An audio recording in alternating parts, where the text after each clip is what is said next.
wormed their way into reality from the other world, causing humanity to face the biggest calamity that it has ever seen. Thankfully, the heavens never abandoned humanity. A mysterious mark suddenly appeared on the back of every human's hand, and through it, they awoke a variety of unique occupations. From then on, the era of changing occupations to become hunters was kick-started for humanity. Amongst the many who became awakened, there were only 3 people with mythic-ranked classes, one of which is from the United States of America, a Ghost Blade user named Alfard. From Russia, there's a Hell Dragon rider named Rastif. And lastly, the Frost Nation Frost Mage Kingwan Jiksan. As the mythic ranked occupations far outclassed the rest, it led to the Lighthouse Kingdom, Russian, and the Frost Nation to overtake all other countries in their rate of progress on conquering other countries. 100 years ago, a prodigy like them had once appeared in the Dragon Kingdom as well. Dragon Kingdom's top expert is named Ashura. Within a mere 10 years, he created the highest record ever found in China and became the first one to make it through the 70th world. However, when the strongest 9th-ranked monster wave invaded Earth, Ashura, who has changed classes 8 times, died defending against the rift. He sacrificed himself to protect the kingdom. It was the 100th anniversary of Shuo's death as a hero. During the memorial ceremony launched in the capital city the day before, yesterday, all the Dragon Kingdom's top hunters appeared to attend the ceremony. And at the same time, statistics showed that the kingdom had 12,350,000 awakeners for that year, which is 11% more than last year, and the highest record since the other world had first descended upon Earth 10 years ago. 10% of awakeners are currently made up of core hunters, which has greatly surpassed the number of awakeners that had been awakened during Ashura's birth year. Because of that, they were hoping to witness another appearance of the next Ashura. A man is lying down in his bare room. While listening to news that the main gate to the other world is about to open, hunters were advised to prepare themselves. The man looked lifeless, with a bottle of pills beside him. Again, the news was repeated. But when the man heard that hunters are asked to prepare themselves, the man looked horrified. All of a sudden, he sat up. It was like he's a different person now. This man looked around to figure out where he was because he thought he'd die. His head hurt so much. Then he started seeing fragments of painful memories like working a difficult job, being told that he's a trash, not being able to pay his brother's medical fees, complaining being a monster tamer in a poor family. And with all of these piling up, he decided to end his life by overdosing on pills. The confused man wondered whose memories are those. He never imagined that he would be reincarnated into the body of someone with the exact same name as Hymond years later. He recalled that the man was a monster tamer. The monster tamer class mainly relies on their pets to fight. Other than raising their own level, their pet's growth attribute can't fall behind either. Someone had once analyzed that in order to nurture a powerful monster tamer, one would need to be at least as wealthy as an entire nation. To an ordinary person, awakening as a monster tamer would indeed be bad news. Now he knew the story of the good-for-no young Zhang Yu who failed at life and took his own life. He looked at the picture on the wall. This reincarnated person was the opposite of that. He was once the strongest awakener in the whole Dragon Kingdom and was well known with the name Ashura since he had already taken over this body and had been revived once again. He decided to bear all the man's responsibilities and regrets and conquer the other world, where the weak are at the mercy of the strongest. It's his gesture of showing his gratitude. There was an announcement again that the main gate to the other world is about to open. The man stood before the gate, and he opened it. A bright ring of light appeared. It was the spatial gate. He entered it. The system greeted Ashura and reported that he had been offline for 36,052 days. He stood there while several window screens opened. He had received ability PowerPoints of 221,864,000. The system congratulated him on being the first to defeat a 9th rank monster wave. He had completed the mythic rank achievement in a class of his own. For that, he had obtained a reward, which is a mythic rank treasure, Supreme Divine Decree. The Supreme Divine Decree will be activated automatically. He also obtained a permanent buff, which is a 10,000-fold increase in earning ability, power in the other world whilst both online and offline. The effect has been applied to him, and he has obtained an additional 99x offline rewards, which totals to 2,010, or 143 zones in eternity 53,000 ability points. He was surprised to see quadrillions of ability power. It was a generous reward for clearing the highest-ranked monster wave in the world. The system notified him that he also had obtained a class reset. He was asked to choose from one of the 7 mythic rank core classes. The choices are Knight Undead, Death Knight, Warrior, Dark Swordsman, Assassin, Shadow Reaper, Priest, Divine Priest, Mage, Hellfire, Mage, Archer, Spectral Hunter, Monster Tamer, Necromancer. Ashura awoke as an epic class warrior 100 years ago. But the strongest core class in the other world during that time was actually the Monster Tamers. The only issue with that occupation is the astronomical amount of ability power needed for them to level up themselves and their pets, causing growth for that class to be immensely difficult.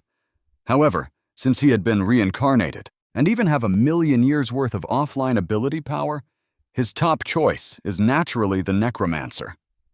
The system congratulated him on becoming the other world's 4th mythic rank core hunter, Necromancer Monster Tamer's advanced class. He received an initial 100-star rating. It was strong as expected of a mythic rank class. A Necromancer is a messenger revived from the underworld. A Necromancer has command over the strength of the dead. Only death is able to excite a Necromancer. A Necromancer has a magic attack growth, 25 star, mana growth, 18 star, vitality growth, 20 star, physical, defense growth, 18 star, and magic defense growth, 19 star. It has skills like Harvest Souls, Spectre Evolution, and Death Reduction.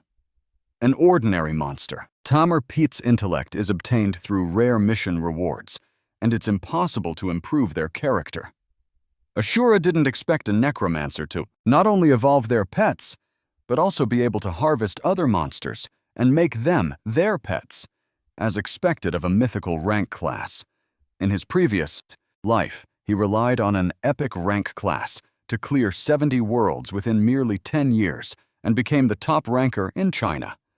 Since he's starting out with a mythical rank class in that life, he decided to perfectly clear every last world and become the strongest, not just in China, but the entire world. The sun rose. Ashura entered a portal and was welcomed in the first world of the other world, the source of nightmares. The safe zone he has been matched to by the system, according to his log, and location is Doomsday Village. He was asked if he will be continuing to use the ID Ashura, or if not, he must confirm his new ID. He decided to change his ID to 0. He made it sure that in his new life, he's destined to surpass Ashura's existence, and the only thing that surpasses all else is 0. He walked around the other world. A woman was fascinated by how close it is to being in the real world. Another man was confused as well because they expected the other world to be filled with monsters. A man replied that they are in the safe zone and the monsters are outside of that. They were notified that the first world's mission had been released. It was in the mission panel. People started preparing for it, like finding a party to join or the materials that they would need. The system window displayed details about the source of nightmares, First World. When darkness shrouded the earth, the monsters who were in a deep slumber underneath awake, and the world will eventually ruin into a calamity. As the sole survivor, the 0 must break the doomsday pattern, break the multiple calamities, and crush the darkness. The first mission is to kill a total of 1,000 monsters in the first world. Second, He must collect a total of 10 silver coins by killing monsters or carrying out missions. When he has completed the above missions, he can activate the first world's boss instant teleportation tunnel, defeat the boss, and advance to the second world. 0. Notice that the normal layout of the other world didn't change much. He decided to buy some equipment first before doing the missions. He was welcomed in a shop. The equipment shop owner is Chelsea. He asked him what he needed. 0 also noticed that the system's equipment shop is also the same as before. It can only provide some basic crude items. Even the best equipment they have is only 1 star. Chelsea told 0 that if he isn't satisfied with those, he can provide a higher graded equipment for a few more copper coins. 0 dropped a bag filled with 100 pounds copper coins. Then he asked for a star magic staff. The other buyers around him were astonished. 0 received the staff. After that, people flocked to 0.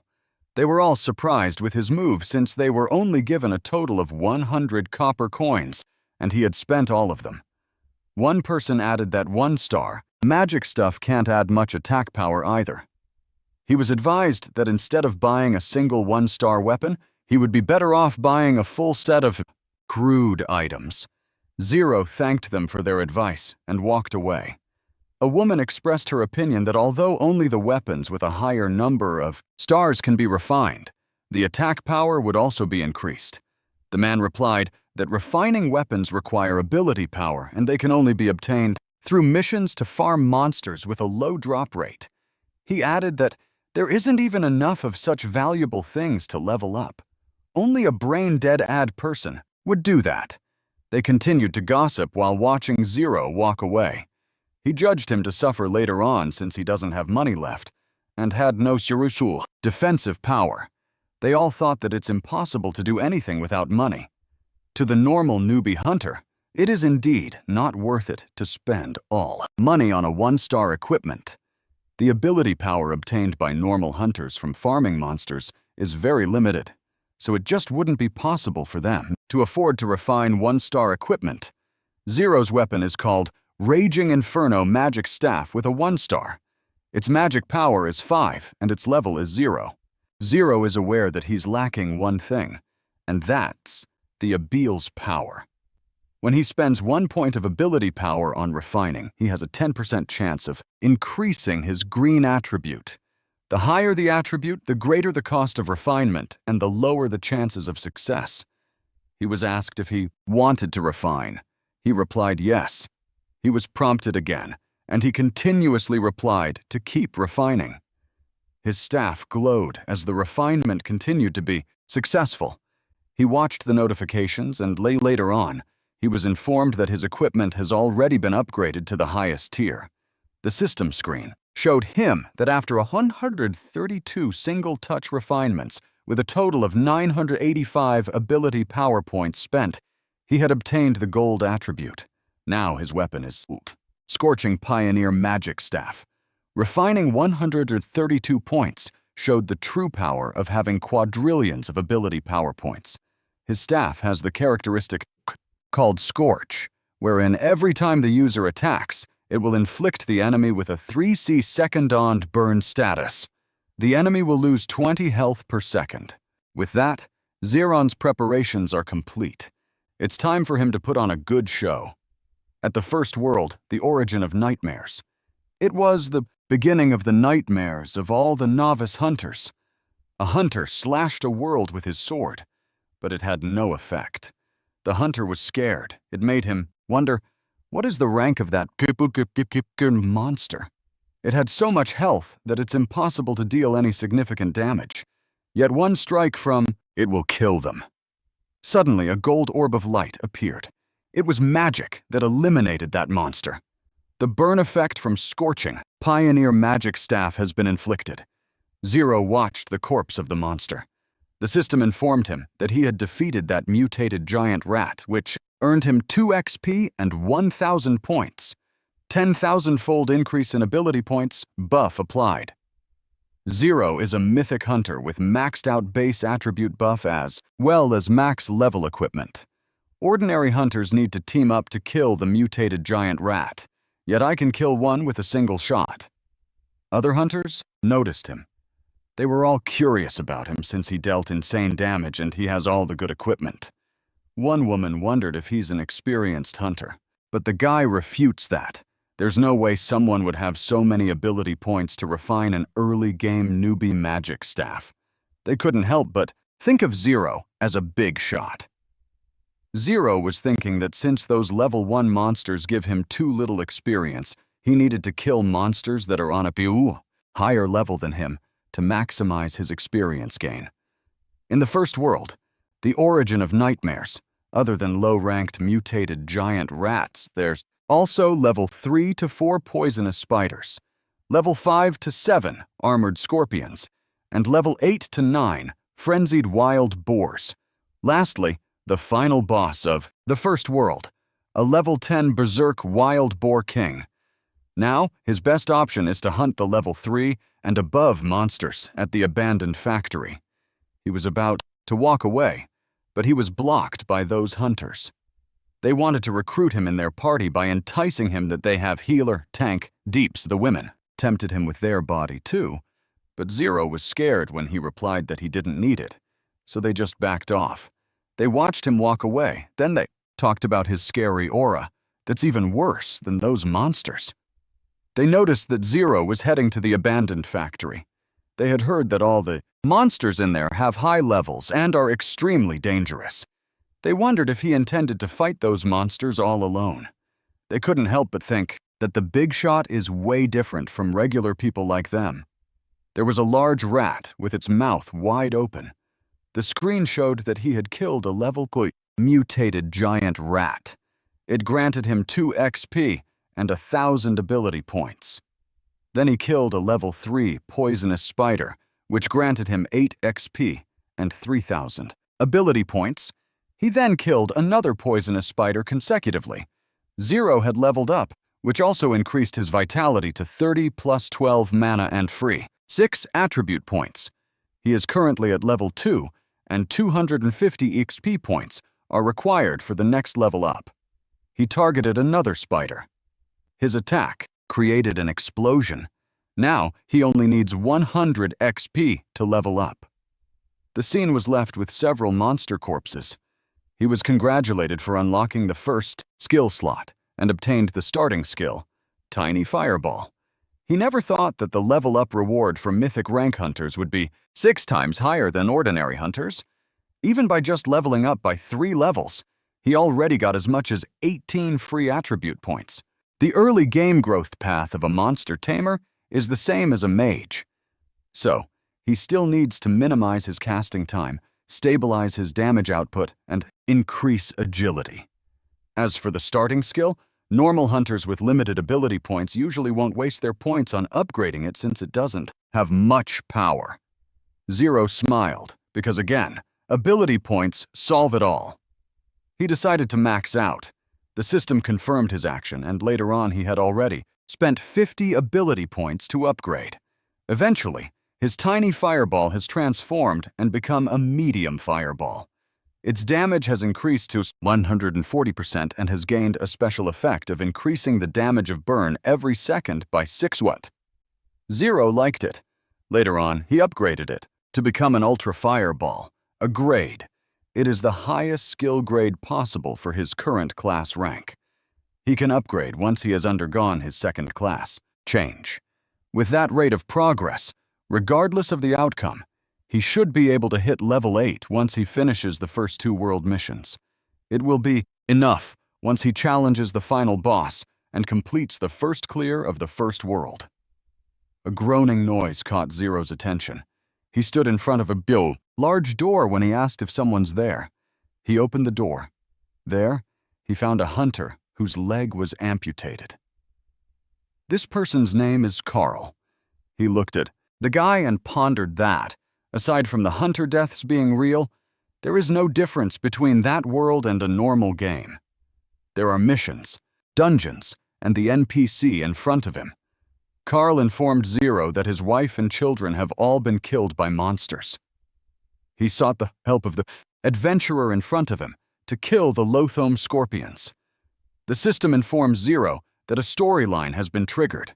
He was asked if he will take on the quest, exterminate the scorpions. Zero looked at the equipment obtained from completing the NPC missions, and it's much better than those dropped from killing monsters.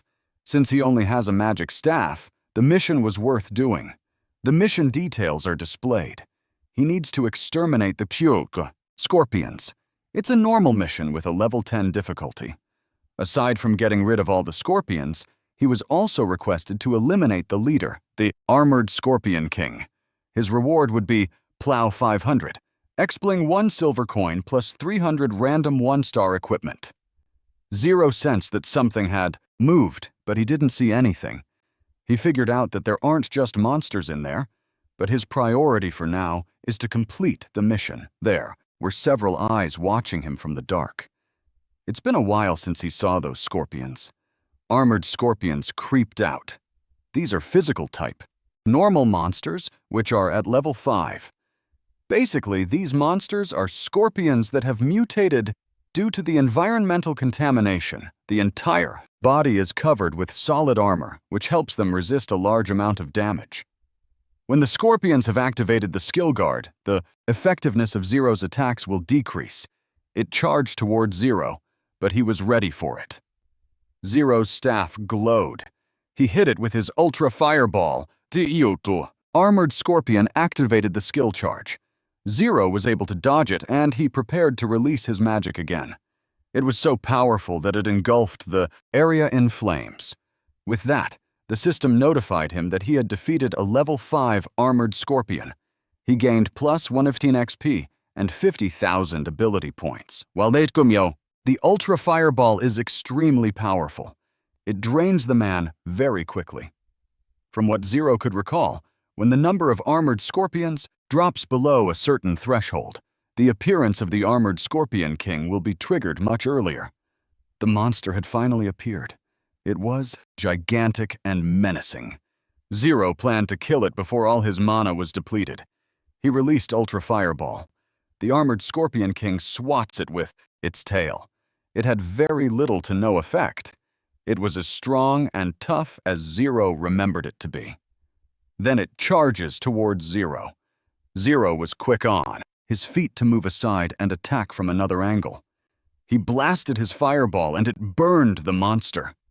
He had defeated it. He commented that he was lucky because even though he used up his mana, he managed to stop it from moving. He just needs to finish it off to complete the mission. But then, someone appeared behind him. This man had his sword ready, and another man appeared and stabbed the claw of the scorpion. They planned to steal the final blow. Zero grabbed the man from approaching the scorpion. Zero knew they were there, and finally they had shown themselves. They were surprised that Zero already knew their plan.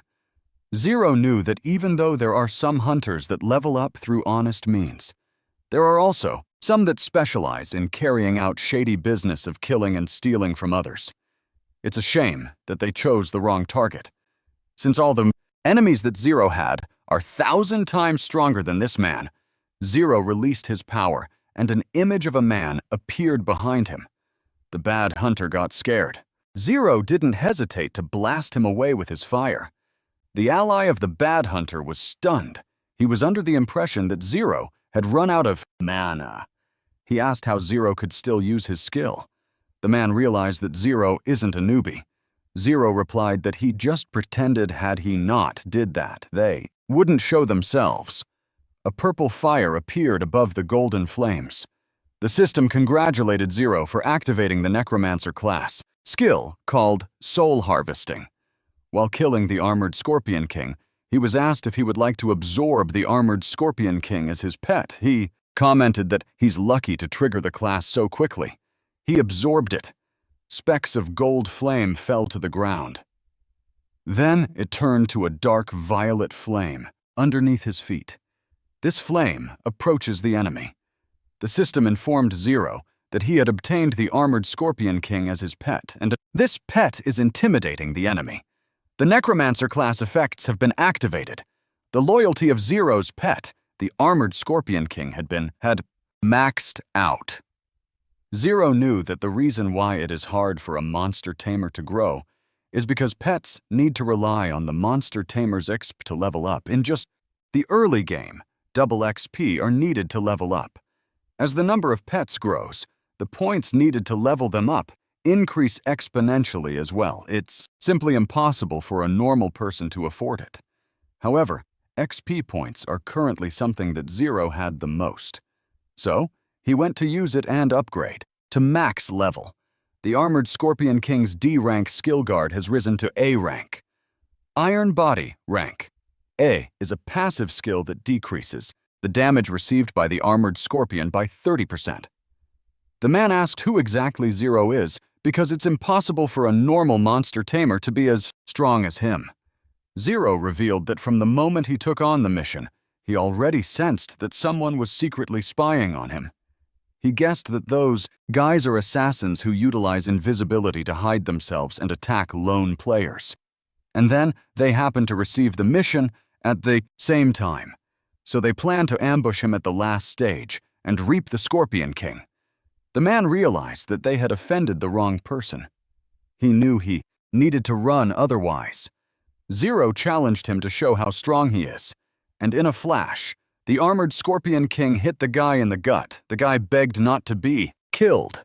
Zero replied that in a world where the wheel is fodder for the strong, if one wishes to consume others, one should be prepared to be eaten. The guy lost life in his eyes when he started to be eaten.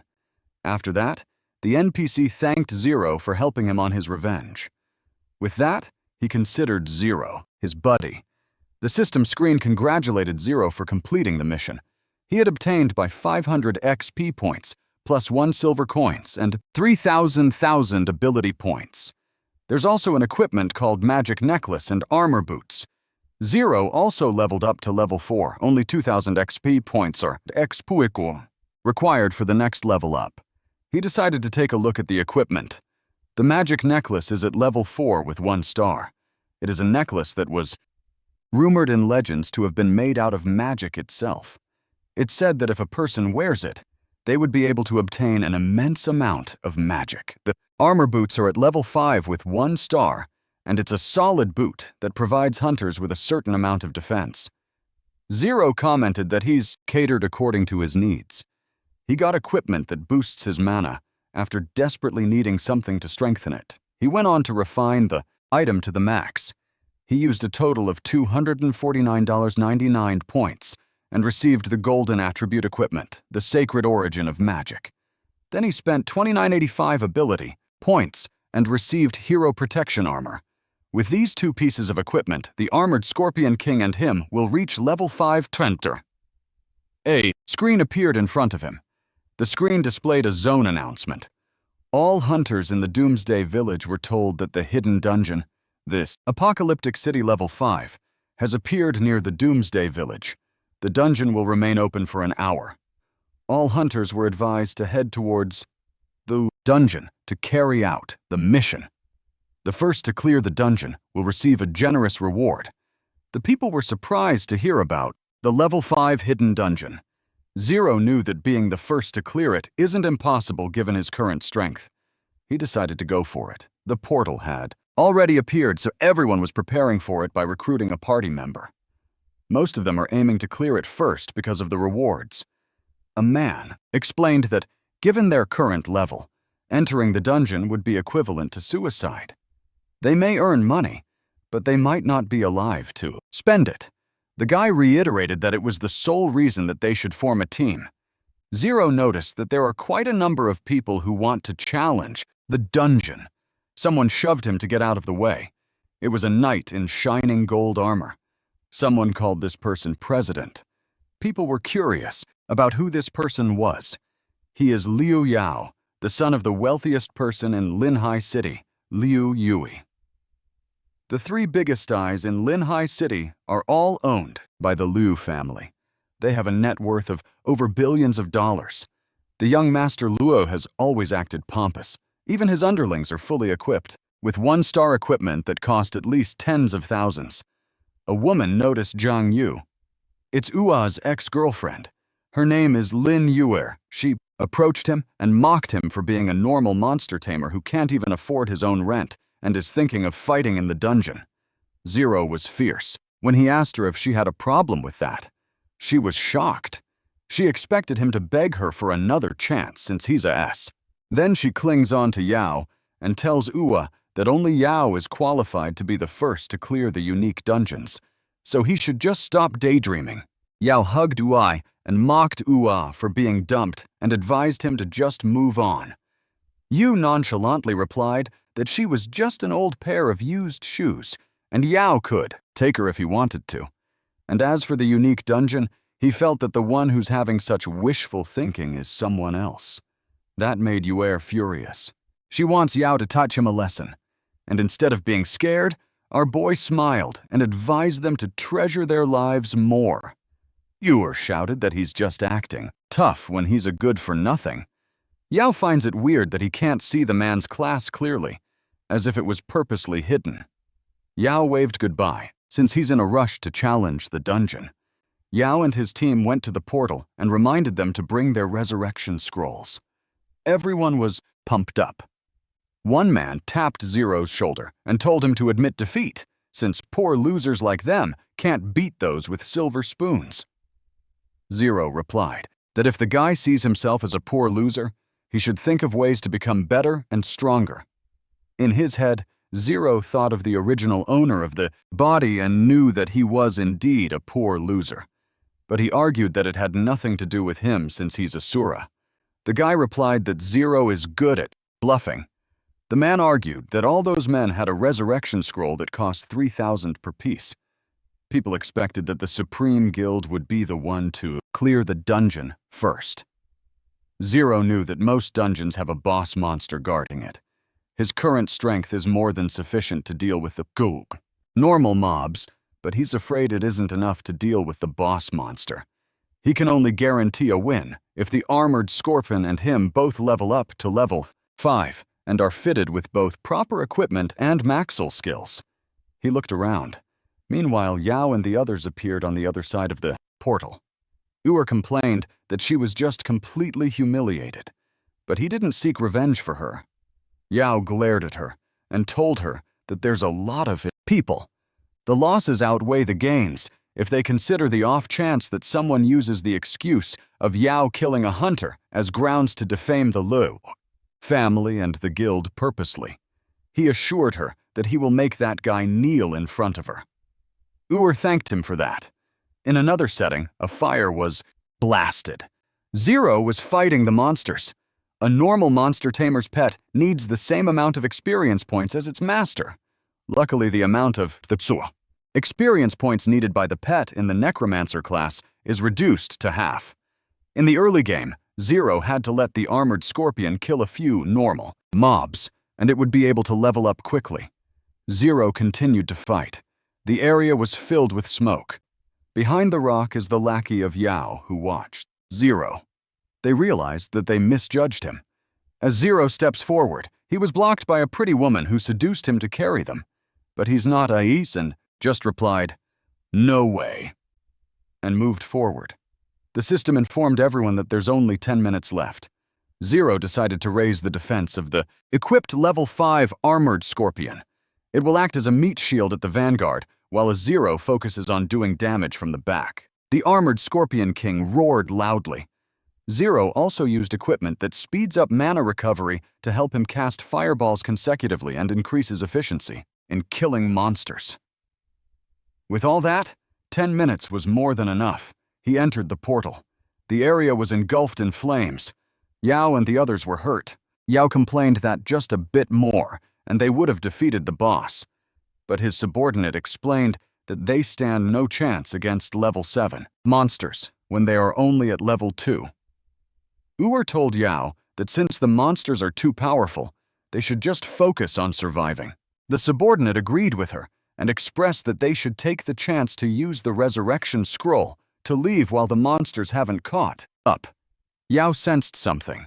Someone was coming. They all looked on the cliff where a man stood and were surprised to see that it was Zero. Yao was furious to see him in that dungeon. He asked Zero if he's not afraid of dying. Zero smirked at him It triggered Yao to challenge Zero in a battle. Yor and the subordinate tried to stop him, emphasizing that their survival comes first. Before Yao leaves, he tells Zero that it would be better if he dies in the dungeon rather than Yao killing him. The system welcomed Zero inside the dungeon, where his mission is to kill the dungeon's guardian, the armored scorpion, Liver, which is a boss monster at level 7. Zero was relieved that they're gone since he won't be bothered with the noise now. A few moments later, the ground cracked and the boss monster emerged from underneath. It roared loudly. Zero noticed that its health bar alone is several times stronger than the minions. He instructed his pet to attack. The two scorpions fought each other. Zero was happy with the upgrades of his pet. Then he used his Ultra Fireball, which caused 206 critical damage. The large boss monster stood before him. It attacked him, but his pet protected him. Zero created several fireballs and released a sextuple shot. The boss monster's face was slightly burned. Zero attacked from the front, while his pet held the boss monster's body. The enemy roared. It was the last roar before his body collapsed on the ground. Zero commented, "How freaking weak." The system screen displayed that he had cleared the level 5 dungeon, Apocalyptic City, and he obtained the dungeon scroll as a reward. The people were surprised with this announcement. They wondered if Zero is some kind of big shot to be that powerful.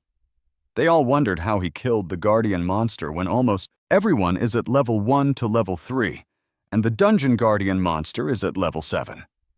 Yao asked if the person was Ur's ex-boyfriend since the announcement was released just a few minutes right after the guy entered. Yor found it ridiculous. She argued that her ex-boyfriend doesn't even have a pet, so there's no way that he would clear that dungeon all alone. Yao was convinced that someone else must have done it. He struck the ground with his sword while saying that the one who had killed the scorpion leader is extraordinary.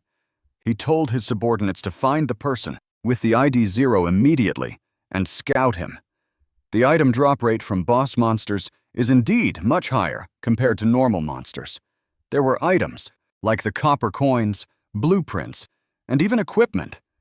But the most important item is the scroll. Unupgradable dungeon scroll is worth far more than a few thousand. Zero decided to upgrade his scroll straight to the max level. A challenger rank dungeon scroll has never appeared in the first world. If it goes into the market, at the very least, it should go for several hundreds of thousands. To a normal hunter, it is undoubtedly a huge sum of money. But Zero's goal was to clear the other world. A notification window displayed that Zero had used a level 5 challenger grade dungeon scroll. He received 1 gold coin and a bounty mission, which is to rescue the survivor. Upon completion of this mission within the time limit, he will be receiving a generous reward. Zero examined the mission and found out that it has a difficulty rating of 100 and an unknown reward that only requires him to escort an NP. He also received a level 10 map, but unfortunately Zero is only at level 5. And in addition to that, the monsters that he'll be facing, wild boars, like to appear in groups, so it would be difficult to deal with them. He decided not to stress about it and focus on finding the survivor. In the middle of the forest, a girl was being chased by a wild boar. All of a sudden, the wild boar erupted in flames. Slowly, the smoke clears, and it revealed Zero. The little girl was glad that a big brother came to save her. The notification window displayed that the survivor has been found. The time remaining for his mission is 10 hours. An angry wild boar appeared. Zero had noticed that the wild boars in the forest got agitated the moment he found. The wild boar attacked them. Zero released a fireball. The wild boar kept receiving burn damage, but then several wild boars surrounded them. Zero commented that these wild boars had a lot of stamina. A mythic rank hunter with a gold attribute staff and an A-rank fireball was still unable to deal proper damage to them. If Ein gets killed in there, Zero will fail the mission. Zero took out the armored scorpion and instructed it to protect him. The wild boars charged all together, but the armored scorpion blocked its attack. Zero released an ultra fireball. It landed on the wild boar. The system notified him that he was able to defeat a level 10 frenzied wild boar, which earned him plus 40 XP and plus 100,000 ability points. Zero informs the armored scorpion that their strategy is working. He encouraged the armored scorpion to fend off a few more, and they would level up soon. Our MC consecutively defeated those wild boars. The wild boars keep coming, and Zero didn't have enough mana to fend off the attack of the wild boar wave. Ein asked if he's okay. Zero assured her that he will definitely bring her back. Unexpectedly, a wild boar had run into Zero. In response, Zero hit it with the ultra fireball and it roasted the wild boar, but even then, it still managed to resist the fiery skill. Fortunately, Zero had a bit of health, otherwise he would have been dead after a single hit from the wild boar. He also noticed that the armored scorpion can't hold on for much longer either. Zero didn't expect this mission to be so bothersome. He attacked a wild boar, causing its HP to drop. At the same time, Zero was notified that he had leveled up to level 7. Because of the situation, he decided to upgrade his attack power first. In addition, he used the equipment obtained from farming the scorpions earlier. The item is called Glorious Boss Battle Ring, level 7. It has a penetrate effect, which means that the attacks off someone with the item equipped ignore 20 of the opponent's defense. Again, Zero used a fireball, but this time it's a more powerful one. It even looked like an energy ball, and it enveloped the fireball and was killed instantly. Zero was amazed. Earlier, he had to cast 80 fireballs to deal any damage, but now he could kill it with just 2 fireballs. Zero consecutively attacked. After some time, he looked haggard, but he managed to finally shake off the wave of wild boars. Now he just needs to bring Ein safely to the Doomsday Village, and the mission will be completed. Someone then appeared and was surprised to see that Zero had returned from the dungeon alive. It was this loser, Liu Yao, and with him was Yuer. Zero shooed them away since he doesn't want to deal with small fries. Uer sang praises for Yao and requested for him to teach Zero a lesson. Yao unsheathed his sword. Zero challenged Yao if he could really kill him. Yu then dashed forward as he wanted to see whether Zer's mouth was sharper than his sword.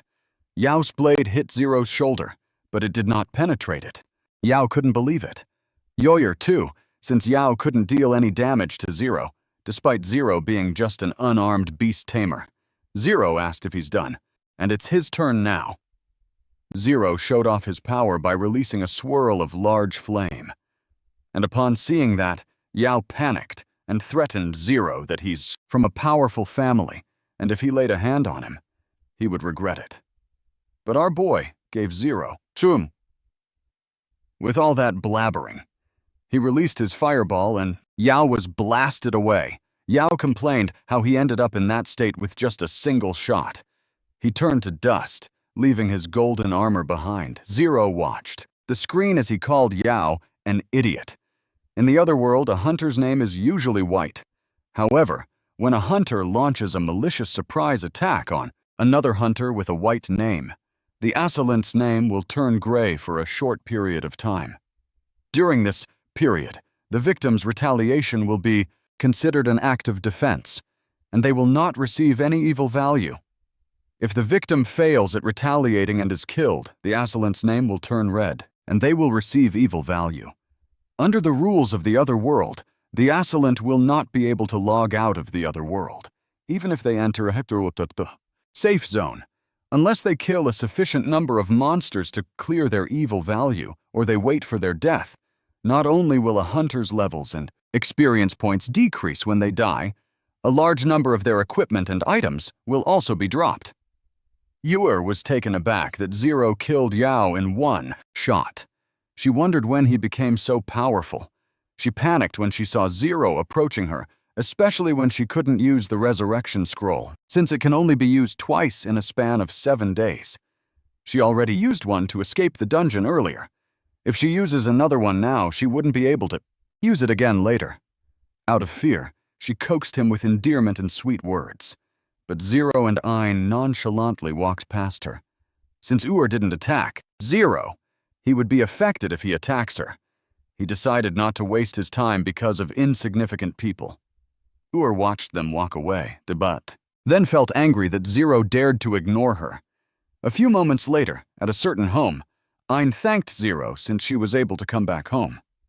The system window congratulated Zero for completing the Challenger rank bounty mission called Rescue the Survivor. He received Ice Magic Staff, a skill book called Tiny Icicle, and a pet egg. He had also leveled up in terms of his Vitality plus 30, Mana plus 12, and free attribute points plus 6. Zero is currently at level 8 and will need 9,500 XP to level up again. Our MC then summoned the staff. It is a level 8 Ice Magic Staff. It is a magic staff with an extremely strong affinity for the power of ice. And since he had almost infinite ability points, Zero decided to refine the staff, and he had done it 154 times, the maximum allowable amount. He had used a total of 20,356 ability points, turned the equipment to a golden attribute equipment, the Frost Shatterer Scepter. The higher the grade of the equipment, the more ability points needed for its refinement. Fortunately, that amount isn't an issue for Zero. Aside from the staff, he also got other loot. He took out the pet egg that he had obtained. It was a normal grade, so he wasn't really excited about it. Also, he got quite a few normal grade pet eggs while farming monsters just now. He decided to use all of them as fodder for the Armored Scorpion. The Armored Scorpion liked that idea. It was followed by several notifications that his pet, the Armored Scorpion, consumed the pet eggs. Later on, he was congratulated by the system, since his pet has evolved into a Silver Armored Scorpion Elite grade. The evolved version looked cool with its silver body. Zero was quite pleased with the 2-star magic staff and a Silver Armored Scorpion. Together with the golden equipment contributed by Yao earlier, Zero should be able to challenge the final boss of the first world. However, before that, he needed to go back and replenish his supply of some materials. He walked out of the portal. It was already dark outside. He was back in his room. Then his phone rang. Uua picked it up. It was a call about the 390,000 that he owed for his brother's medical bill. If he won't pay, the hospital will halt his brother's treatment. Our boy, then, asked for the payment card number for the hospital, as he stated that he will transfer it within 10 minutes.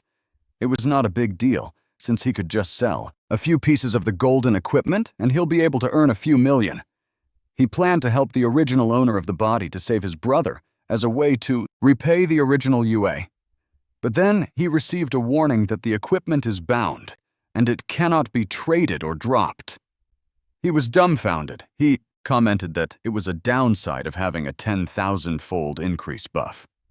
Without the ability to trade his equipment, he only has slightly overboard 10,000 even if he sells all of his silver coins. It pushed him to think of ways to earn money. He looked at his cell phone. He searched and found out that the hourly pay for normal boosting services is too low. But then he saw something interesting. There was one post hiring a booster for 300,000 gold. A lot of people engage in the post. UA contacted the person with a creepy smile on his face. He was intrigued with the deadly bounty. A girl was in front of her PC with several monitors.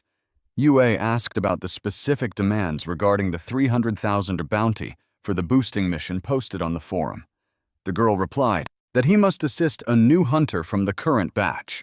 Second, he must help the designated person clear the first world. He replied that he's okay with that, but he tried to negotiate for the pay to be 390,000. The girl replied that she would even give him 400,000 once the task is completed. He asked when they would start. The girl informs him that the person he's going to escort will meet him at the respawn point in the Doomsday Village in 10 minutes. You waited at the Doomsday Village. He was delighted to earn 400,000 just by carrying a person through the first world that he was already going to clear anyway. He saw it as a decent deal with guaranteed profit and no risks.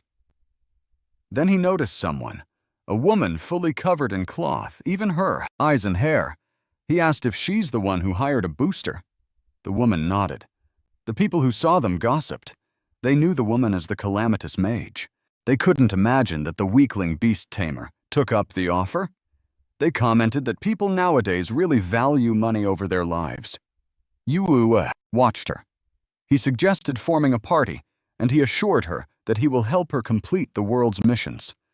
She joined the team, but her ID was hidden. Yue briefed her that to clear the first world, she must complete 2 missions as a prerequisite, one of which is to kill 1,000 monsters, then earn 10 coins. He asked if she knew about it, and she replied, yes.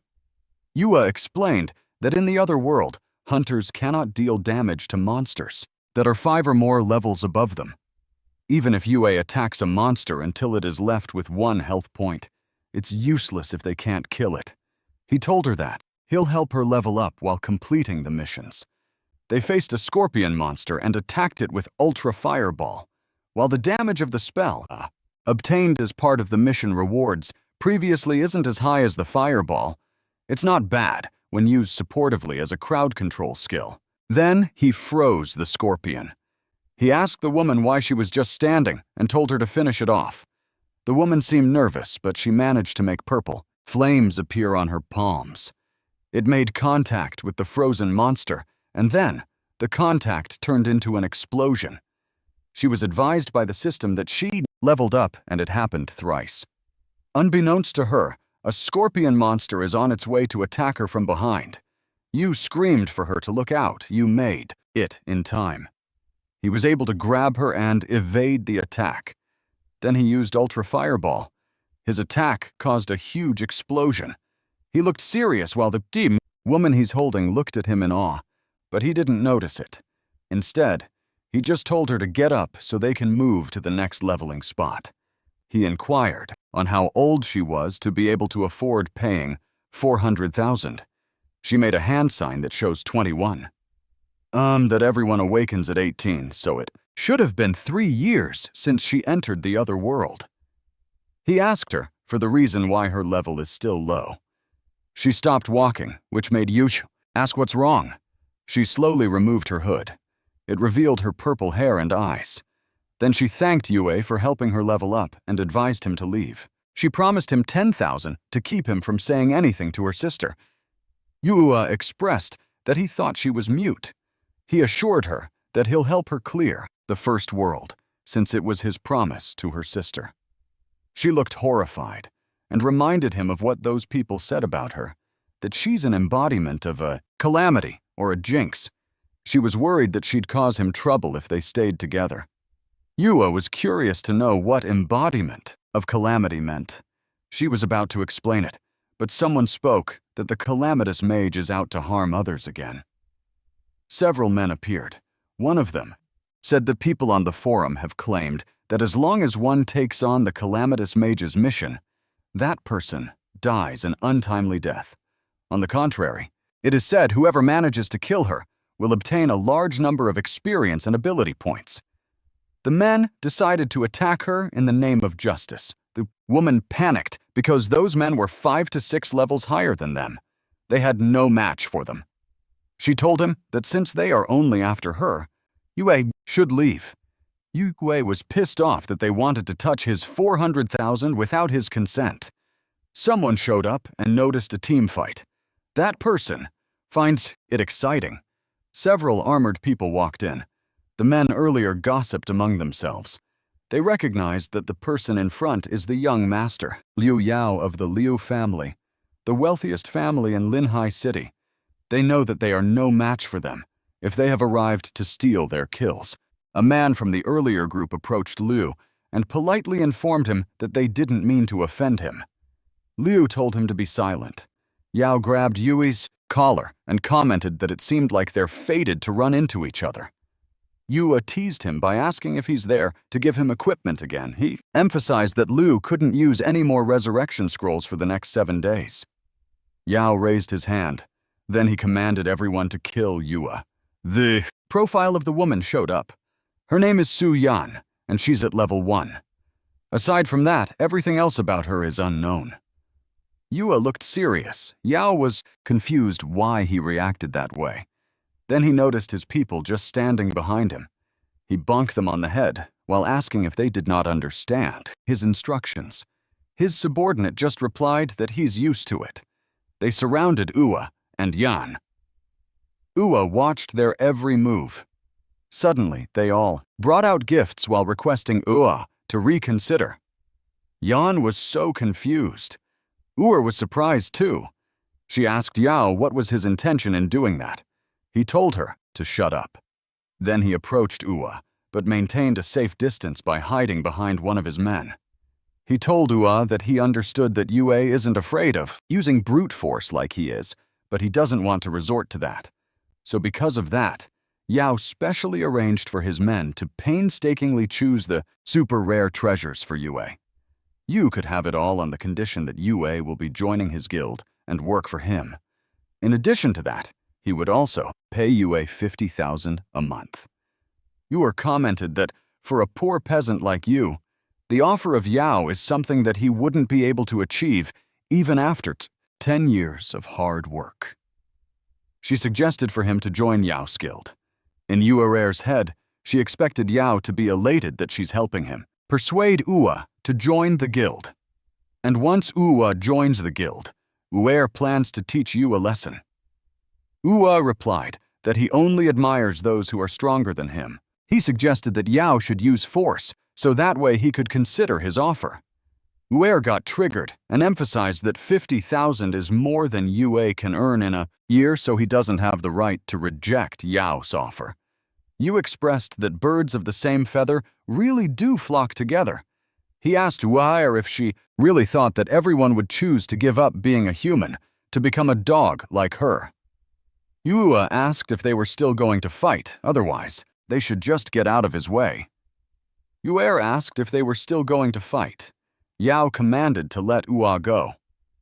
Uer couldn't accept his decision and asked him why when Ua was looking down at him. Yao is now angry when he repeated to say that they should just let Ua go. Uer decided to back down. They watched Ua and Yan walk away. One of Yao's subordinates expressed that their boss is generous for letting Ua walk away. When Ua tried to kill Yao, before the subordinate insisted that Yao should have just killed the guy, that blabbermouth met Yao's fist. Then Yao expressed that the best things are out of reach, that things that are too easily obtainable are never valuable. Ur clinged to him and asked him when he said that he wanted to kill Ua at all costs back then. She asked him when he changed his mind. He replied that it happened after Ua killed him last time. Yao grabbed Uer's jaw, and it looked like he's holding his anger back, while bringing up what Uer said before, that Yue's poor family couldn't afford gold equipment. But it's a puzzle on how a normal monster tame still does so much damage. Yao knew that there's more than that meet the eye. That is why he wants Ua to work for him. Ua grits her teeth. Deep inside her, she insisted that Ua is just a poor peasant and she'll make him grovel at her feet one day. It was late into the night. Han thanked Ua for protecting her. Ua replied that it was nothing. Otherwise, he'll lose his 400,000 if she died, and that's not a great thing to end the day. Yan approached him. She suggested calling it quits, since she thinks Ua won't be able to complete the mission. Yu asked her why. She posted the bounty in the forum when she doesn't have confidence. He added that she could just stand her up. But why did she enter the other world? Yan replied that she gave up a long time ago, and it was her sister's doing.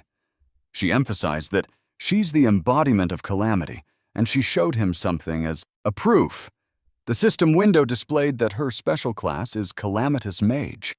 With her calamitous body, she cannot kill monsters by herself. Instead, she must form a team with others and share the burden of the calamity with her teammate. In that situation, the lives of her and her teammate are connected. Should either of them die, both of them will die, and the level will immediately return to 0. If they disband midway, the level will return to 0, but the teammate will now receive any penalties. When a calamitous mage clears the first world with a calamitous body, the player and their teammate, who have destroyed the calamitous body, will receive a large amount of experience.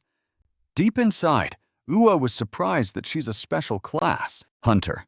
He just found out that aside from the core class hunters and subclass hunters, there are also special class hunters.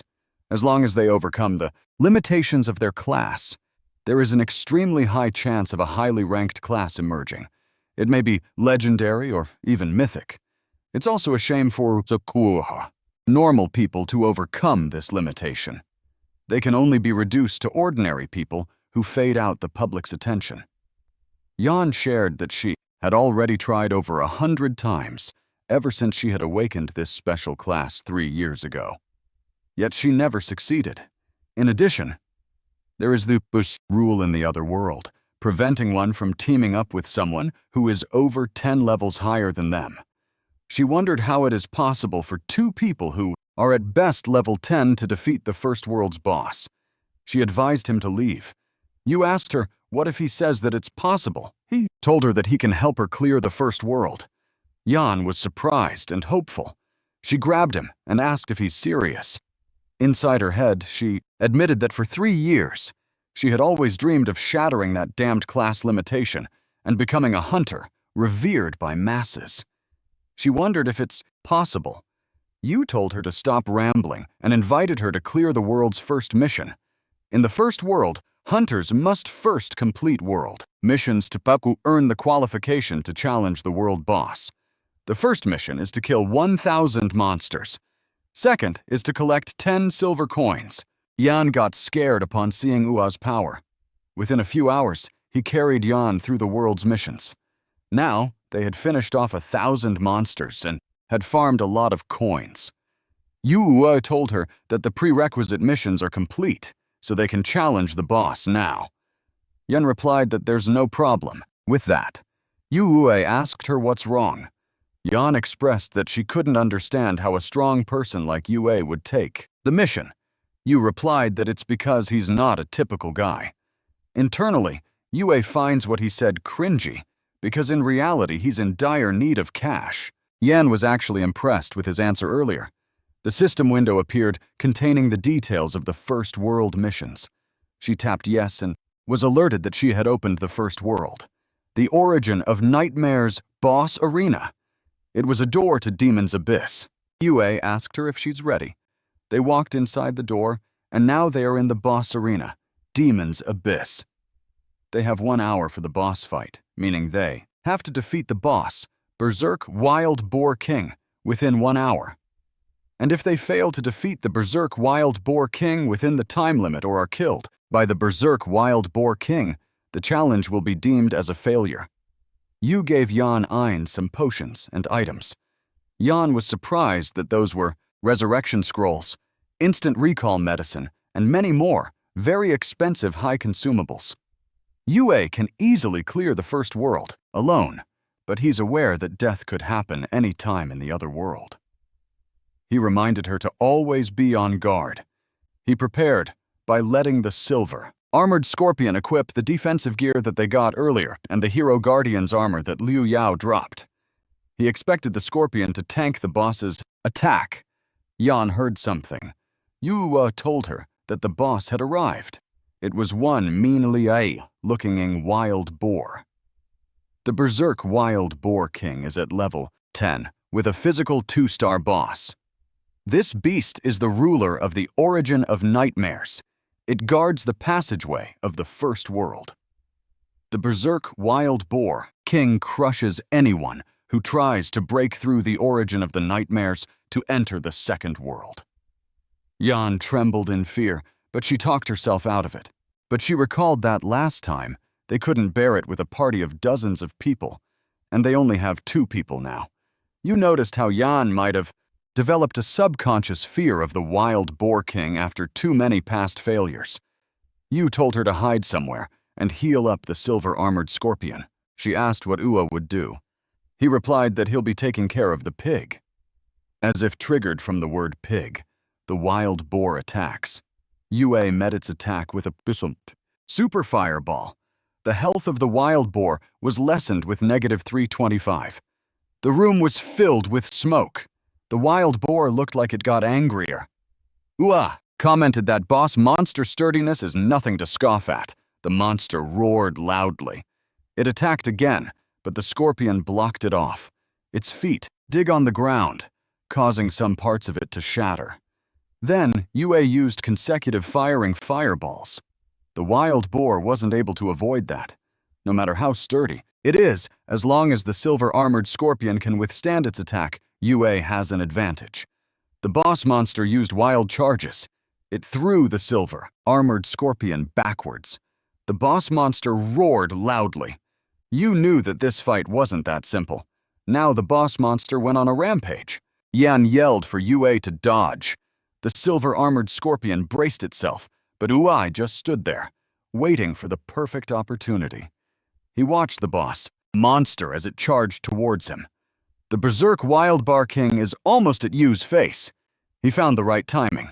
It was time to use Super Icicle. The Berserk Wild Bar King was covered in ice. Yan was surprised and worried, since a low-star boss like that has a 50% tenacity naturally, so its frozen status won't last for too long. The boss monster roared loudly.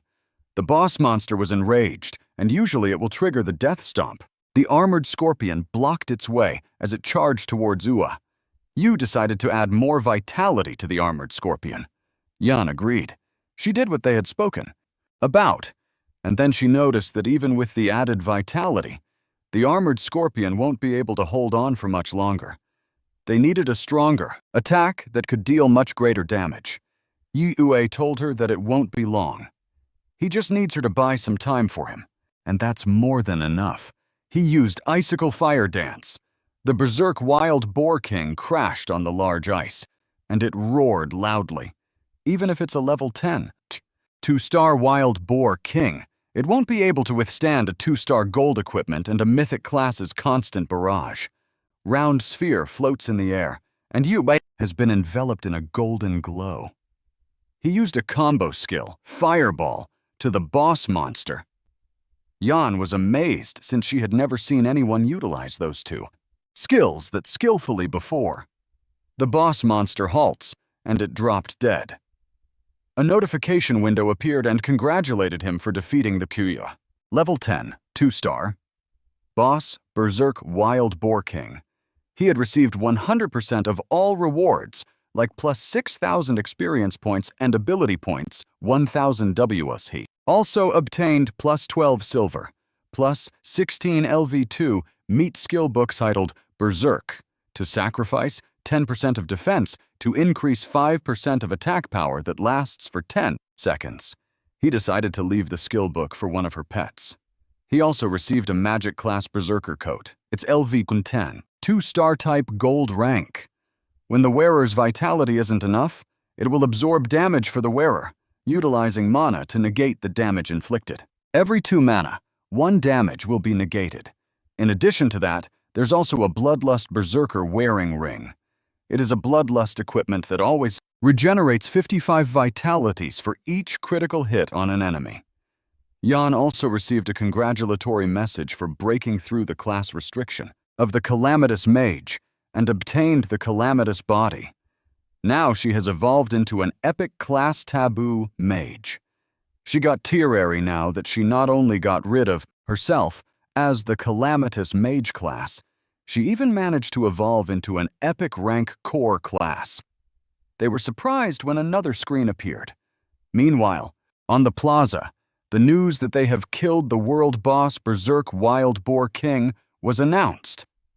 The people couldn't believe that it only took them half a day to clear the first world of the other world. Then the crowd noticed that there weren't any notifications of other hunters. They find it impossible that only one of them was able to clear it. One of them recognized the name Su Yan and recalled that she's the Calamitous Mage without a single ounce of attack power, so she must have been boosted by someone in order to clear the mission. Then they were able to put the pieces together that the guy she's with had a dead weight with him and still managed to kill a world boss all on his own. They couldn't believe it. A system window appeared and congratulated Jan and Ua for clearing the first world called the Origin of Evil. The second world, the zombie siege, has been activated. Hunters are instructed to head to the second world. A red and blue tunnel appeared. The red tunnel leads them towards the second world, while the blue tunnel leads them back to the first world. You decided that it's better to refill their supplies first, before going to the second world. He turned his back and made his way towards the blue tunnel. Jan was surprised and asked where he was going. He replied that he's going to meet Jan's sister to get his money. That's when Jan realized that Ua is the mysterious hunter who got the first clear for the hidden dungeon whose name is Zero. At the Linhai City Center, Su family's office building, a woman informed Ginga that there's a call for her. On the other line, Ua spoke that he had completed the task and he'll give her his card details so she could send over the money to him. She replied that she has to verify it first, so she'll just contact him later. Gina scoffed and complained that it's not even a half day and he already dared to say that he completed the mission. She thought that he was a scammer, but Jan burst the door open and exclaimed that she managed to do it. Gina asked if it's true. Jan shared that not only she break through the calamitous body, she also obtained an epic core class, which is Taboo Mage. Gina was delighted. No one in the Suat family has ever obtained such a rare hunter class. She assumed that Jan was helped by several people to clear the mission quickly. Jan corrected Gina, saying that only one helped her. Ginga was surprised. She immediately went to her desk. She asked Jan if the person who boosted her was a hunter named Zero. She replied, yes. It was all over the discussion board on the internet. Gina grinned at the idea that both Jan and Zero managed to break the record that hasn't been broken for hundreds of years and are going to be one of the first few individuals to enter the second world. Instantly, Ginga called for a meeting with the board of directors. In order to clear the second world, she planned to recruit Zero to their guild named Misty Rain back to the slums. Mr. Zhang was informed that the hospital had received the payment. They asked him how they may be of service to him. Deep inside, Ua thought of how the people that gave him 400,000 are pretty good at keeping their promises, considering that they sent him the money as soon as he requested it. Ua told the hospital that they should cure his brother. The hospital reminded him that his brother's injuries are pretty severe, so they will need him to remain in the hospital for observation and recuperation, and it will cost 40,000 to 50,000 per month. Hearing that it would cost a large sum, Yue regretted agreeing to work for the rich bastard from before. His phone rang again. He answered, and immediately he was offered to join the Misty Rain Guild. Gina told him that she's the vice president, Su Gina.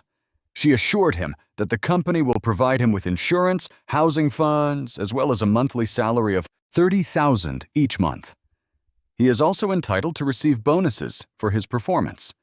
It was timely.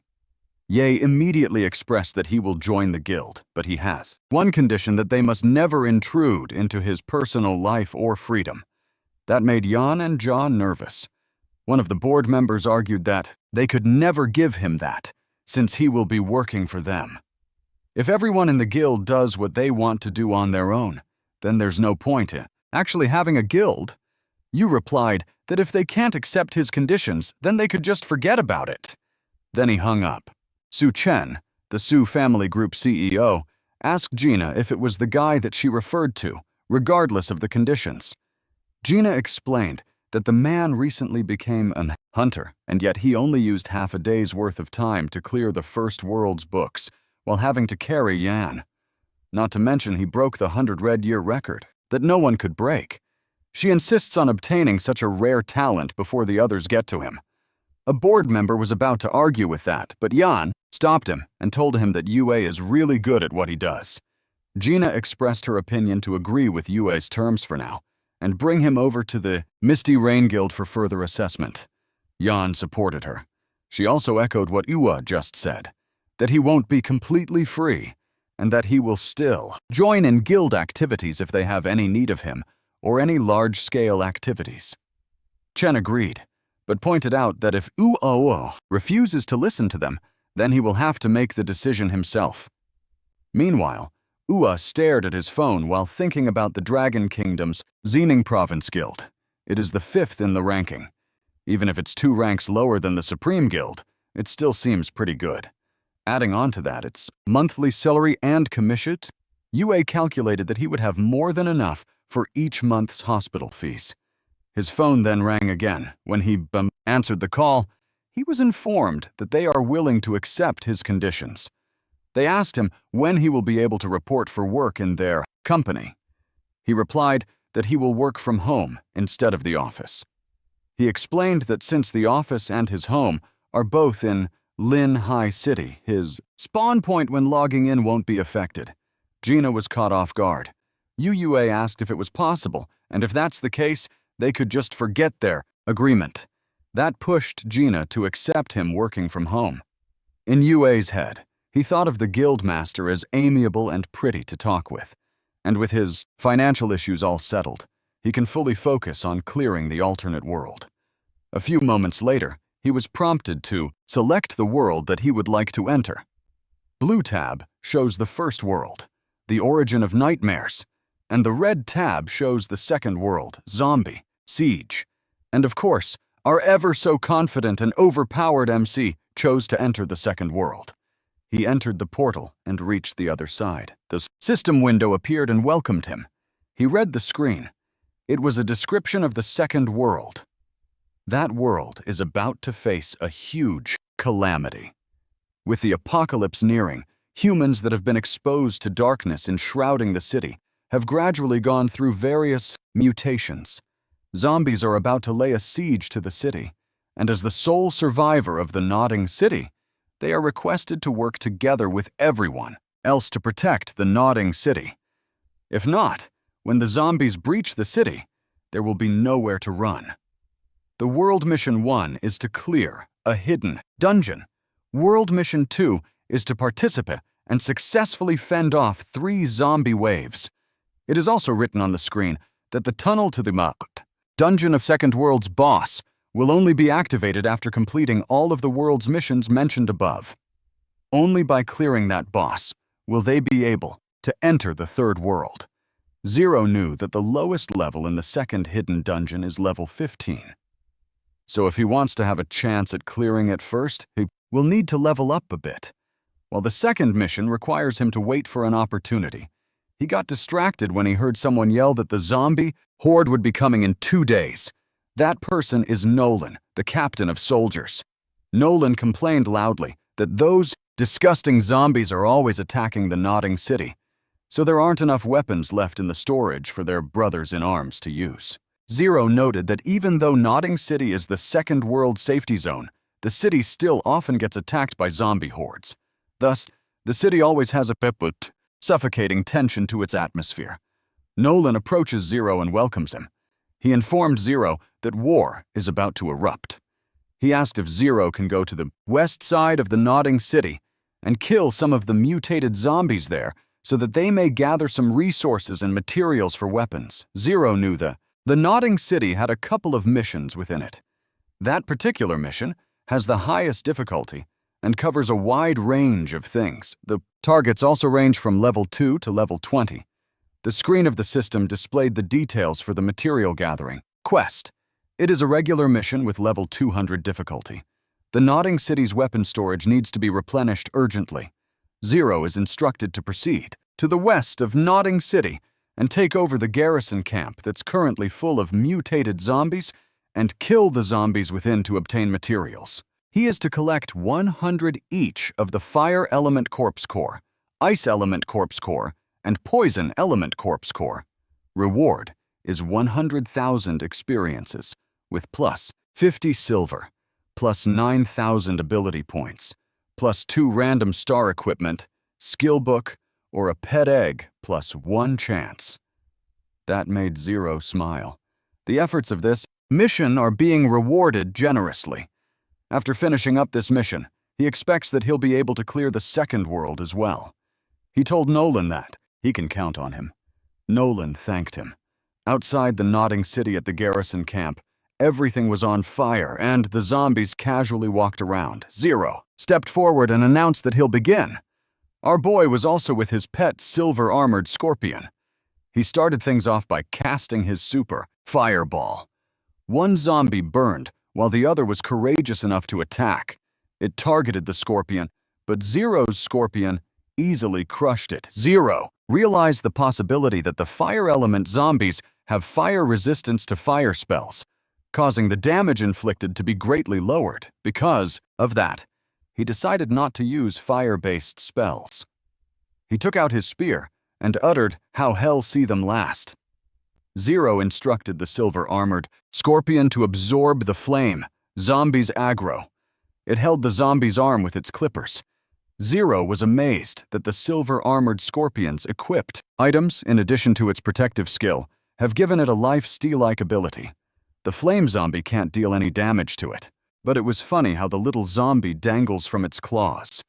Zero decided to make his next move, and that is to fight the fire zombie with ice. The zombie was encased in a crystal. Zero had defeated the level 11 flame zombie. With that, he gained plus 50 experience points and plus 110,000 ability points. Zero got the copper coins. There's only a few of them, so it looked like the drop rate of monsters of such levels isn't very high. His eyes were determined. In one swift move, he defeated several fire zombies. After that, he looked at his screen and uttered that he only managed to collect fire element corpse cores after toiling away for the entire afternoon. Not only is he heaps away from completing the mission, but drops are pathetic too.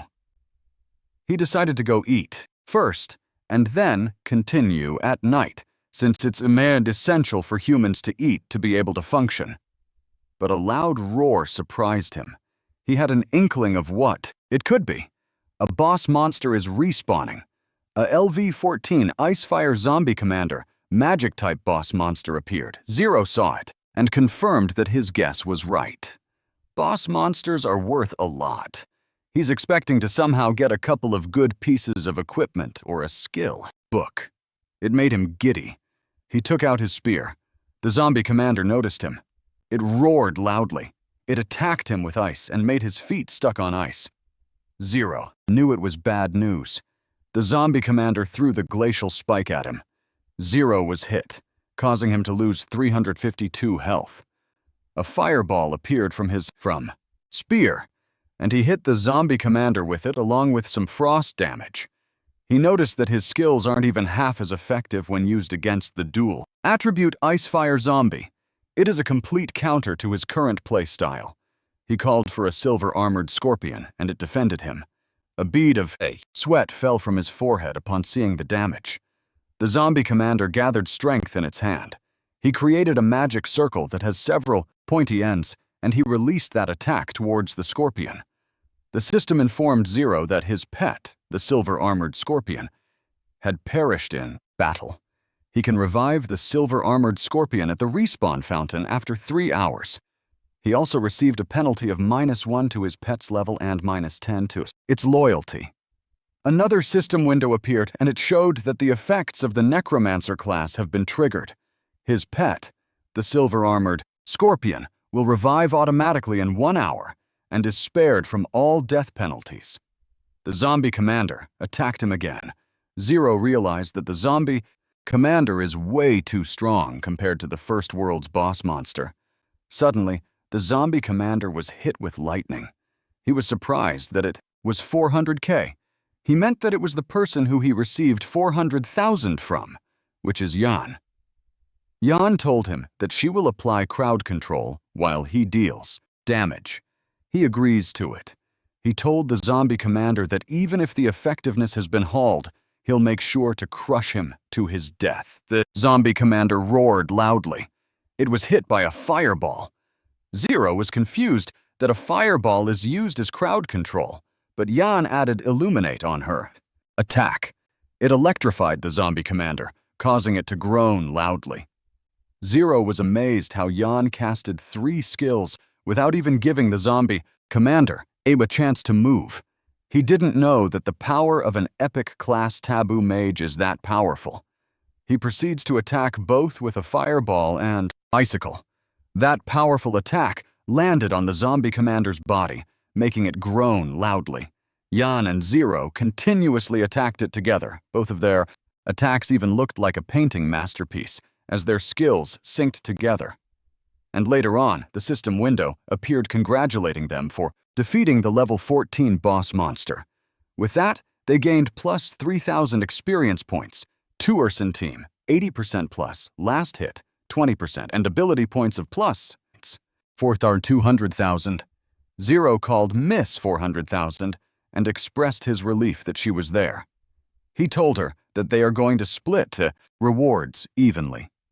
Jan replied that it was fine, since she was just doing her missions and ran into him accidentally.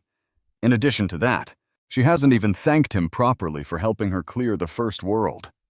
Z was confused since Jan's sister had paid him already. Jan clarified that it was from her sister and not her. She introduced herself as Jinan. He asked Zero for his name.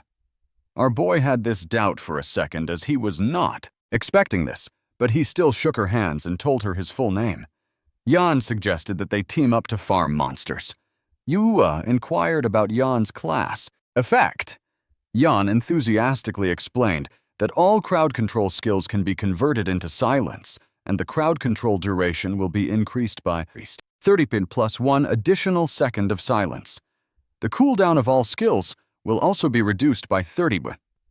With that, Yue knew that his farming efficiency would rise exponentially thanks to her. Jan asked him where he's going. He replied that he'll drop by Nodding City for a bit. He suggested they meet in their current location after 10 minutes so they can farm together. Jan emitted soft golden glow on her fingertips. She recalled making a promise to marry whoever helps her break out of the body of calamity. Eventually, she helped herself get off that dreamy state. Back in the city, Ua checked the dropped items from the boss monster. There are 3 equipment pieces and 1 skill book. He decided to sell 1-star equipment, and the remaining item is just enough to boost his current battle power. He wore the Ice Fire Mobility Boots, which are a grade 2-star mage-class monster tamer. When the user attacks their arch-enemy, the user's agility will increase by 10 for 5 seconds. The effect is unstackable. Yue was pleased with the additional agility. Next, he needed stronger damage skills. He used refinement, and the system window explained about Super. Flaming Missile Rank A. He could summon 3 flaming missiles to attack the enemy. Each missile does 110% magic damage. It costs 72 mana and has 5 seconds cooldown. He decided to try out the skill. Now, his speed has increased, and he even has a new skill. He's confident that those monsters won't be able to touch him anymore. The system window popped out. It was from barefaced Sujun. She's inviting him to join the Misty Rain Guild. You accepted it. Now that he had joined the guild and settled his equipment and skills, it's time for him to continue with the missions. A few moments later, a zombie was hit with the super flaming missile. It was burnt. Turns out these two have started farming monsters. Jan was impressed by how he had killed the flame zombie with just 1 shot. He complimented her back, saying that her situational awareness and mechanics are really good, and her grasp of skill timing is decent too. He also mentioned her mythic grade equipment with great attributes too. Jan shared that they were all given to her by her sister, saying that it will all suit a taboo mage. Deep inside, Ua was envious of how rich they were. Jan inquired if Ua kept his equipment invisible. Also, she noticed that his attack power is high. It made her curious if he also has mythic grade equipment. Ua replied that it has nothing to do with equipment. He just has a mythic ranked class. Jan couldn't believe it, since there are always revelations when mythic ranked hunters awaken. However, there were no revelations on the awakening day that year, so there were no mythic ranked classes appearing for that year. Yu replied that it's okay if she doesn't believe him. Deep inside, he knew that the reason was because he didn't obtain his class by awakening. They finished collecting the fire and ice element corpse cores. The mission will be over once they finish farming the hypertoxic zombies. Jan agreed that it's time to go to the hypertoxic layer. Now the system window showed their progress. Currently, they have 100 over 100 for Fire and Ice Element Corpse Core and 0 for Poison Element Corpse Core. An announcement from Misty Rain Guild appeared. Everyone is advised to gather in the zombie city within 10 minutes, and the absentees will be kicked out of the guild. Yan wondered what crappy plan Chen Jun had. He never explains anything and just threatens everyone. Yui asked who Chen Jun is, since this person was really imposing. Yan explained that Chen Jun is Lin High City's branch head of Misty Rain Guild. Chen's father, Yan's uncle, is the Su family's director. Su Chen are sworn friends. Chen Jun's position was given to him by Yan's uncle. Yue suggested going to the meetup location first because of the guild event. In another setting, a zombie roared loudly. Several people attacked it all at once, but they were all blown away. Aside from the large zombie, humans are also fighting against each other. Someone called out to Liu Yao and told him that they, the Misty Rain Guild, had discovered the boss first, and yet they are trying to steal it from them midway through. It was despicable. Liu Yao argues that strength is king and ordered to kill the pathetic Misty Rain Pavilion. The Iuchukut was back at it again. But then they were all interrupted as a magic circle appeared in the sky and it rained down fire. It caught Yao's attention. He was furious that someone was getting in his way. Yuua appeared and asked Yao if he's trying to steal their guild's loot. 1 hour ago, a gigantic zombie was wreaking havoc. Several men shoot an arrow while others are defending, but they were all blasted away by this gigantic monster. The men informed their superior that without the taboo mage to control the boss, attacking it blindly is taking up too much stamina. One member replied that they have nothing to fear since Ginyan would be there soon. For the meantime, their plan is to exhaust the monster as much as possible. Ui stepped forward. Him and Yan caught the attention of many. They recognized her as the second daughter of Bua, the Su family. The iceberg beauty from the legends, since she's extremely cold. They gossiped about her, especially about the news of her class restriction being broken recently. Then they noticed the man beside her, the one who helped her break her class restriction. They wondered how it was possible when the man looked like any other ordinary person. Yan blushed, and she told Ua not to mind their nonsense. She clarified that she isn't cold at all. Ua looked like he didn't care that much when he simply replied, "Okay."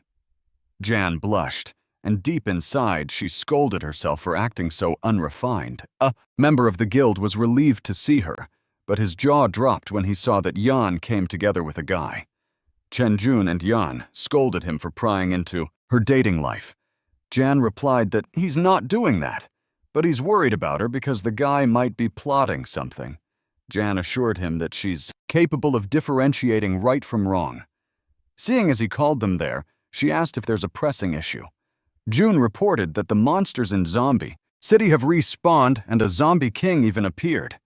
Yan and Ua exchanged glances. Jan couldn't believe that a zombie king boss appeared in the zombie. At that, where the chance of monsters respawning is low. She told Yue that if they defeat the zombie city's boss, the guild's prestige and overall strength will definitely improve. Yue then decided that they should go since they also have to complete the guild mission. Jun blocked Yue and told him that he didn't have to go. Ua asked why. Jun replied that it's because Yue is a beast tame who just entered the guild suspiciously. He suspected that Yue was dreaming of a free assist. When the crowd heard that, they couldn't believe that Yue was a beast tamer. That class's growth rate in all attributes is low and hard to develop. They also judged his equipment.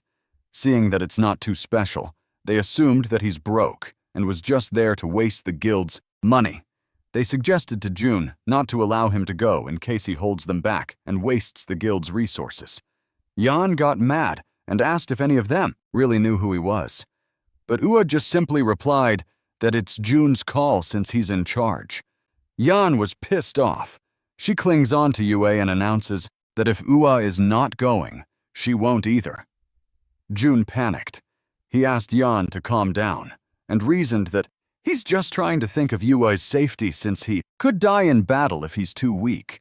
He agreed to let him join if that's what John wants, but Ua is only allowed to watch and that he must prepare his own resurrection scroll. June dragged Yan since they were waiting for her to control the Zombie King.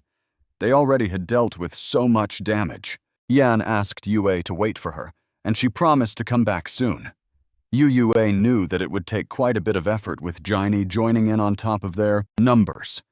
Taking down the level 15 boss monster should only be a matter of time. He saw it as perfect timing. He decided to take a look at the strength of the guild, ranked 5th on the provincial leaderboard.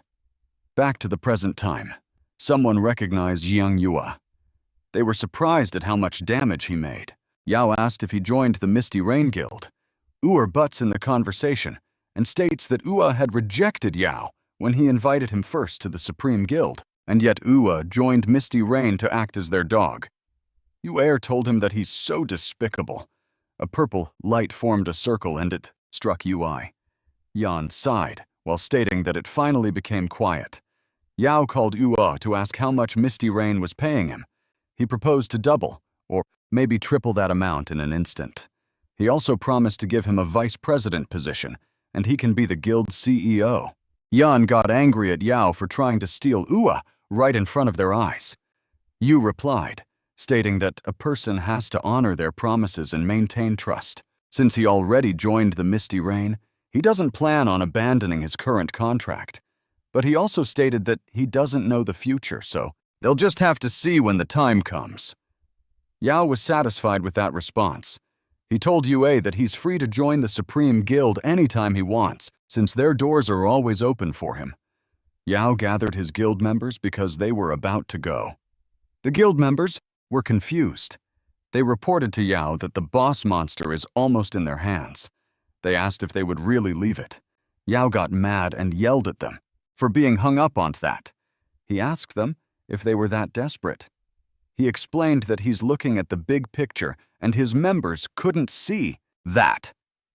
Yu and Yan watched as Yao walked away.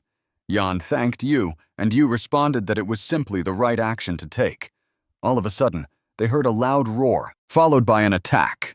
The monster has a large weapon, and this monster is gigantic and menacing, suitable for its name. Zombie King of Demise. Ui grinned and told the monster, "Let's dance, fucker." Ye used a super fireball and hit the Zombie King in the gut. Everyone dropped their jaws from the shock. They didn't expect him to be that strong. He called Yan, aka 40,000, and told her to do it one more time. Yan agreed, and she used her crown control to immobilize the Puk. Zombie King. Yu gathered his power on the tip of his staff. Then he released a super flaming missile that burnt the Zombie King alive. And that was the end of it. Its body dropped to the floor. The system window appeared and congratulated him for defeating the level 15 2-star boss, the Zombie King of Demise. He gained 7,080 experience points, performance points plus nut, and last hit 80%. He also received ability points of 100 W. Everyone was impressed. They wondered where he came from. Even if the monster was on the verge of death, it was still a boss. That's why many of them can't believe that he had defeated it by himself. Not only that, they also noticed how Yu got the entire Supreme Guild to retreat. Even the young master of the Liu family is respectful towards him. Yan approached Yu and thanked him. Had it not been for him, the Zombie King may have been stolen by the Supreme Guild.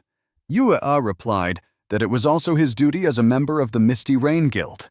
Everyone beamed with smiles as they realized that Yue is a big shot at Nodting City.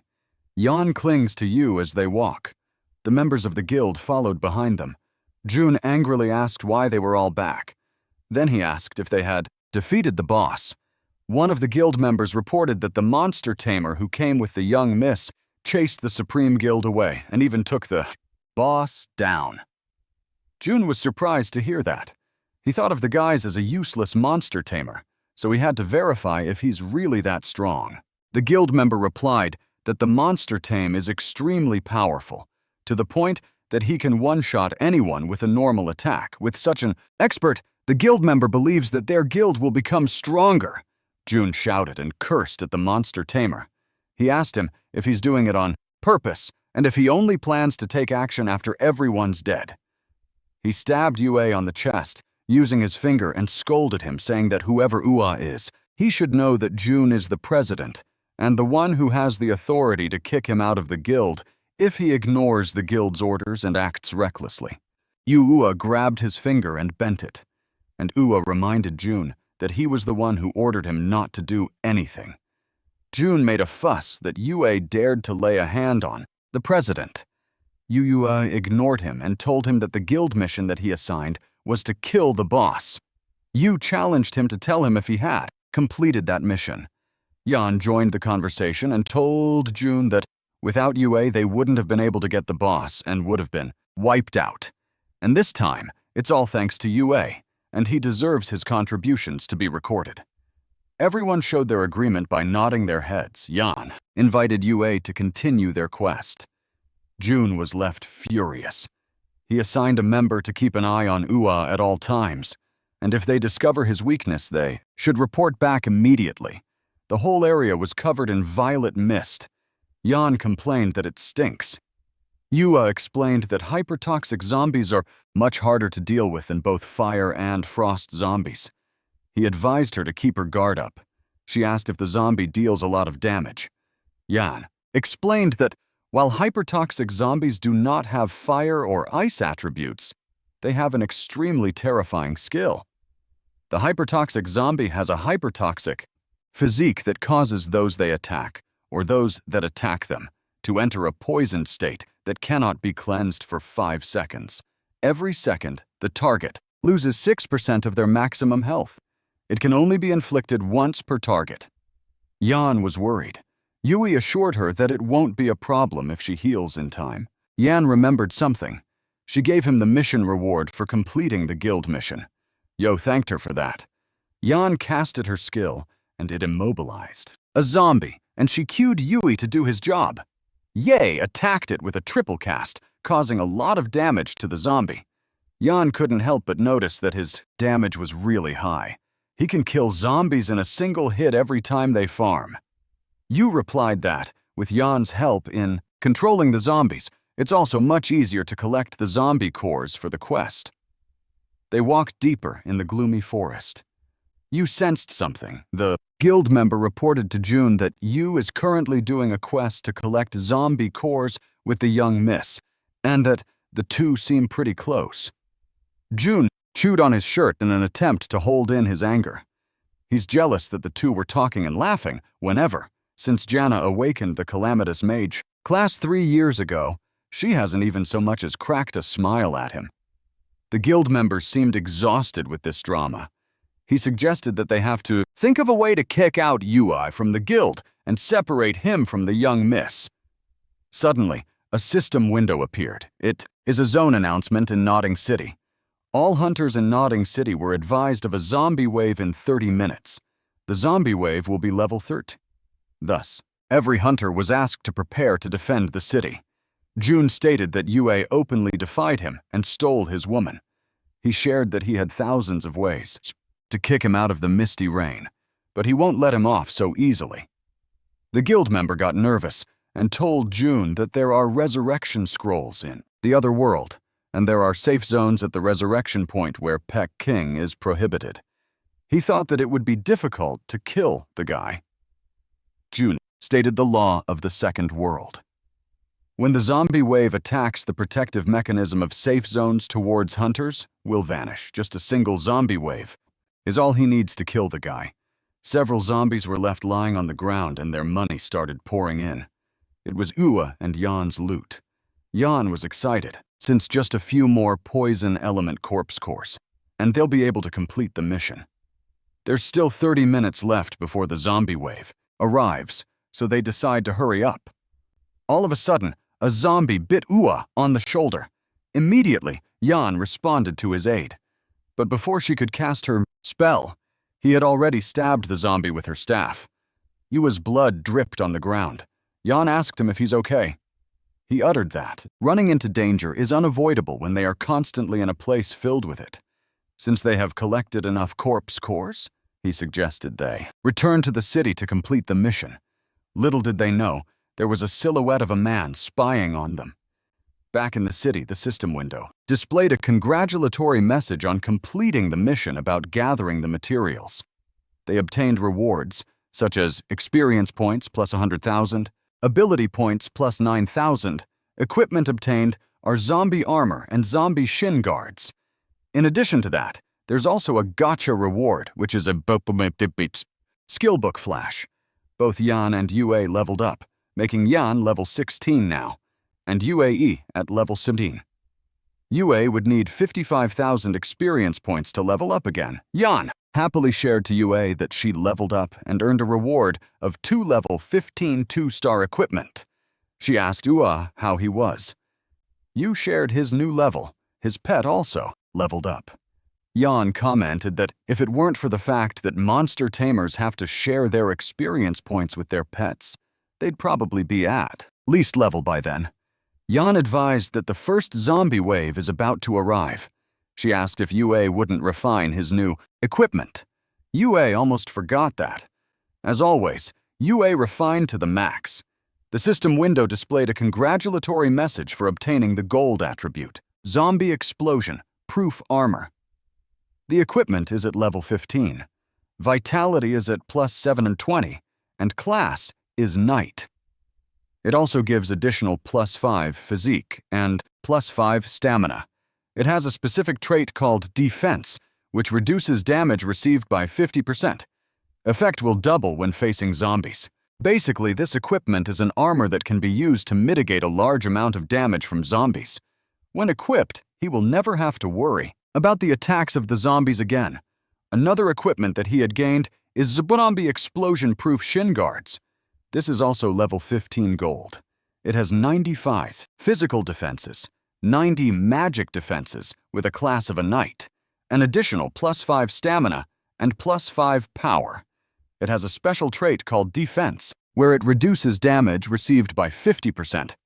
Effect will double when facing the zombies. This equipment is a pair of shin wards that can be used to mitigate a large amount of damage from zombies. When equipped together with the explosion-proof armor, even zombies will not dare to come close. With those two pieces of equipment, basically no one in the second world can touch the silver-armored scorpion, who's also already level 15. Jan is pumped up and ready to face the next zombie wave. But then she got a call. It was from Chen. Jan was told to come to the office because they need her for something important. Her sister is in there too, and they are all waiting for her. They had sent someone to pick her up. It made Jan wonder if something serious happened. She informed Yua that she won't be able to fight the zombie wave with him because something urgent came up at her home. Yu replied that it's fine and suggested that she leaves at once because she won't be able to when the zombie wave arrives. Jan was concerned since it's only a level 13 zombie wave. It's their numbers that make them scary. She emphasized how an army of ants can probably take down an elephant. She told Yui to be careful. Yui thanked her for that. A blue screen appeared in front of Yui. System window displayed that the zombie wave is about to arrive, so everyone should hurry up and find a shelter. This was followed by a zone announcement of Newing City, and this is addressed to all hunters of Newing City. It is about the zombie wave that has come to attack. From that moment onwards, until the zombie wave has been fended off, all hunters will be unable to log out of the other world. The protective mechanisms in New Oding City will also be disabled. There's a note that says that once a person kills over 50 zombies and lives, the current round of zombie wave will have been successfully fended off. The door started to open. Hundreds of zombies rushed inside. They were ready to devour all of the players. And of course, these guys were overwhelmed. Zombie waves are endless. The zombies have been programmed to retreat after attacking for an hour. Yue anticipated that he'll be able to take a break as long as he finishes killing 50 of them. Yu received a message from Sakura of Misty Rain Pavilion. She's asking him to come and help them. Yu has a grin on his face that portrays as if he knew something. He planned to be there in a jiffy. He arrived at a dark alleyway where several people were down. There were 2 silhouettes on the window. Those people have conversed about how much an idiot Yue is for coming because they told him to. They commented how Yue is full of himself when he's so stupid. Anyways, Jay asked the one with blue hair if he's certain that Yue has low defensive stats. The man with blue hair replied that his men personally saw that even though Yue can deal a lot of damage, he receives a lot of damage when he was touched by a hypertoxic zombie. They assumed that Yue must have put all his points into offensive, making his defense weak. Besides that, they already bribed 10 level 12 archers, as per their president's orders, and told them to lay an ambush in the alley. They expected that since Yue has weak defense, a round of focus fire is enough to kill him 3 times over. June's planned for Yue to die there, and when he responded, the people that June had stationed there won't let him live for more than a second. He wanted to make sure Yue kept dying until he goes insane. June was obsessed in claiming Yan as his, and no one can steal her from him. At the same time, Yue has arrived in the said location. The moment he stepped foot, the archers fired their arrows at him. But Ua immediately called his silver arm-moored scorpion, and it easily blocked all the arrows. June and the blue-haired man had their jaws dropped from surprise. They thought Ua was just a weak monster tamer, but he's so strong. System Window notified Yue that he had received a malicious attack from a hunter. He has been granted 10 minutes to counterattack. His evil value will not increase if he kills them within 10 minutes. With a devilish grin, Yui asked them if their little show was over. Now it's his turn. Yu was notified that he had killed the hunter named Carefree, who has a gray name. You won't incur any evil points. Then he was informed that he had killed the hunter Insanity who has a gray name. Yui won't incur any evil points. Yu kept walking on the alleyway with the silver-armored scorpion following behind him. He was wrathful. June asked how strong Yue is. He got angry at the blue-haired man since he informed him that Yue has low defensive stats. He demanded an explanation. Unfortunately, the blue-haired man had no idea either. Suddenly, they were attacked with a fireball. When the smoke cleared, Ua's silhouette was revealed. He mocked them, saying, "You tried to trick me with just that?" June played dumb. Ua pointed out how June sent people to keep an eye on him after the zombie boss had been defeated to find a chance to get rid of him. June inquired if Ua had just pretended to have a weak defense to trick them into thinking that it's his weakness so he could deal with them. Corrected him since using the word deal with isn't very accurate. Yue pointed out that he just wanted to see what those guys were planning to do. Jun pulled his bow while acting high and mighty. He stated that it doesn't matter if Yue had discovered their intentions, he would still kill Yue. Yu released an icicle. The blue glow covered June. While the blue-haired man announced that Yue is acting insubordinately and is attempting to assassinate the president, he commanded everyone to kill Yue now. The members obeyed. Yu prepared his staff and released a powerful fireball. June was surprised to see how Yue one-shotted an elite-ranked Templar assassin. He asked who Yue really were. June screamed as he slowly burned to death. Yue replied to June's inquiry saying, "I'm someone you cannot afford to offend." At the spawn area, June was notified that he had been killed by the single-class change necromancer named Zero. The blue-haired man reported to June that Yue is actually the Zero who cleared the first world in just half a day. That aside, the man noticed the class being necromancer instead of a monster tamer. June was just as confused. June was furious. He now realized why the man hid his ID all this time. June interpreted it as the bastard's pretentious act of being weak to prey on others. He vowed to make Yue pay. At the Su family building in the real world, a loud "no" Wei echoed. Yan screamed and reiterated that she doesn't like June. Her Uncle Chen replied that whether she likes him or not doesn't matter. And those feelings can be developed anyways. Then he told her that he had prepared a gift for her. One of them is an energy drug, an epic rank treasure. After use, the person's rate of obtaining ability points will be amplified 100-fold for a month. There's also a demon suit. Head of the Chen family shared that the energy drug is valued $5 million along with a mage suit that the Chen family had paid $8 million to specially get a master to customize it for Yan. The head of the Chen family only has one son, Jun, and in the future, he will definitely inherit all of the Chen family's assets. And if Yan marries him, he will be able to get all the resources she needs. While she appreciates the gesture, Yan was firm that she will decide for her own marriage. The head glared at her. The head of Su family, such Chen, yelled at Yan, telling her that the Su family has spent large amounts of blood, sweat, tears, and resources to nurture her, so she shouldn't say something preposterous. Gina felt bad for her sister.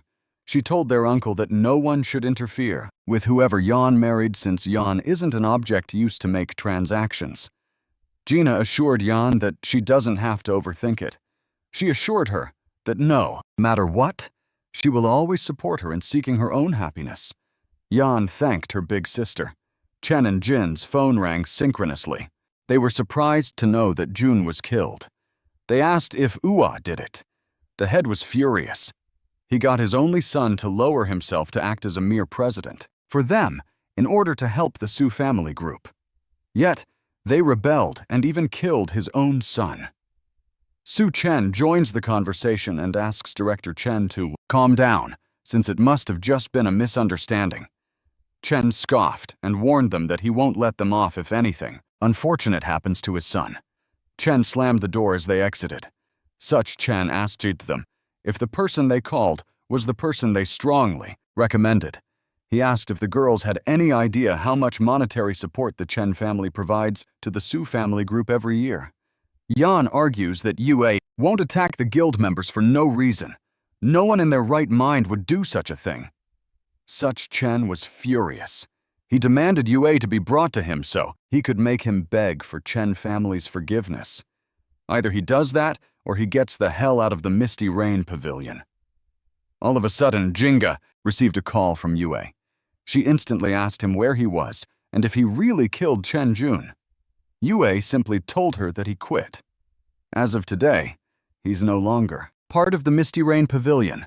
I wish we could all just do this in real life. After messing things up in the office, you'll call your boss and say, I resign. Gina asked Ua if he was provoked by Jun. She advised him not to act rashly while she proves his innocence. Yu simply responded to just leave it be. In his head, it's better for him to sever ties with the Misty Rain Pavilion. Jun is extremely narrow-minded, and he has people supporting him. Since Yue defeated Jun, Jun will certainly take revenge.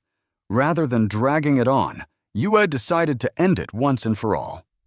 Yue decided to just rely on selling materials to cover the 50,000 monthly medical bill. To obtain more valuable materials, he must complete the second world and go to the third world as soon as possible. He still has to make it through 2 zombie waves and a dungeon to complete the second world's missions. He checked the screen containing the details of the second world, Attack of the Zombies. Out of the 3 dungeons, the Death Cemetery has the highest level and slightly better drops. Since Yue is currently at level 10, he should have no problem solo clearing Death Cemetery, which is a level 20 dungeon. However, the level 15 Pitch Black Zombie Den. Someone approached Yue. There were several intimidating men. The man on the front had a mischievous smile on his face as he expressed that he recognized Ua as the popular beast tamer from the Misty Rain Pavilion. Yu had a fierce look on his face as he advised them to get out of the way. The men were looking for trouble as they replied that they won't budge. They taunted Yue to hit them. Yue knows that they are intentionally doing Isma. While emitting an intimidating aura around him, Ua asked them, how much did Jun pay them? The man was nervous, but he still acted smug as he replied that President Chen gave each of them 5,000 and a resurrection scroll. Not to mention, they will be awarded an additional 5,000 if they die by Yue's hands. Knowing that those men will still receive 10,000 even after Yue had died, gives an impression that President Chen thinks highly of Yue. You're certain that he can get rid of those men with just a flick of his finger. He'll end up with a red name because of it. He won't be able to enter the safe zones or log out while clearing his karma points. He will also be stuck in the second world forever, as he won't be able to activate the boss battle. It was truly a ruthless move by June. Yao enters the scene with his men and exclaims that he will pay them double. His condition is to help kill the president of the Misty Rain Pavilion. Each time they die, he will compensate them with 50,000, and he'll give 500,000 to whoever gets the last hit on the target. The man's jaw dropped, but they regained composure and inquired who Yao was to speak so arrogantly. One of Yao's men introduced Yao as the youngest son of the wealthiest family in Linhai City. The men stuttered as they realized it was young Master Yao. Immediately they followed Yao's order. Yao addressed Ua, saying that he recently heard that he was kicked out of the Misty Rain Pavilion. He shared how June was whining about him to everyone, telling them to make Ua's life difficult in the other world. Yu replied that June is very brazen. Yao responded that Misty Rain Pavilion is full of arrogant pricks, invited Yue to join him, and he can name a price. Besides, Yao is confident that he'll be able to protect Ua from getting harassed by those bastards. Yu responded that he'll think about it in the future. But for now, he's not interested in guilds. Yao's henchman pointed out how Yao stood up for Yue multiple times and had even spent a large sum helping him. Yet Yu had never said thank you. Yao replied that Yue had just become the target of the Misty Rain Pavilion. That's why he doesn't want to join a guild for the time being. Yao added that the Misty Rain Pavilion is a bunch of blind airheads. It's no wonder they have been stuck at the 5th since forever. Ua walked away.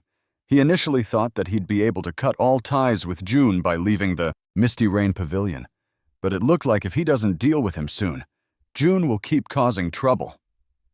Yu arrived at the level 15 pitch-black zombie den. A normal hunter would choose to go after better rewards, so most would form a team to clear the death cemetery, which has the highest level. In contrast, there are very few who would bother with the pitch-black zombie den, which has the lowest level. The NPC Mage Moan appeared and welcomed Yue. He asked Yue if he wanted to challenge the pitch-black zombie den dungeon. The NPC had a crystal, and it glowed brightly. Yue replied, yes. Mage Man wished him the best of luck. The ordinary secret quest in the pitch-black zombie den can be refined into a gold secret quest. In that case, the pitch-black zombie den can be upgraded into a hidden dungeon.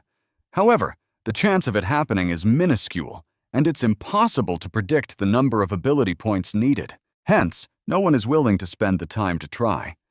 Regardless of how low the chance is, or how many abilities points it will cost, Yue refined it to the max, until it became a gold secret quest.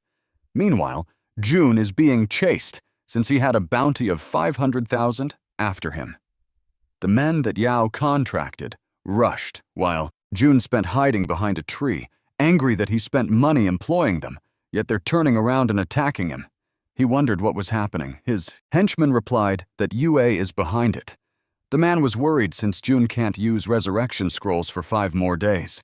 As a precaution, he is advised to wait until the cooldown refreshes before going out to farm. June angrily slammed his hand on the trunk of the tree. He vowed to kill Ua. A notice appeared to all hunters in Nuadang City. It announced that a hunter with a private profile has used a gold secret order. The normal dungeon, pitch-black zombie den, has been transformed into a hidden dungeon. For the next 2 hours, all hunters are welcome to challenge the hidden dungeon. The perk for all challengers is that within the next 2 hours, all hunters are able to resurrect once for free in the pitch-black zombie den. June felt blessed with a free chance to be resurrected and to clear a level 15 hidden dungeon. He told his guild member to gather the members at once to clear the dungeon. He instructed that they should bring their best equipment. The man abides by that. A large L-looking monster that looked like a demon was slashed. Yao commented that a free Resurrection is music to the ears of someone like him, who can't use resurrection scrolls. He instructed the Supreme Guild members to gather and advance to the pitch-black zombie den. Meanwhile, Yua had killed lots of monsters already. One of the missions of the Second World is to clear a dungeon. The ranks of rewards in a dungeon that has been upgraded to a hidden dungeon are increased immensely. Together with the free resurrection perk, he knew someone would be tempted. Dark mist emerged from the corpse, and it turned into a purple red-eyed monster. Yua knew that to guarantee the success of his hunt. He still has to deal with the gatekeeper of the dungeon. The pitch-black zombie boss is a magic-type boss monster.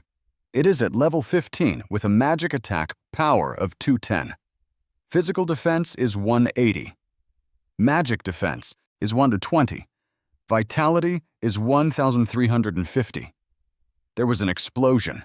It dissipated the limbs of the pitch-black zombie boss. He threatened the boss to be honest. Otherwise, he will make sure that it will have the same fate as its arm. UA received a notice that a large number of challengers have entered the pitch-black zombie den. It's a dungeon with a free resurrection. It's an opportunity that cannot be missed, not only for June, but for all ordinary users who can't afford resurrection scrolls. Our MC then closed his eyes for a second. He saw Yan and even the Supreme Guild enter. Yua is only after a single person, so he decided not to involve those innocent ones. He initiated a permission-altering function. As the Golden Secret Order holder, he has the authority to change 3 of the permissions of the pitch-black zombie den. Many hunters are currently fighting with the monsters. June told Yan to stay close to him. Deep inside, Yan is annoyed. Originally, she wanted to look for Ua.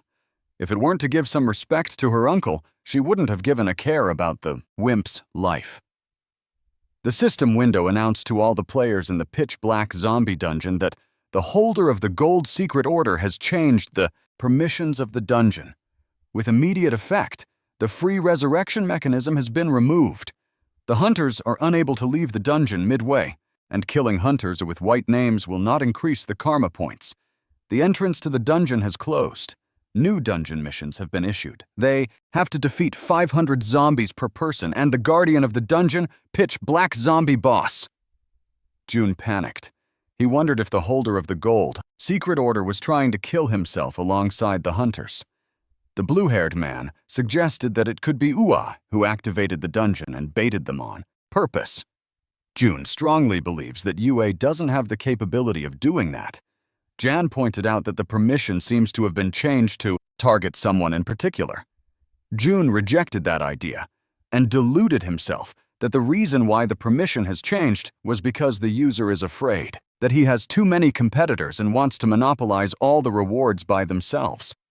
June told Yan not to worry as long as he was around. He promised to carry her through the dungeon no matter how the user changes the permissions. He uttered that 500 zombies is nothing. Deep inside, Yan thought that June should focus on himself first. They walked forward. June told the guild members that as long as they defeat the boss, the first clear rewards will belong to the Misty Rain Pavilion. They noticed someone, but June couldn't believe that it's possible that someone else was faster than them. Someone uttered, "You're finally here." They recognized the voice, and June got terrified while Yan got excited. Yua was sitting on top of the defeated boss. He then uttered that he'd been waiting for them for quite a while now. Yan asked him how he got there. She shared that she was about to look for him. June realized that it was Ua who used the Gold Secret Order to activate the dungeon. He inquired where June had gotten the Gold Secret Order. Ua stepped down from the corpse and taunts June that his chance to kill him is in front of him. Deep inside, June knew he was in a dire situation since he only entered the dungeon because of the free resurrection perk of the pitch-black zombie den. But he didn't expect to fall for Ua's tricks. If Ua attacks him now, he may end up paying for his sins right there. But June acted proud since Ua was alone when he had the Chen family, one of the 3 great influential families in Linhai City, backing him. Even Su Chen, the chairman of the Su family, met him, so he demanded Yue to show respect to him too. He asked how exactly Ua planned to go against him. Jun ordered Yan to use the power of silence to control Yu. Yan was unfazed. She replied that Ua used to be a member of the Misty Rain Pavilion, and yet that's how Jun treats him. She told him that if he's aiming for someone's life, he shouldn't blame them for defending themselves. She refused to be an accomplice to his misdeeds. Jun didn't expect that. Sweat formed in his face. He recklessly ordered everyone to attack Yue. He couldn't believe that since they were lowly, they couldn't possibly defeat a boss. Everyone else agrees that it would be like running to their deaths. Jun grits his teeth in anger. He insisted on his order and told them not to be afraid. He told the men who can resurrect to charge in, and he'll compensate them 5,000 each time they die. Jun thought that there's no way Yue would be able to fend off a human wave attack. The men were blinded with the money. Surely humans live and die for money. They charged at Yue while still being apologetic about it. You asked, how would Misty Rain Pavilion be, comparable to a level 9 zombie wave? He easily defeated those men with a single swing of his sword. Our MC then stood still in confidence.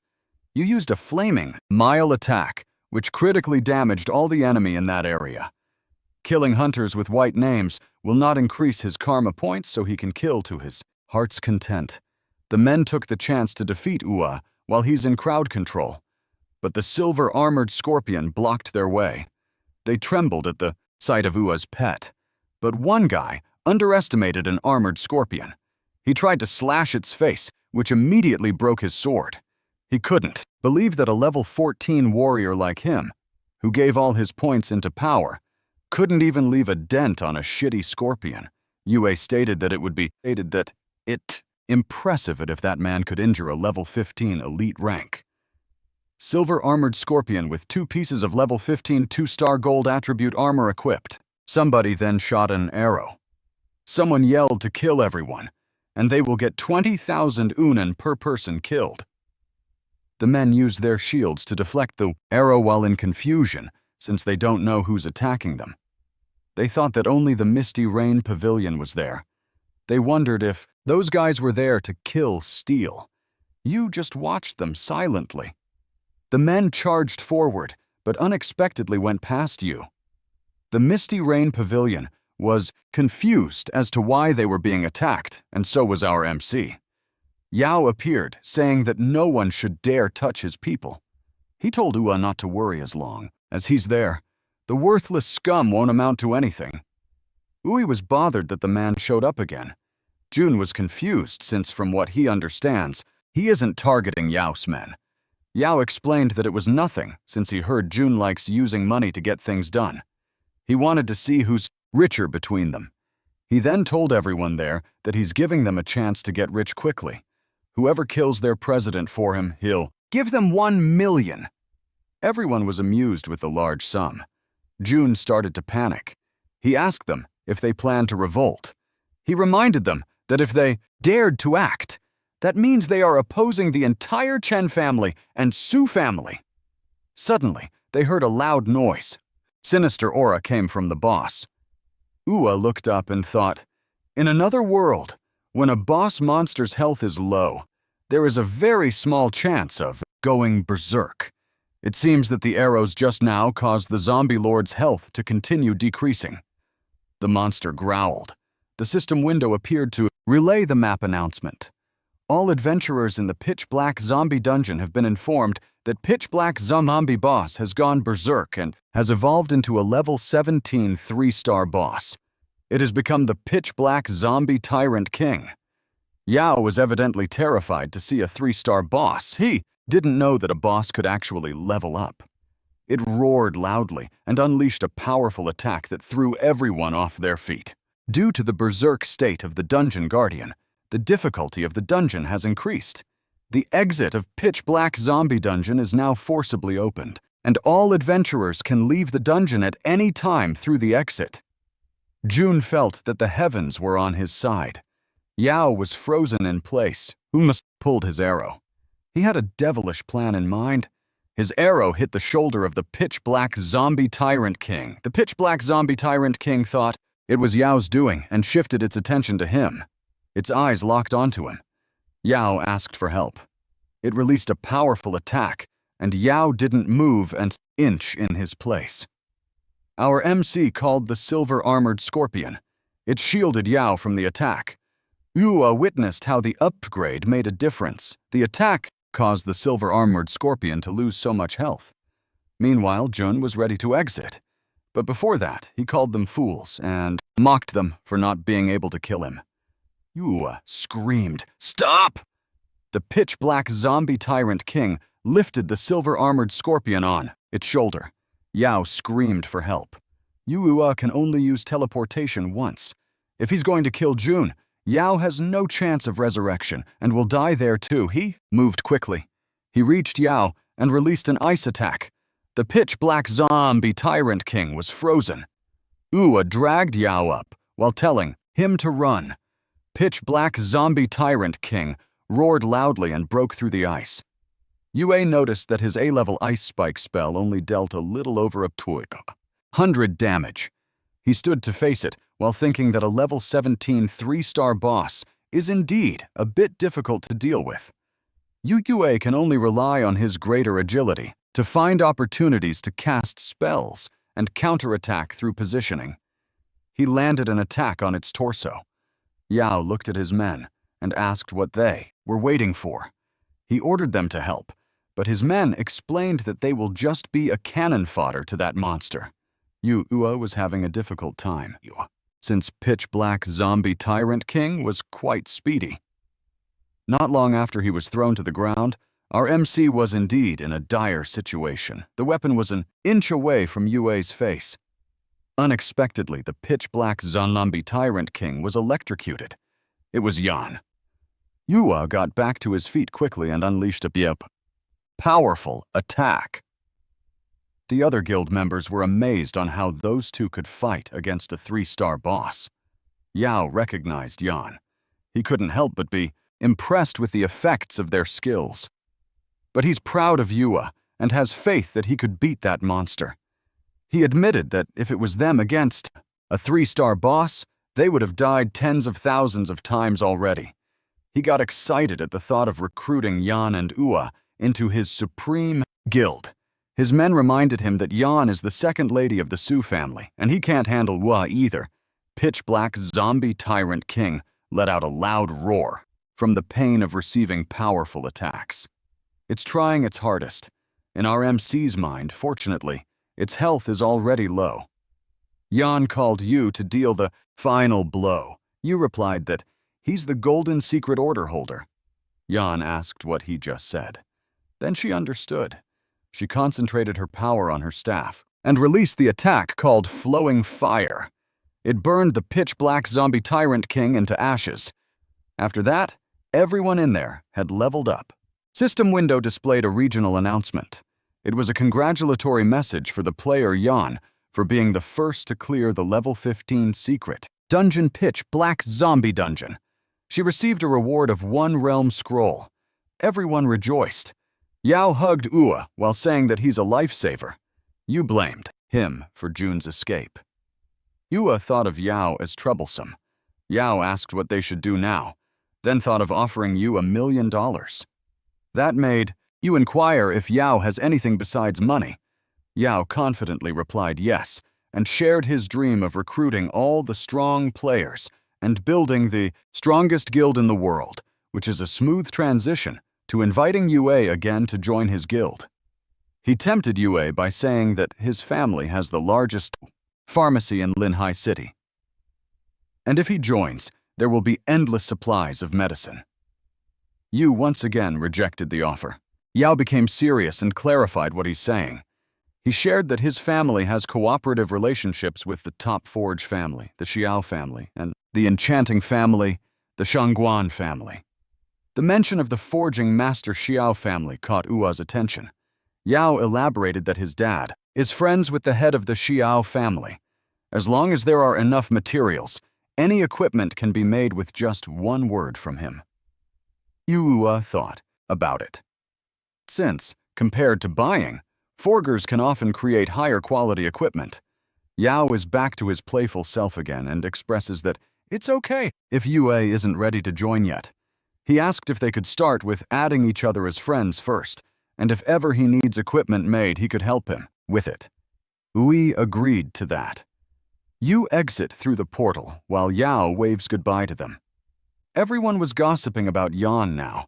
They couldn't help but adore epic-class hunters, especially Yan, who is beautiful and capable.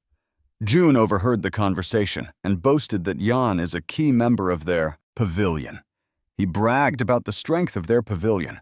It was reported to June that Yan killed the boss, and Yue had survived too. June admitted that he underestimated that guy. He didn't expect Yue to use a secret realm and trap and ambush them. His hate for Yue made him more eager to kill him. June's henchman pointed out that Yue's strength is formidable, and he even has the backing of the Supreme Guild. June reasoned that even if they can't kill him, it doesn't mean that others can't. The man asked who June was referring to.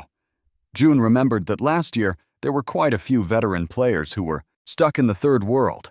Their levels are at least over 30. June was certain how those people can't ignore Chen family. June expressed Ua, just you wait, and wagered that if Ua can survive the third world, he would eat Pyeongwon at the forest. Yan asked Ua if he considers her an enemy because of June. Ua simply replied that he only has one enemy, and that is June. But of course, if Misty Rain Pavilion insists on helping that person, he wouldn't mind having a few more enemies. Yan replied that there's no way she'd help that person, and that just like our MC, she hates him too. She brought out the loot and told Yue that since he let her take the last hit earlier, it all belongs to him. In Yue's mind, refining those equipment and skill books will greatly enhance his damage and health limits. The system window appeared with a regional announcement. A zombie tide will invade in 30 minutes. That round of the zombie tide is level 15. As long as they survive the zombie tide, the world quest should be completed and they can head to the third world. Yan and Ua got ready. A few moments later, a brown-haired woman walked past Yan and rushed to Yue. The lady admitted that she was wrong and asked for his forgiveness. Ua asked her what she meant. She explained that Yao doesn't want her anymore. Yan uttered that now Yao doesn't want her, she would come looking for you. What does she even think of you? Ua admitted that she was bothered by his lack of money before, but she reasoned out that there's no girl who hasn't dreamt of a good life with wealth. She added that Yue is impressive now, with a bright future ahead. She suggested that, if they got back together, they won't argue anymore, and she promised to make him happy. Ua had a smirk on his face. Yan commented that he's shameless. Suddenly, they heard a loud noise. Ua panicked that the zombie wave was coming, and they had no time to prepare. Ua was calm. Yan was ready to face them, and, fortunately, she made some adjustments after the secret realm ended. Ua responded to Wei Rare using her words. He has a bright future. So he asked why. Would he want someone like her? He told her to get lost. Ua was dumbfounded. She told him that he changed. The old Yue would never say that to her. The zombies arrived. Yan released an area attack. She announced that since there's too many, she wouldn't be able to control them all. Ur ordered the silver-armored Scorpion to go to Yan first. It helped Yan fend off the zombies. Yue casted a fire and burned several zombies all at once. Then someone asked for Yua's help. It was Ur. She was being dragged by 2 zombies. Yan was about to rush to her aid, but Ua stopped her. He told her that she won't be able to save anyone, and she'll end up getting killed too. Ur was about to get eaten. They saw the starlight that symbolizes death. They realized that her number of revivals had already run out. More zombies charged in. Yue encouraged Yan to keep going since there's no time to lament the past. They have to deal with the zombie wave first. Yan agreed. But there was a feeling for Ua. He recalled a nice memory with Yue. The zombies have spread all throughout the city and hunters tried their best to defeat it. Yue and Yan were hidden behind a wall. It's already the third wave, but the zombie wave hasn't ended yet. Yua told her not to worry, since there are at most 3 waves in a day, and they are nearing the end. They just need to wait for the tide to recede. The second world zombie siege is displayed on the system window. As the apocalypse strikes, the world faces disaster. Humanity, shrouded in darkness, is gradually mutating. The zombies are about to surround the city. As a survivor of the city, they have to work with others to protect the city. When the zombies break through, they will have nowhere to escape. The World Task 1 is to clear a secret realm. World Task 2 is to participate and successfully repel 3 zombie tides. After completing the above world tasks, they can activate the second world boss dungeon teleportation passage. They have to defeat the boss to enter the third world. Yua knew that the previous secret realm yielded 400,000. If he wants to enter the third world early, he needs to clear the secret realm as soon as possible. He opened a portal and told Yan that the zombie wave would end soon and she can restore her health for the time being. Yan asked what he would do. Y simply replied that he had other things he needed to take off. Then he went through the portal. Yan was sad since she wanted to join too at zombie hospital level Senin. Before the zombie tide ends, Yue plans to clear the Bush secret realm as well. He entered the hospital. The zombies noticed him while he called Silver Armored Scorpion. They marched forward to gain the experience, waiting for them. It was late at night. Coins are being dropped. Yui was notified by the system that he had cleared level 17 zombie hospital and received plus 200,000 XP, plus 1 gold, plus 30,000 exotic energy with 10-fold increase. He acquired plus 1 Demon Slayer ring, 1 lightning spell, skill book, 1 elite pet egg. Yue has completed the second world task, and the second world passage has been activated. He has to defeat the world boss to proceed to the third world. Yue had leveled up to 20 and required 120,000 XP to level up again. He threw the coins to Silver Armored Scorpion, who loved it. With that, the Silver Armored Scorpion can slowly evolve and become a mythical level character soon. Yu was pleased that he had gained a new skill and new equipment with increased attack power and health. Once the zombie tide recedes, he can prepare to clear the second world. Super Lightning Spell, a grade, summons a lightning strike to attack a single enemy, dealing 300 magic damage. It has a special effect of 30% chance to paralyze the enemy for 1 second. The paralyzed state cannot perform any actions. It costs 95 mana points and 5 seconds cooldown. The Purgatory Demon Slayer Envoy, level 20, gold, is a 3-star weapon for mage or beast tamer. It has magic attack power of 155, intelligence plus 10, spirit plus 10. Each attack by the wielder burns 200 mana points from the enemy. If the enemy's mana is insufficient, an equivalent amount of health is deducted. It is a ring that seals demons coming from hell, heading toward darkness. Then a message came in. Yan invited him to fight the second world boss together now that the zombie wave is over. Yao had a message too. He needs Ua's help to fight the world boss. Ua thought that with the Forbidden Mag's assistance, the odds are better, and he also considered how Yao helped him a few times. He replied to them that they will meet in 15 minutes at the Zombie Royal Palace. Both Yan and Yao replied, "Okay." Outside of the city, Yan asked Yao why he brought so many people. Yao acknowledged that Yan is powerful, but he wants to be safe in dealing with the ultimate boss of the second world, so he brought more healers just in case. Ui replied that it's all right if he's happy with it.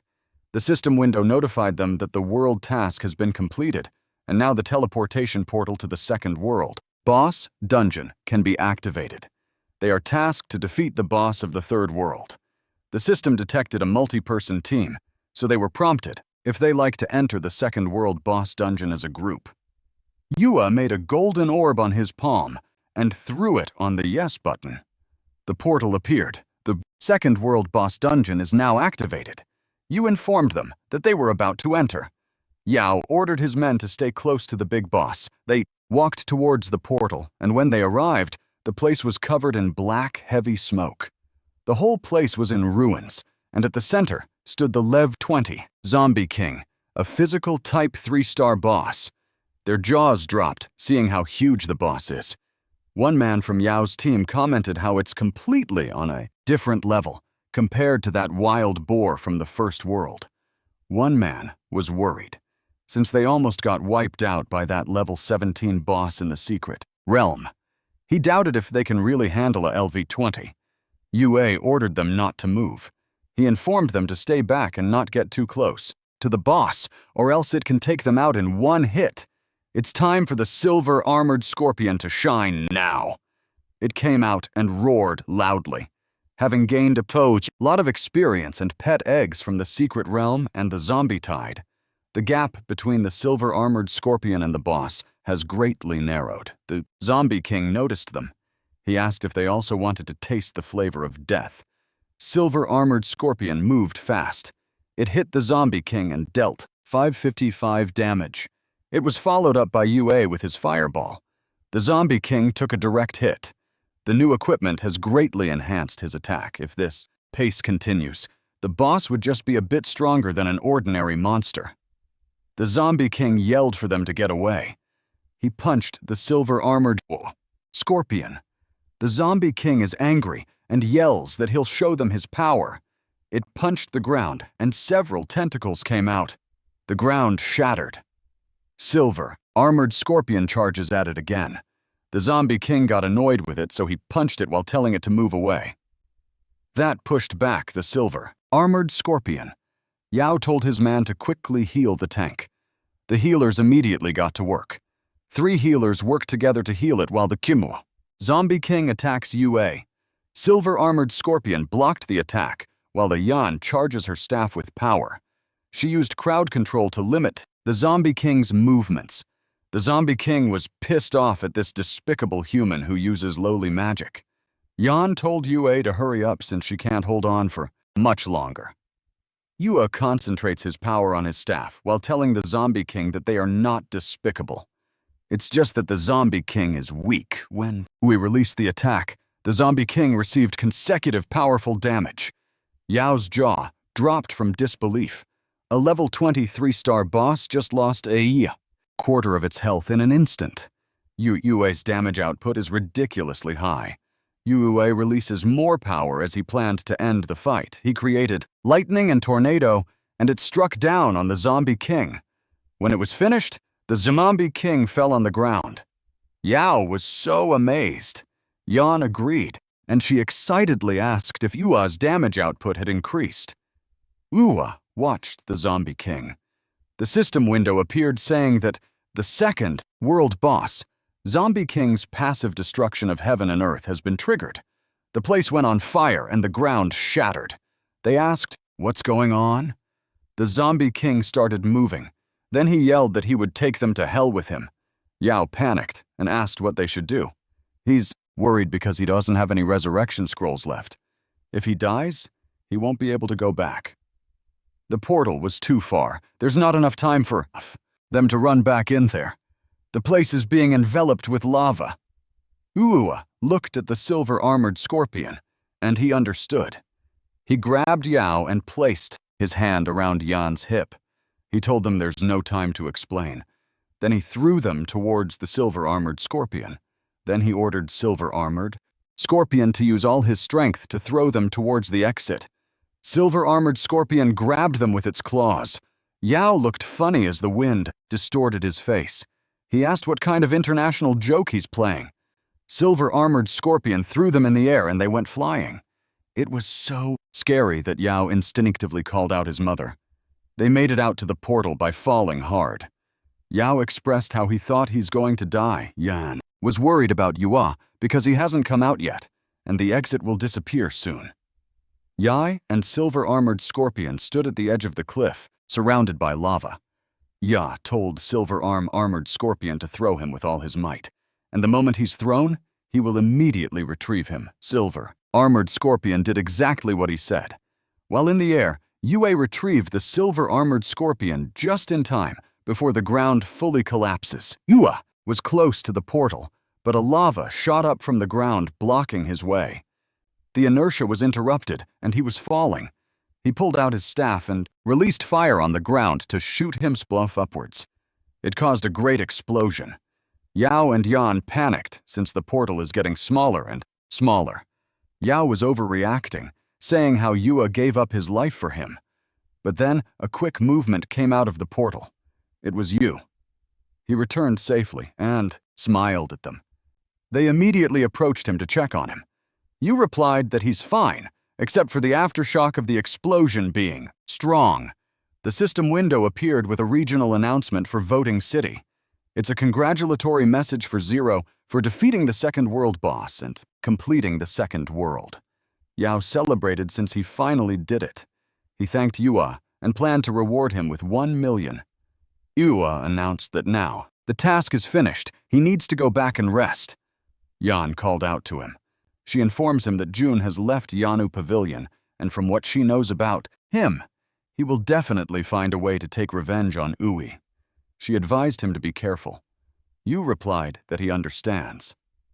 Yao noticed how Yan's control skills are spot on. Being the first batch of players to clear the second world as new professionals, he invited her to go to the third world together. Yan flatly refused him. Yao accepted her decision and told her that they should work together again when they got the chance. Yan commented how the bond between people is truly amazing. Those two used to not get along, but now they unexpectedly become friends. The third world is the arrival of the Grim Reaper. The place is like a graveyard. On a certain grave, the ground cracked and a hand appeared. Yao's member commented how the safe zone in the third world is too thrilling.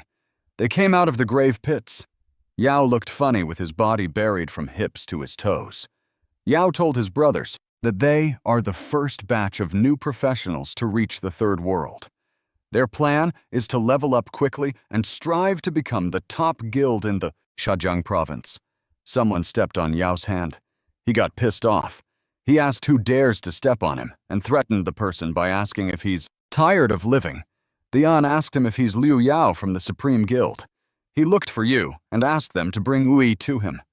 Yao pointed his finger at the man and asked him who he thought he was, and that he won't call him just because the guy said so.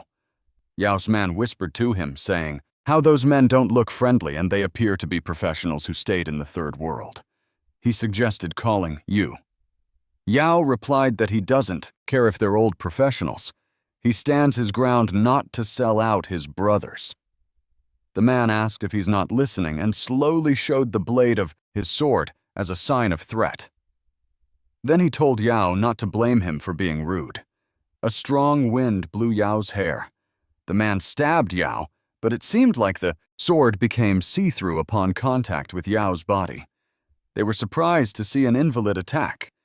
It made them think that Yao is still under newbie protection.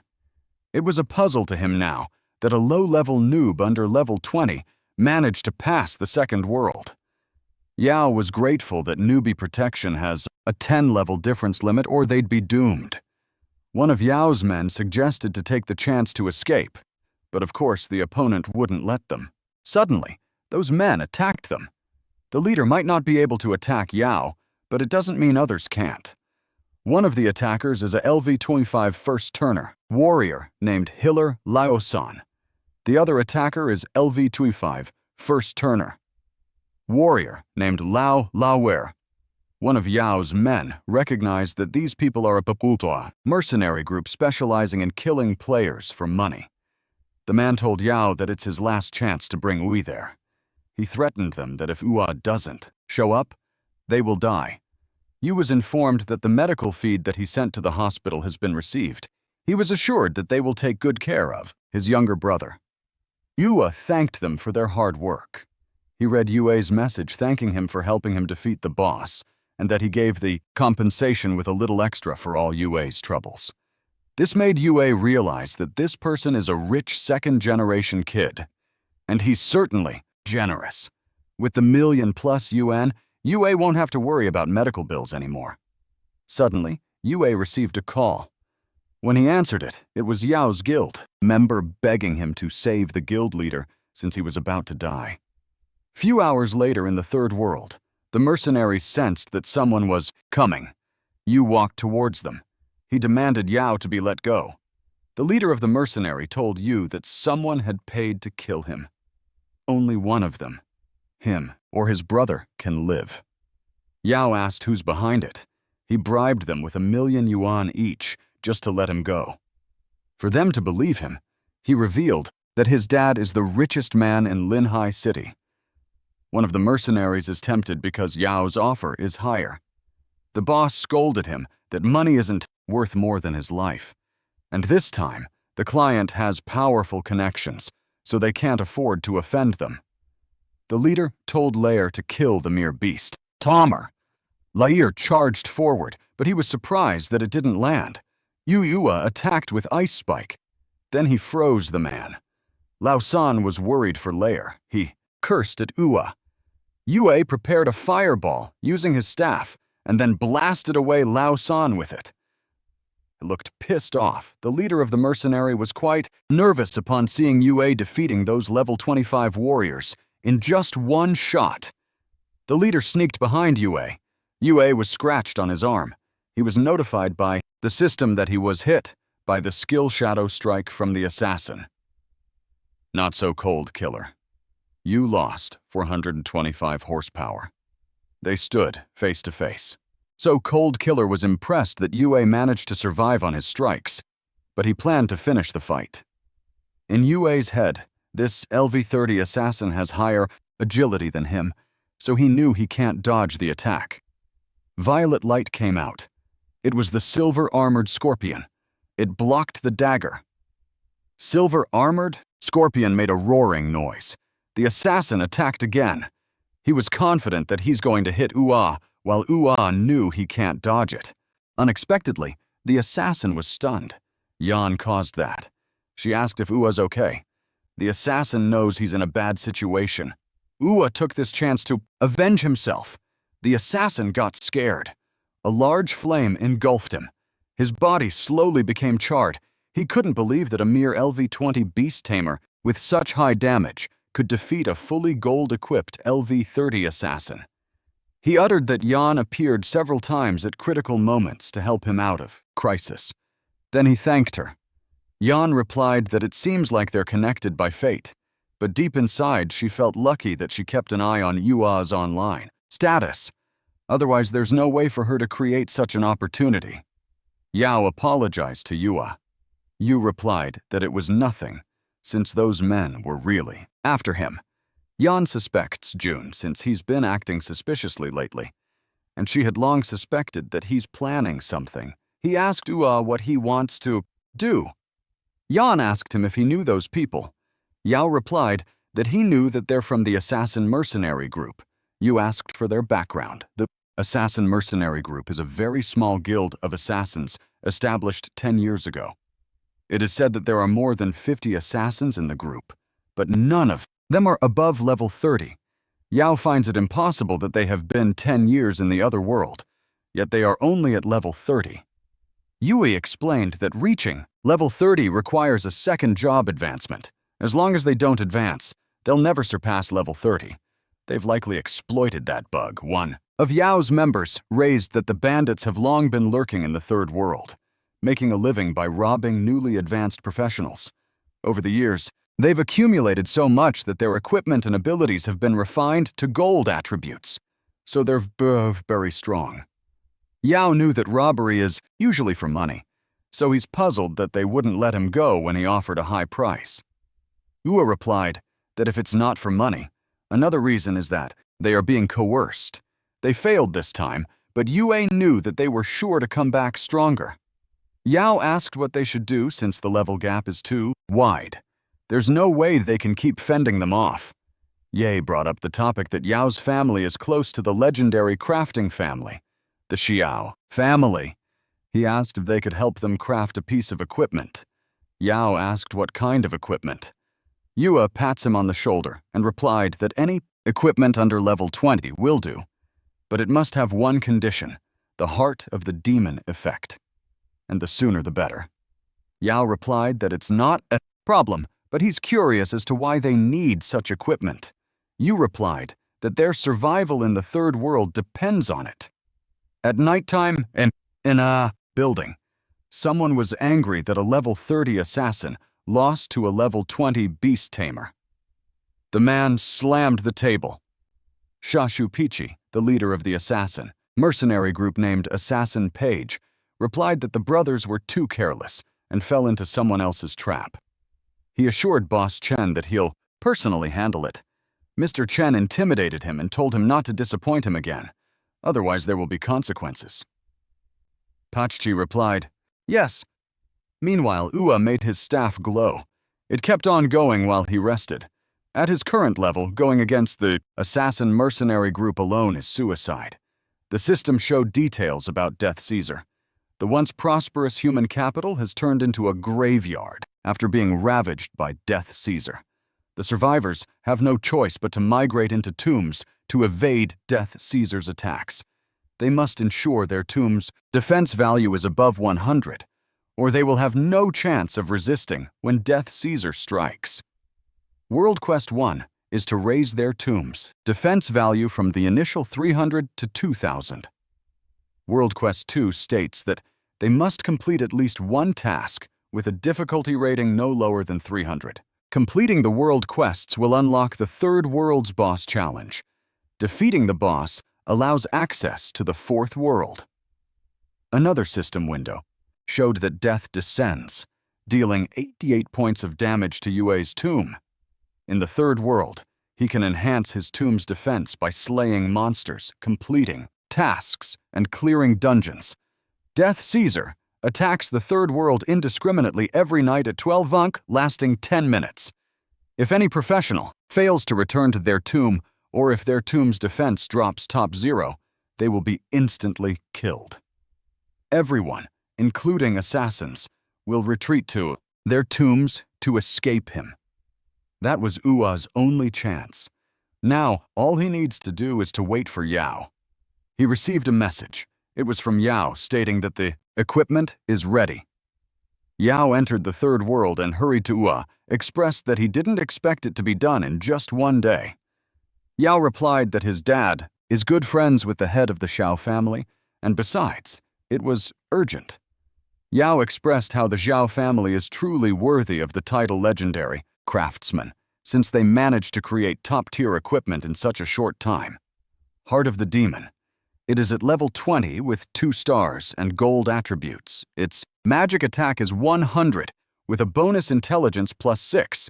When at full health, the wielder will be immune to lethal damage from a single strike. This is a staff forged from the eyes of a demon and tempered in black water, imbued with immense demonic power crafted by Xiao Jiba. Yao asked Yu if they are heading out to fight together. He shared that members of the guild said that the assassins are waiting outside the safe zone, targeting the members of the Supreme Guild. Yu replied that he has other plans. A system window appeared to display a message about the Holy Light Tomb. All professionals in the Holy Light Tomb were warned that Death Caesar would attack in 5 minutes, so they had to retreat to their tombs immediately. Yao announced that they must return to their tombs quickly, but then they saw people coming towards them. Yao recognized that it's those assassins. Us assured him that they won't attack since they are in the safe zone. Qi taunted them and threatened them that if they took even one step outside, he would kill them miserably. Ua told Yao to hurry into the tombs. Yao panicked, seeing Ua heading in the other direction. If he heads out now that death is coming, it's basically suicide. Ua advised Yao not to leave the Holy Light Tomb until he returns. If needed, they can retreat to the second world to grow stronger. Yu entered a portal. Yao asked what he's planning. The place started to get covered with red, ominous lava floors. Then something rose from the ground. It's a red giant, menacing, demonic-looking creature. Yu kept walking until he found what he was looking for. At Gravekeeper Li, one man is hugging a Chiwa's cross and yelling that the hateful ruler of death, Death Kaiser, is coming again to desecrate the Holy Light Cemetery. Yui asked him if he needed help. The man was surprised to see an adventurer. The man told Yu that he arrived in time. He requested Ui to head to the City of Death, east of Holy Light Cemetery, and eliminate the skeleton army there. This army is under the command of Death Kaiser, ruler of death. As long as they are destroyed, the power of Death Kaiser, the ruler of death, will definitely weaken. Yua agreed that they cannot allow Death Kaiser to bully them. The man was pleased that he gave Ua a thumbs up and told him that he will wait for good news. Ue received the mission called Facing Death. It's a normal quest with 440 difficulty. The Holy Light Cemetery faces repeated threats from Death Kaiser, the ruler of death. Yada yada yada. I ain't reading all that. During Death Kaiser's invasion, once they leave the Holy Light Cemetery, there's only one outcome: death. The red, gigantic, menacing, demonic-looking creature let out an attack from its mouth. Made a barrier to defend himself. He was informed by the system that his grave is being attacked by Death Kaiser, making him lose 97 points. The cemetery's remaining defense value is 121 points. Another system window appeared to inform him that the effects of darkness in Devil's Eyes and Heart of Demon have been activated. Yui successfully resisted the fatal damage caused by Death Kaiser. Yui felt grateful that he asked Yao to enhance the staff. The Heart of Demon effect is perfect for resisting Death Kaiser. It's because no matter how much health an adventurer has, if that person is within the attack range of Death Kaiser, instant death is inevitable. The enhancement effect of the Heart of Demon provides immunity to his skills. Yui discovered it by accident in his previous life while exploring the fourth world. In the third world, such equipment can only appear if crafted by a skilled craftsman. Thanks to Yao's connection with a legendary craftsman, the equipment this time is better than in his previous life, and it didn't take much time. Yu planned to be back soon. Meanwhile, at the safe zone, Yao expressed that he's scared to death since Death Kaiser is truly powerful. His subordinate told him that it's just the beginning. If they can't venture out to level up anymore, when the cemetery's defense points drop to 0, they will be doomed. Jun appeared and noticed Yao walking by. He asked Yao why he's standing in the safe zone and not daring to go out. He asked if Yao is afraid that if he leaves, he'll never make it back to the third world. Pei reminded Jun that it's important to seize the opportunity and go out to level up. Jun got pissed off from being told what to do. He reminded Pai that his mission is to capture Ua.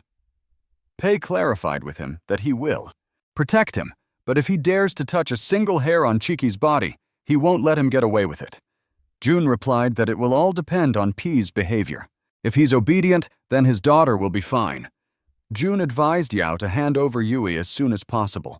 Otherwise, even if they don't kill Yao, Yao won't survive the night. Yao was pissed off. He commented that Jun relies on his high rank to look down on others.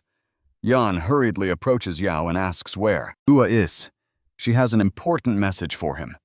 Yao's subordinate replied that Ua took the equipment and fled.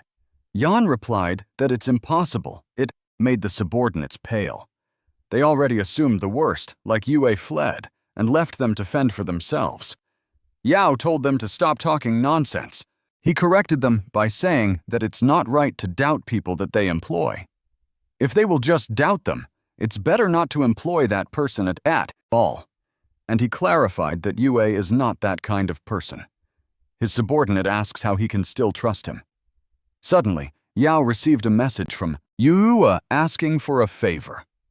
Yao was pleased that Yu looked for him. Yan was jealous that Yao was the one asked for a favor.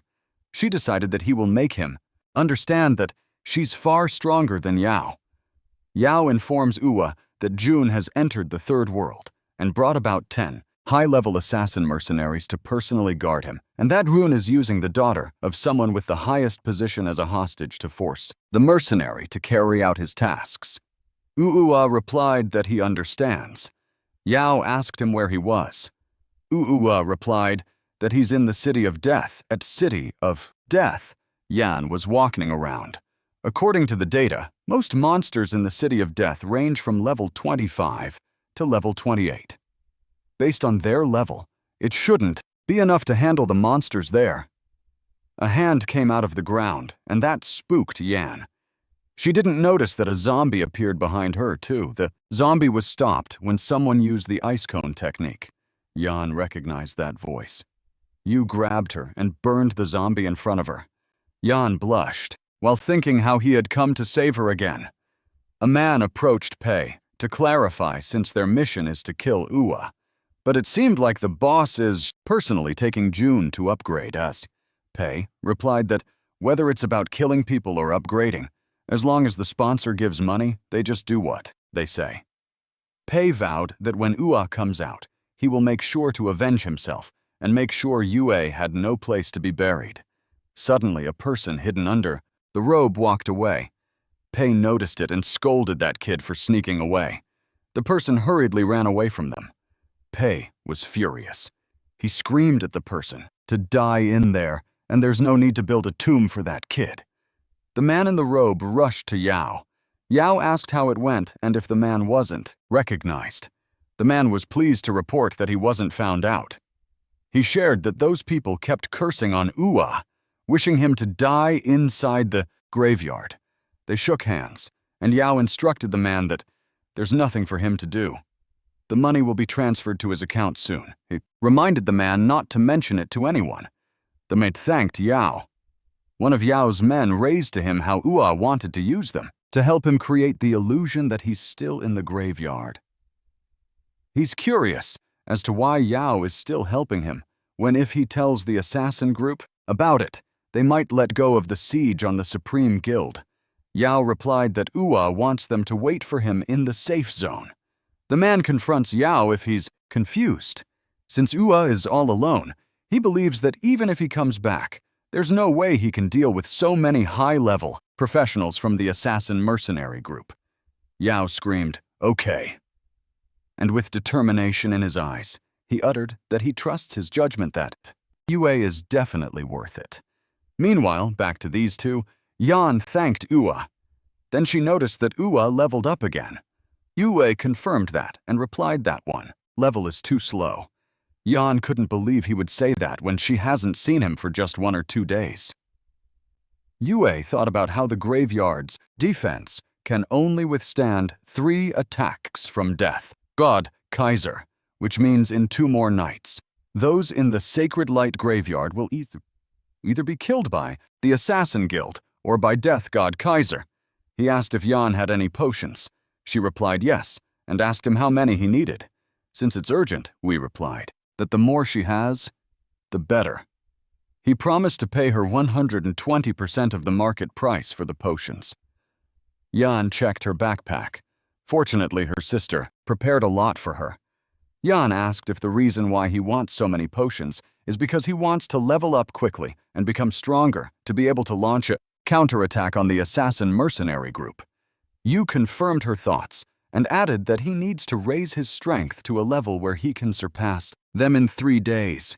Yan was alarmed since there's a limit to what humans can do in the alternate world. She inquired if he can really handle it in such a short span of time. Yu simply replied, "I need to." Yan offered to help him. Ye reasoned that the monsters will be of high level and very dangerous. Yan assured him he has nothing to worry, since Yan's sister gave her a new set of equipment and her attack and defense increased by quite a fair bit. Uwa is not surprised that he sees 400,000. Whenever Yan does something, it's always extravagant. Uwe agreed and decided to redo their fighting strategy. Deep inside, Uwa thought that with 400,000 helping him, their efficiency will be much higher. But the main priority is protecting her safety. Jan agreed. The mission is called When Facing Against Death, and it's an ordinary one with a difficulty value of 440. The class user is tasked to enter the capital of death and kill. Select soldiers of the skeleton army. Time frame is 3 days.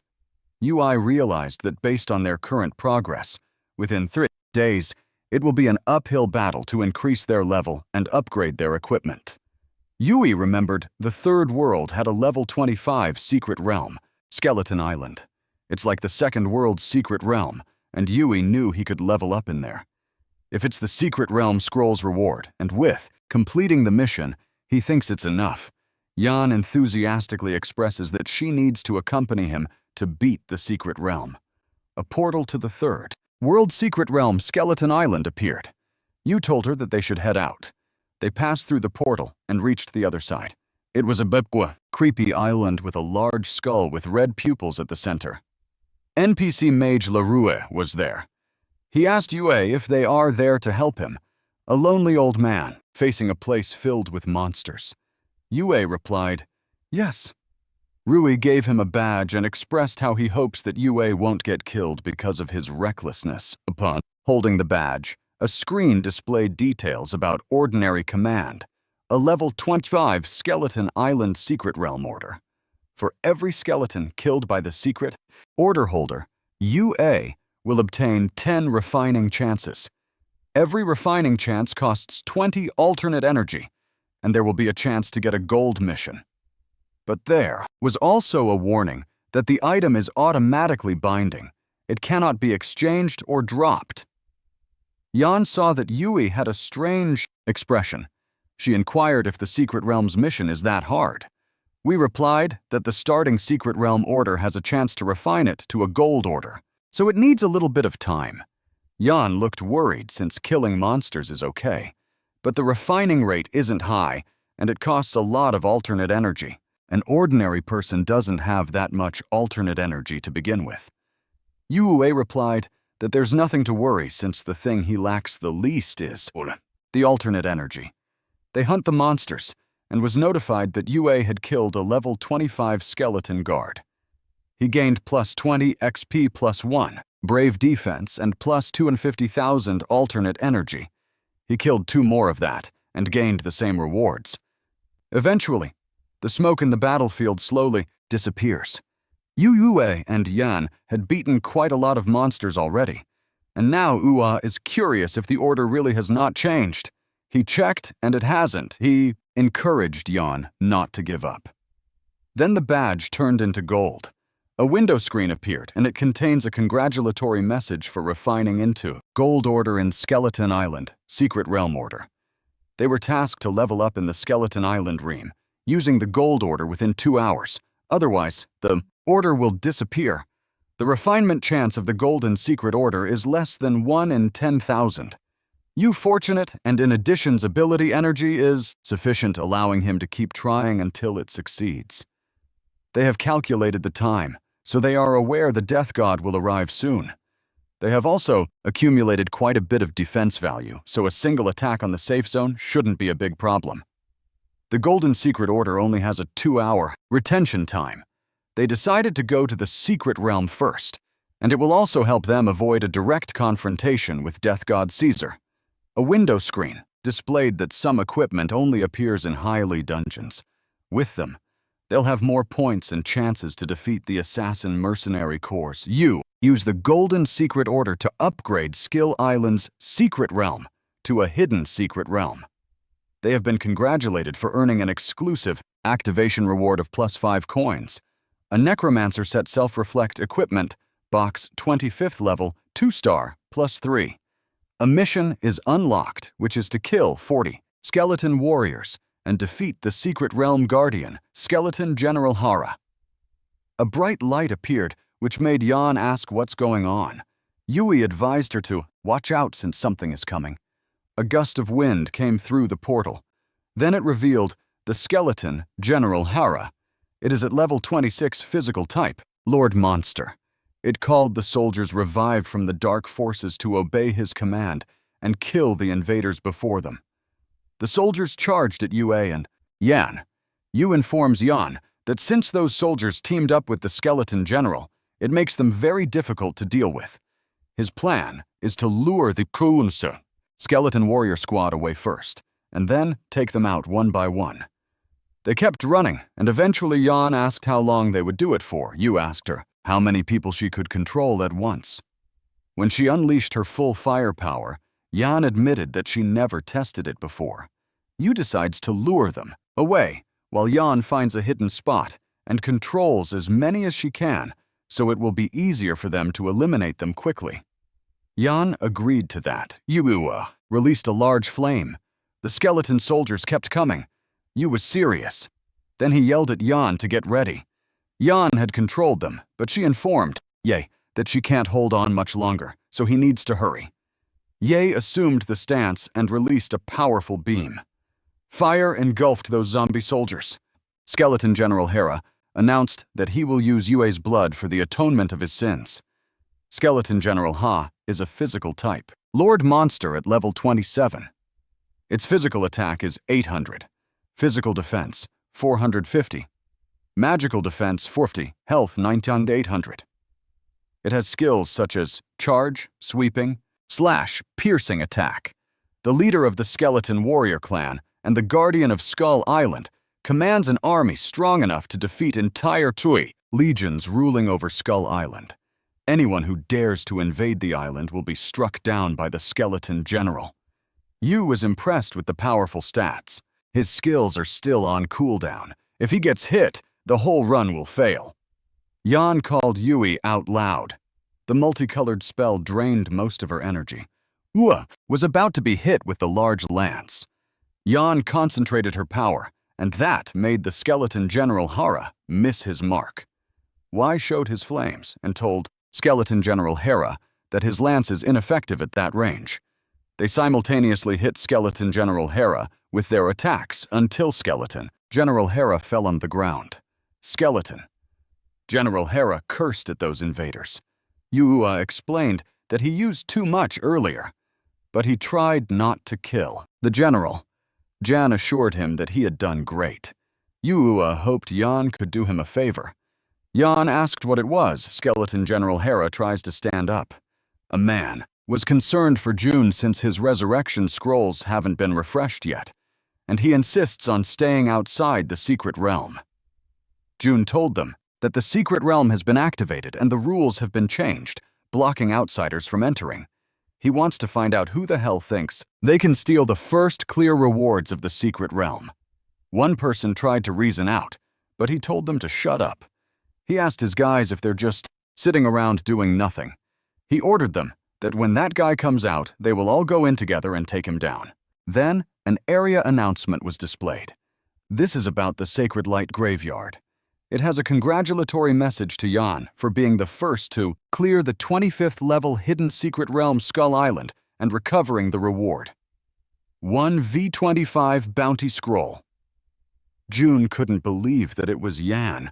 He asked her if she's really the one who activated the hidden secret realm of Skull Island. Jan simply replied, yes. June asked why she would close the entrance. He told her that she could have at least let them in to help her. Yan replied that she doesn't need anyone's help, and that since it's her secret realm, she wants to take the rewards by herself. She asked if that's a problem. Then she ordered them to move aside since she's leaving. June just accepted her decision, but then someone told her to wait up. That caught Yan's attention. Pachchi uttered that not many people knew, but according to the rules of the Skull Island secret realm, the one who activates the hidden secret realm and clears it first cannot receive the bounty scroll reward. So he probed Yan further if she was not alone when she entered. Yan replied that her best friend teamed up with her and that her friend opened the secret realm, and it was Yan who got to clear it first. She asked if there's a problem with that. June asked where the friend was. Yan simply replied, she's gone. Then Jan expressed to June that his people interrogated her as if she's a criminal. June was nervous because she's angry. He explained that the guy is just a bodyguard that he hired, so he doesn't know any better. June offered to treat him to a meal. Jan scoffed and told him not to follow her. June reminded Peachy of his instruction to keep an eye on Ua. He asked if he's certain that Yu hasn't left the safe zone yet. June added that his brothers saw him trying to leave, but because their people were guarding the entrance, Ua turned back. June was hopeful, since it's the third night. As long as Ua doesn't come out at midnight. With the Reaper strike, the cemetery's defense value will drop to 0, and then Ua and Yao will be as good as dead. Yan walked into the forest, she called, for Ua. He appeared from behind the boulder. Yan expressed how afraid she felt that Yue would be spotted. She asked him if he knew that June would be outside when he told her to go out earlier.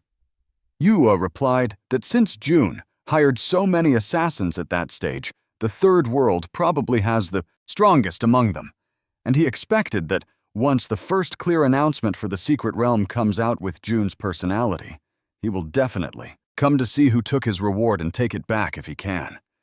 Yan had figured out now why Ua sought her aid to deliver the final blow to the boss. It was to hide his identity. Yu apologized for not being able to reveal himself at the moment to avoid causing unnecessary trouble. With that, he owes her one. Yan blushed and told him that it's okay. She was glad to be of help to him. You suggested that they take a break while looking at their loot. They have the super magic shield, a level January 10th, but currently can't be updated. This shield condenses mana to cast a magic shield that can absorb damage for the caster or one ally within 30 yards. Shield value equals 300% of the caster's magic attack power lasting for 10 seconds. While the shield is active, it increases the shielded ally's defense by 15%. It consumes 155 mana and has a cooldown of 20 seconds. You thought it wasn't bad? They got a life-saving skill in a Death Knight set selection box. He stated that as long as they avoid June's people and return to the Sacred Light Cemetery to turn in the quest, they can easily reach level 20 and the current dilemma will be resolved. Yan uttered that the enemy is at level 30. She asked if he's certain that level 25 is enough. She offered to use her sister's connections just in case. Yua assured her that it can be handled. He pats her head, and it makes her blush. Then she brought up the bounty scroll on which she acquired during the first clear. She asked if they should open it. She stated that the tasks in the other world are generally divided into 3 types: regular, hidden, and bounty. Among them, hidden quests have the lowest probability and are of high rarity. Bounty quests have the highest uncertainty, but them are related to monetary rewards, so they are not as highly regarded as hidden quests. The potion consumption has been massive the past 2 days, so it's a good opportunity to earn some money for supplies. Suddenly, a golden light struck the ground. They asked, "What's going on?" A silhouette of a monster can be seen. Then, a window screen displayed that the bounty quest has refreshed to reveal a boss in the current map, the City of the Dead, Golden Skeleton King, level 28, physical type 3-star. Yan had triggered a rare opportunity. She was asked if she would like to upgrade the completed task, fight against the Reaper, to the rare hidden quest, hunt the Skeleton King. She asked Yue on what the system means by upgrading the completed task. Yue explained that choosing to upgrade the quest means giving up the original quest rewards. If they don't complete the upgraded quest, it will be all for nothing. And under normal circumstances, Yue would definitely choose to upgrade the quest. But that's exactly the concern. If June shows up, everything they worked for could be lost. Jan stated that hidden quests are rare and hard to come by, so there's nothing to be hesitant about. She suggested grabbing it before June and his people react. Yua agreed. They click the option to upgrade. The window screen confirmed their upgrade. It also showed task rewards that have been enhanced, plus 500,000 XP, plus 500 cemetery defense value, plus 10 gold, plus 100,000 energy. Death. Knight set level 25 plus 1. 2-star. Full set of 7 pieces. Class selectable plus 2 selectable skill books plus 3. Elite. Pet eggs rewards are granted to the player who kills the golden skeleton. King Boss, and the time remaining they have is 59 minutes and 55 seconds. Was excited with the rewards, since it was much better than the previous task to her. It is definitely a Winua replied, that it's a bit troublesome in that it's just the 2 of them finishing the kill within an hour. Seems tough. Suddenly they heard a voice saying how they're fortunate to encounter a boss. Spawn. Yua covered Yan's mouth, and then they hid behind the boulder. June continued expressing how killing those monsters will give them some generous rewards. But when he saw that it's a level 28 3-star boss, he knew the guy could send them to meet their grandmother with just a single kick. The monster towered over them. Jun instructed his men to weaken the monster and leave the final blow to him. One of his men argued that it would get them killed. Pachchi accepted the task and ordered Old 2 and Old 3 to be the tanks and focus on aggro. Then he told the healer to focus on the buffs and healing. Assassins and Pachchi will focus on dealing damage. They charged at it. Pachai hit it with his sword. The monster roared loudly. It tried to counterattack, but Chi managed to dodge it. Then Pichi told the healer to cast debuffs on the monster. The healer acknowledged his order.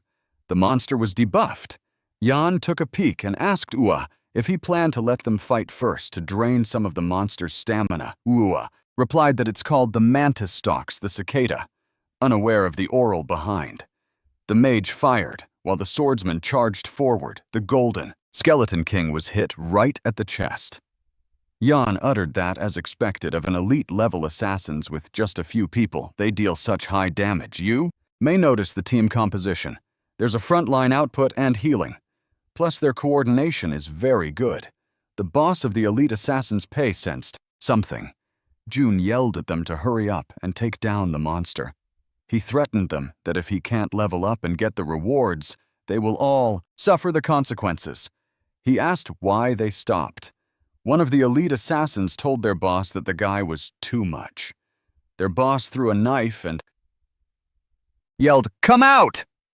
Ua saw that the blade was sent in their direction. An explosion happened. Eventually, the dust was cleared, and it revealed Ua and Yan. Ua expressed that he didn't actually expect them to discover him. Pei noticed how Ua played tricks right under their nose, as if he's not taking them seriously. Jun was surprised to see Ua because he thought that he was tapped in the safe zone. He inquired how he got there with Yan. He asked how Yan could be with that guy. Jan was annoyed, and she emphasized that who she's with is none of his concern. Jun got triggered. He ordered Pei to kill Jun, and he will release his daughter at once. Pei asked if he meant it. Pei ordered one assassin to call everyone in the safe zone to support them. Then he attacked Ua. Ua saw how fast he is. Immediately he pushed Yan to dodge the incoming attack, and he got hit with -208 damage. Ua stepped back. Pei told him that since he's out of the safe zone, his life belongs to him now. Ua told him to keep dreaming. Pei released his power and targeted Yan. Ua was annoyed that he bullies the weak, so he gathered his energy at the tip of his spear and released a powerful attack. Pei was caught up in the explosion. He couldn't believe how the damage was so high. Two of the assassins called Pei to come quickly because they can no longer hold off the golden skeleton king. The golden skeleton king made a magic circle on the sky and made it rain beams. Pei glanced at Ua. Eventually, he chose to deal with the golden skeleton king. Yui told Yan that they have to find a chance to stall them and take down the boss first. Meanwhile, at Yao's party, his subordinate was worried because if they don't get out there, they will die. One of them regretted not selling Yue to the assassins earlier to escape. Unexpectedly, they noticed that the assassins are gone. They felt relieved that those killers finally left. Yao was curious as to why they retreated. Speculated that they must have found Yu. One of the subordinates told him that it's their chance to farm monsters and build up the cemetery defense value. Encouraged him to forget about Ua. Another subordinate seconded that otherwise they'll die in there. Yao held on to Ua's promise to free them that night. He knew that if Ua was captured by the assassins, everything would be ruined, and he can't just ignore Ua. His subordinates were dumbfounded. Yao ordered them to gather all the guild members and head to the city of the dead. He announced that everyone who joins will have their salary doubled for that month. His subordinates sighed. They talk among themselves that their boss is so righteous that they don't know if that's a good thing or not. The other one replied that thinking too much won't help, and they should just quietly go since they can't say no to money. Meanwhile, Pei charged at the golden plus skeleton king. He told the healer to watch his positioning and keep weakening it and leave the rest to him. The healer replied, "Okay." The healer released a powerful purple glow from his body. The Golden Skeleton King was about to grab him. He screamed out loud. Meanwhile, Ua and Yan just watched from the sidelines. Tension filled the air as Ua and Yan observed the Golden Skeleton King's next move. While Pei glared at it, Jun saw their numbers decreased, so he got cautious until the backup arrived. The Golden Skeleton King hit the ground powerfully. Ua counted on Yan to do her thing. She immobilized the monster. Ua took his only chance, but Pei chased after him to hinder him from succeeding. Pei chased after him. Suddenly, an orb of bright light like a small sun appeared and was released towards Pai. Pei got annoyed on who dared to ruin his plans. Several men were seen running towards them. The leader of those men informed Yue that their boss is holding the rear and sent them to support him. They were ordered to protect Ua, and even if it caused their death, they will be compensated 30,000. He led everyone to charge. Pei talked to his assassins, saying that those newcomers are just a bunch of ants that they can handle. His men charged too. They were annoyed at Yao's guild because they're just a bunch of mad dogs that they locked up for days, and still, they dare to act recklessly. The assassin killed the leader of Yao's group. Meanwhile, Yu released a powerful beam towards the monster. Pei's jaw dropped upon witnessing that, because he knew that the guy is only in 20-ish level. He couldn't believe that the damage would be that high. He went after Yu because if they let him continue, the boss will be stolen. Jan saw him and dared to interrupt. He was immobilized. He glared at her and told her that out of respect for June, he didn't strike her down. But it seemed like she's seeking death, so he'll grant her that. He exudes his power to break free. He left a trail of dust. The next thing we knew is that he charged towards Yan and pierced her heart. Yui saw it and turned pale. Yan encouraged him to keep going. Then she vanished. Yui grits his teeth in anger. He rained down a barrage of attacks on the monster. While the Pei released several blades towards him, the Golden Skeleton King tries to punch Ua. He made a barrier to protect himself. He absorbs power in his spear and released that concentrated energy directly at the skeleton's chest. Flame engulfed the Golden Skeleton King. Then the system screen notified Yue that he successfully killed the level 28 3-star boss. Golden Skeleton King. He obtained rewards like plus 42,000 experience points, 55% performance with 20% last hit, an additional energy of 28 million. The flame continued to burn. At the center of it all is Ua, and he looked angry. Yao, along with the rear team, saw that the boss was gone. He assumed that it was done by Yu, which boosted their morale to hurry up and join them. Yu felt fortunate for obtaining a defensive skill when clearing the secret realm, and that helped him block the boss's final strike. He had to turn in the quest to level up. He started with collecting the loot first. Suddenly, the system screen appeared to notify him that since he killed the Golden Skeleton King, he had triggered the Necromancer. It has a class effect called Necromancer's Harvest. He was asked if he wanted to harvest the boss's Golden Skeleton King as a pet. He happily replied, yes. Meanwhile, Jun was furious. He ordered Pei to hurry and bring back the look for him, otherwise he'd kill his daughter. So Pei charged at Yu. Yue told him not to be in a rush, since it will be their turn to lose their head soon. Pei swung his sword. Jun threatened Pei again that he'd kill his daughter. This time, Pei couldn't hold back and he pushed him. Jun fell on his butt, but Pei pushed him to the ground and stomped on his chest. He warned him that if he lays a finger on his daughter, he'll tear him into pieces. Jun defended that it was just a misunderstanding. He tried to clarify that what he's saying is that the kid just slaughtered a level 28 3-star boss and even snatched all the loot from the boss, which means that he'd only get stronger. And if they miss that chance, it will be hard for him to kill him later. Pei scoffed and announced that killing Yue was as easy as flipping his hand. Yao arrived and was surprised to see that Yue was no longer there. He thought that he just ran away. Pei ordered the killing of those people from the Supreme Guild. But Jun stopped him because he planned to use Yao as bait to lure Gao at the system. Congratulated Yue for completing the hidden quest called Chill the Skeleton King. He had obtained rewards like plus 500,000 experience points, plus 100 cemetery defense value, plus 10 gold coins, and plus 100 million energy. With that, he reached level 25. You didn't expect that the boss could even become a pet. He knew that if he trained it well, ordinary monsters wouldn't stand a chance against it. Unexpectedly, another screen appeared. He received a message from Yanu Pavilion General telling him that he had Yao under his feet. Then he insulted him to bait him to come and meet him. Then a message from Yan appeared next. She told him that it's a trap and he shouldn't go, or if he does, he should wait for her so they could go together. But he told her that there's no need. His plan was to avenge them all. Apparently, Jun held Yao hostage. Yao's face was all bruised. He had faith that Ua would come. Ua walked towards them. Jun called him foolish for falling on their scheme. Yao cried out loud and begged him to help him.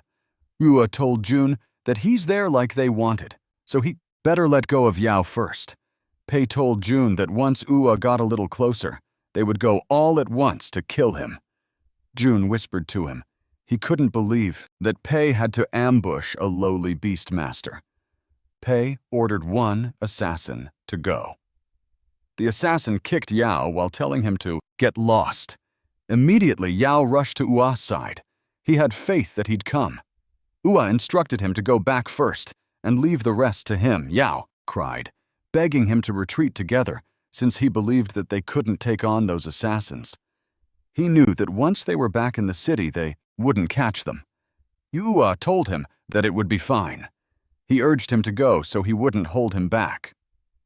While in tears, Yao took out a scroll and assured Ua that he'll come back with his people right away. And as long as there's anyone in his guild that can revive, no matter what the cost, he was determined to bring them to help him. Yao was gone. Ua challenged those men to attack him. Pei ordered them to attack. They looked down on him for being a beastmaster, so they were confident that they could kill him. They competed against each other because whoever took Yue down would get a reward from their boss.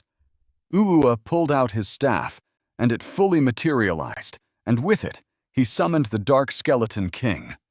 Their jaws dropped. They couldn't fathom how he could summon a Golden Skeleton King. They questioned what monster did he mess with. Ua remembered that he had to thank them. He took out some eggs and told them that he reached level 20, but the eggs are level 30 elites, and the silver-armored scorpion was a bit weaker. The system asked him if he would like the Golden Skeleton King to inherit all the silver-armored scorpion's skill and experience.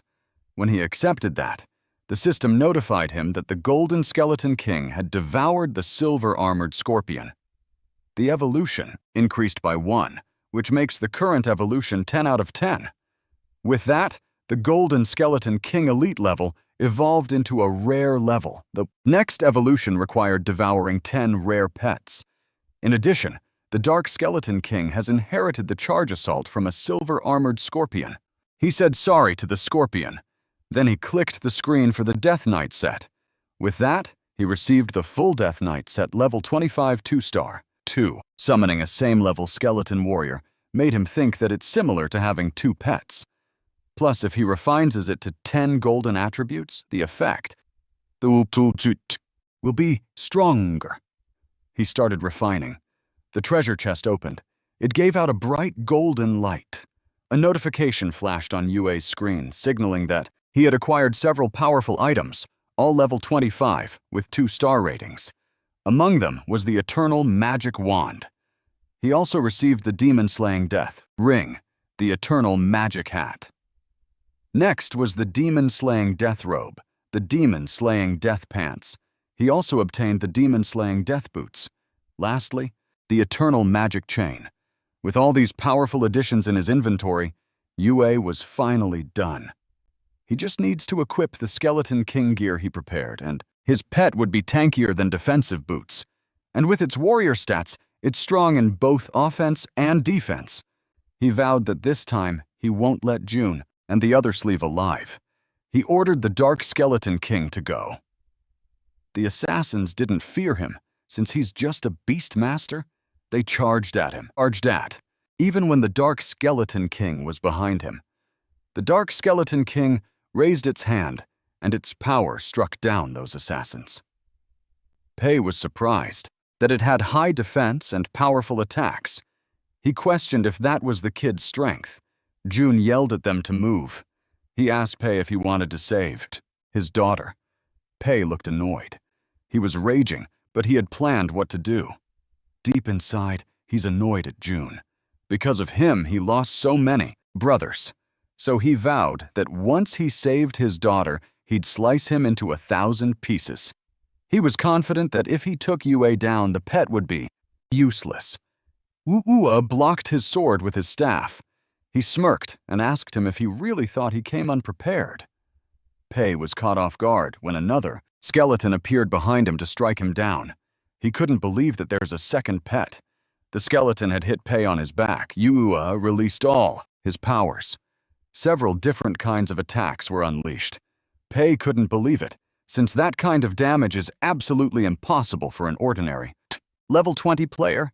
He wondered if it was because of some top-tier equipment or other item. 2 assassins hit the skeleton from behind and dealt negative 500 damage. One of them reported that the Skeleton King is so tanky that even their gold gear can't cut it. Pei decided to go after the Beast Master first, since the Skeleton King is just a pet.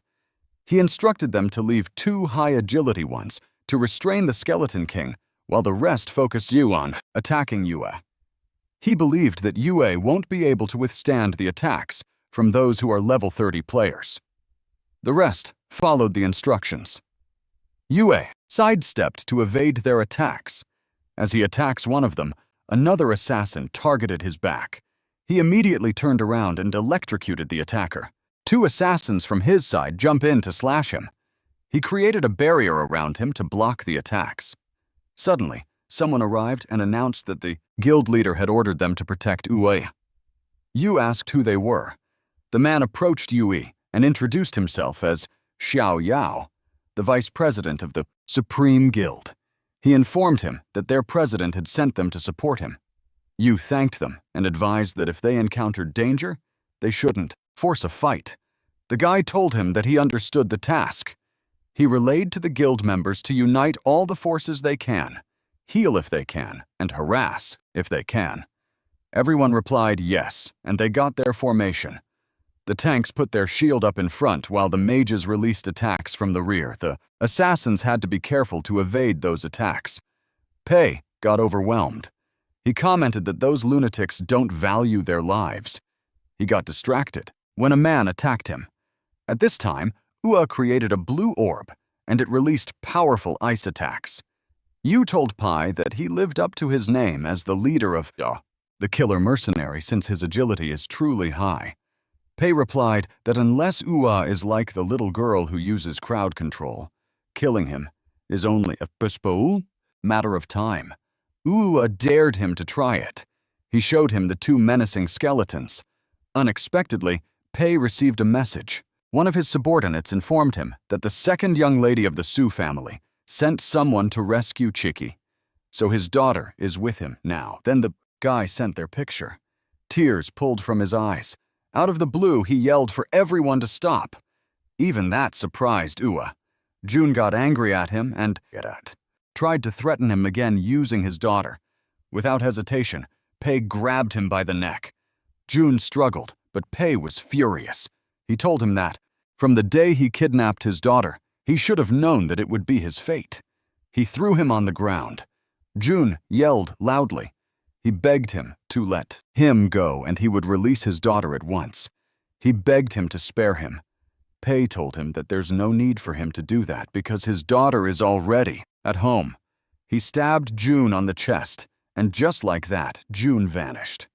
You knew June had strong backing. He asked Pei if he wasn't scared that he would retaliate. Pei replied that in their line of work, they live on the edge and they can't even protect their families. he knelt in front of Ua and apologized to him on behalf of the killer mercenaries. Yu was confused about what he meant. He explained that Ua's friend saved his daughter and he couldn't thank him enough. Since they had killed many of their people, he offered to carry that burden and pay with his life. Xiao Yao pointed out that the killer mercenaries have killed members of the Supreme Guild 235 times in total. The mercenaries reacted violently after hearing that. They threatened to kill him. Pei loudly yelled that no one moves. Yue raised his staff and told Pei that since he asked for it, he won't hold back. He electrocuted him. Pei couldn't believe that he could inflict such high damage. It made him think that he's not an ordinary person. After that, Pei had vanished. The mercenaries left, wanted to avenge their boss, but they were distracted when they received a message from the boss. Pei informed them that Chiki is back because Ua's people helped get her back. He told them that he would keep his promise, so from then on, anyone who opposes Ua will be immediately expelled from the guild. Everyone was surprised. Ua and Xiao Yao waited expectantly. They approached the killer mercenaries. Xiao Yao was about to say something, but Ua told him not to panic. Surprisingly, those men knelt and expressed that they are willing to atone for the lives lost from the Supreme Guild. One man after another expressed that they didn't want their boss to carry the blame alone. Xiao Yao was speechless. Ua lectured them that as citizens of Dragon Nation, their sharpness should be aimed outward, not against their fellow countrymen. He added that killing their own kind is no skill and protecting their family and defending the Dragon Nation that is the true meaning of professional survival. He instructed them to tell their boss that the debt must be paid, but in a different way. He told them that all the economic and material losses the Supreme Guild suffered the past 2 days must be repaid double. In addition, from then on, they are responsible for leading everyone in the Supreme Guild through the Third World. The killer mercenaries happily replied that it was not a problem. Xiao Yao watches Ua exit on the portal. Then he expressed that he now understands why the boss values him so much. When Ua got back to the safe zone, he caught the attention of the many because of his pet. A lot of people find it cool. One person was able to recognize that it's the Skeleton King boss from the City of Death map. It made them question if Beastmasters are that strong. Yue checked the status screen of the Dark Skeleton King. It is at a rare grade with 0 out of 10 evolution. Its physical attack is at 640 with 14 stars. Physical defense is 5/5 with 12 stars. Magic defense 5/33 with 12 stars. HP 6288 with 18 stars. And MP Evelyn with 15 stars. This is a rare grade pet with different special effects like Divine Might that increases Dark Skeleton King's attack by 20% and defense by 10%. Another special effect is Overlord Body that increases Dark Skeleton King's HP by 20%. It also has different skills like Lord of Shadows, a passive grade, a skill that reduces damage taken by a bow Dark Skeleton King by 20% and increases its damage by 20%. The other skill is Shadow Sword Array, an active grade A skill that summons giant swords falling from the sky to trap enemies. Enemies inside cannot escape and take 120% of Skeleton King's damage per second for 3 seconds. It has a cooldown of 10 seconds. That stat met Yue's expectations. He already knew that the growth stats are higher than normal, but is still lacking skills. He remembered that the quest reward had 2 skill books. He planned to teach them to the Skeleton King. There is the deadly taunt that taunts up to 3 monsters within 30 yards, forcing them to attack him and reduce their damage to him by 30% for 10 seconds. The cooldown is 20 seconds. However, this won't work on players. Only damage reduction would apply. The other skill is Ultralight Slash, which launches a supersonic slash at the enemy, dealing to 70% physical damage. This damage ignores 40% of the target's physical defense. The cooldown is 5 seconds. The Skeleton King absorbed the details. Out of the blue, Yan appeared. Yu asked why she's there. She asked him if he killed June. Ua replied that he wanted to, but he didn't get a chance, since Pei had killed him. Yan was relieved that it wasn't him. Ua asked her why. She replied that Chenny only has one son, and that Chen Jun, so he's overly protective. She knew that whoever killed Jun would be hunted down by Tianji. Yu acknowledged that she risked her life to help him, and she even went there just to tell him that. That made Yan blush happy and expectant. Yu called her loyal. It wasn't what she's expecting him to say. She told him that she lost a resurrection just for him, and even dropped in level. With that, she prompted him on how he's going to make it up to her. Yua frowned, then advised her to go home and rest first, and offered to take her through the third world the next evening. Yan seemed pleased with that. At Ua's home, he was glad to finally have a break. His phone rang, and when he checked, it was from an unknown number. He picked it up, and immediately the other person on the line thanked him. It was Payu. Asked him how he knew his number. Pei revealed that he asked the second young lady of the Su family. He clarified that he didn't mean anything by it, and that he just truly wanted to thank him for giving them a chance to turn over a new leaf. He shared that Cheeky is everything to him, too, and for her. He's willing to do anything. That is why he lost his mind and let someone use him. He expressed that will start anew. He planned that after taking the supreme guilt through the third world, they will keep climbing upward and stop doing those sneaky tricks in the third world. Yu expressed that it was good that Pei had made that decision. The next day, Ua woke up because someone was knocking on his door. He asked who it was.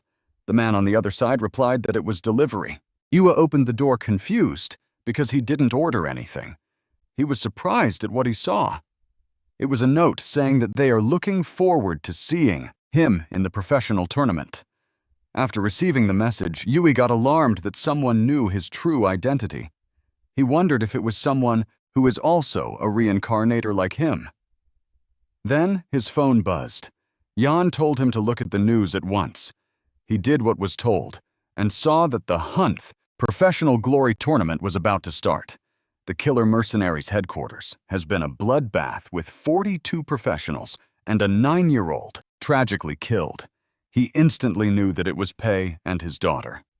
The entire Killer Guild was wiped out. Not even the children were spared. He wonders if there's a connection, since they were killed at 6 o'clock in the morning at the same time that he received the mysterious letter. He grabbed his coat at once, since he knows that he can't stay there any longer. He planned to find a new place to stay. He walked on the busy streets. After changing 3 taxis, going around the city 3 times, and wandering through various residential areas.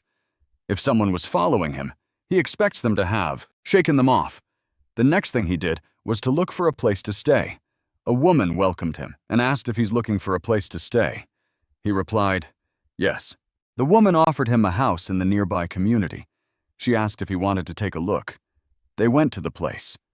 While inside the house, the woman, Ua, explained the benefits of getting to that place. First, the Shiwiyaching community is the most popular in the area. Also, it is pretty convenient, and although it's an old building, it has great cost performance. Yu simply replied, okay. The woman got excited and told him that she'll be preparing the contract. Yu answered his phone. Even if he was, the woman continued to say that the price is reasonable and the roommates are easy to get along with. Yan was on the other line, confirming their plans for that night. Yue replied that they're still on, and she happily responded that she will wait for him. Yue signed the contract and wired the money. Now, all that's left to do for him is to conquer the third world. We then see Yan waiting for him. She's approached by men offering to help her fight the skeletons. She awkwardly replied that she already has a teammate. They pestered her to go call her teammate. That's when Ua arrived. He approached her and told her that he had arrived. The men looked down on him, since he's alone.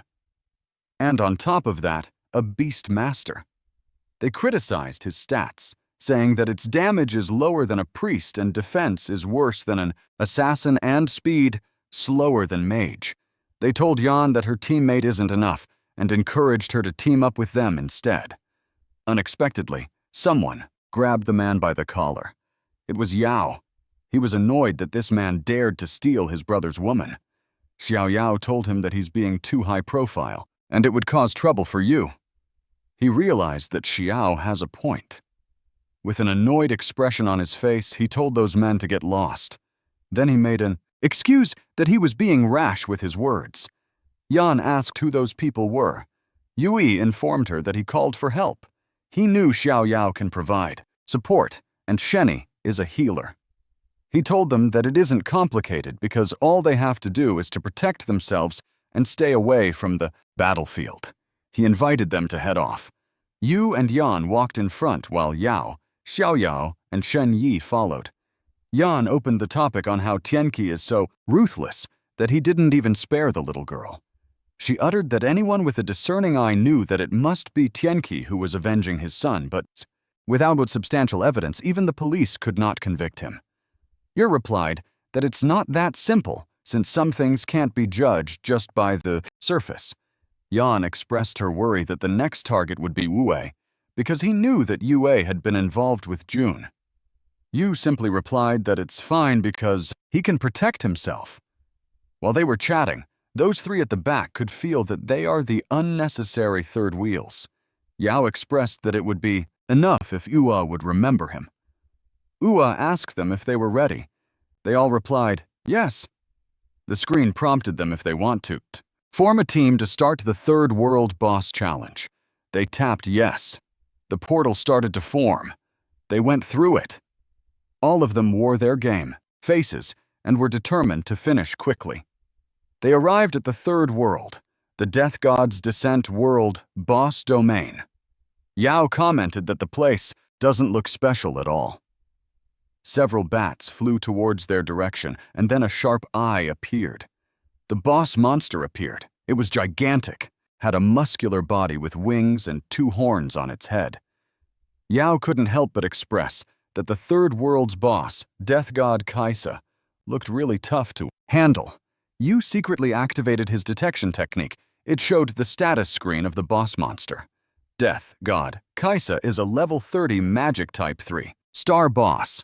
Its magical attack is 1,180, physical defense 520, magic defense 550, and HP at 60,000. Its skills include Death God's Eye, Death Roar, Breath of Death.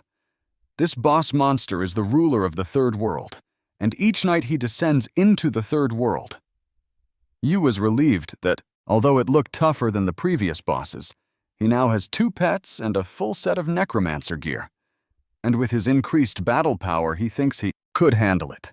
The boss monster roared loudly. That summoned a lot of creatures like bats, something like spiders, even knights. As response to that, Ua called the Dark Skeleton King and Skeleton Warriors.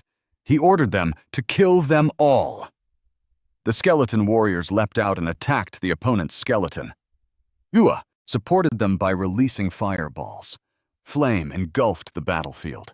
Sheni's jaw dropped when he saw that. He asked what kind of damage it was. He shared that before. Even with 5 of them teaming up, they could barely take down 1 skeleton warrior in a minute. That's why he couldn't believe that Yue just wiped out a group of them in a flash, alone.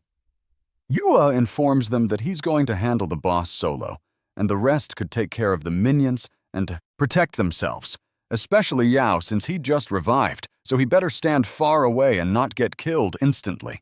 It was a good battle since it was king versus king. Both boss here, so it's exciting to find out who's stronger. Xiao Yao agreed. He got distracted when he couldn't see Yao. Funnily, Yao is already hiding behind a rock at a distance. He thanked Ua for his concern and assured him that he will protect himself. Ua ordered the Dark Skeleton King to use Deadly Taunt to draw Death God Kaisa's attention. Then he instructed the skeleton warriors to clear out the trash mobs around. Death God Kaisa slowly created blades to throw, but before it could finish, The Dark Skeleton King had already punched it. Shen Yi was shocked how tanky the Skeleton King is. Ua released more attacks. It dealt damage consecutively until the death god Kaisa got annoyed and roared loudly. While healing Xiao Yao, Shen Yi's jaw dropped again. His snot dripped, his eyes wide, as he couldn't believe how a level 33 star boss is like a regular mob in front of Yue Tuo. Xiao Yao noticed how chatty he is and requested that he focus more. The Skeleton Warrior, Skeleton King, and Yue attacked all together. The boss monster couldn't prevent its impending doom. Eventually, the screen showed a congratulatory message for killing the level 33 star boss, Death God Kaisa. The rewards include plus 49,000 XP, 50% guaranteed for a 5-player team, final hit, plus 20% extra energy, plus 30 million. All 4 of them watched how Yue ended the fight. It was followed by a zone announcement in the Holy Light Graveyard. It was stated that Zero defeated the world boss, Death God Kaisa, and cleared the third world, Death God's Descent. Yao exclaimed that it was expected of Yue to finish the boss so fast.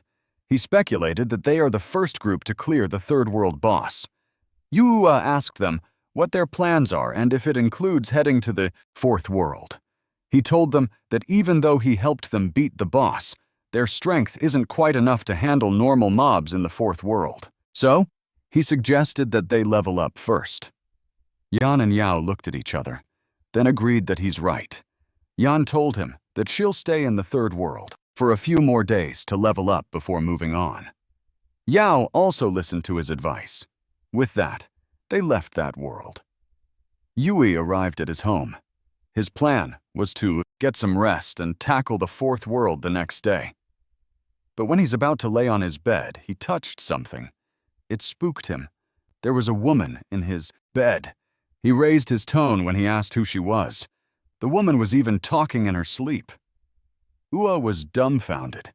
He called the sales agent and asked if it was the shared apartment that he signed for. The agent replied yes, and reminded him that she told him the roommate is easy to get along with. He asked when she had said it. She told him not to spout nonsense because she's just doing business.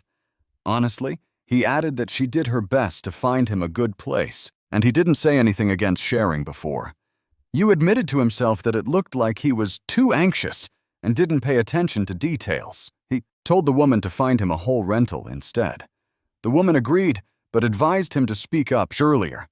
She mentioned that to help him save some more money, then promised to call him if there's a suitable place.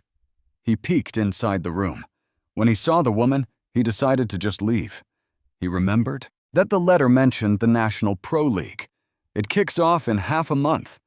It starts with city prelims, provincial championships, national challenges, and the world finals. To know more about the rules, they have to sign up.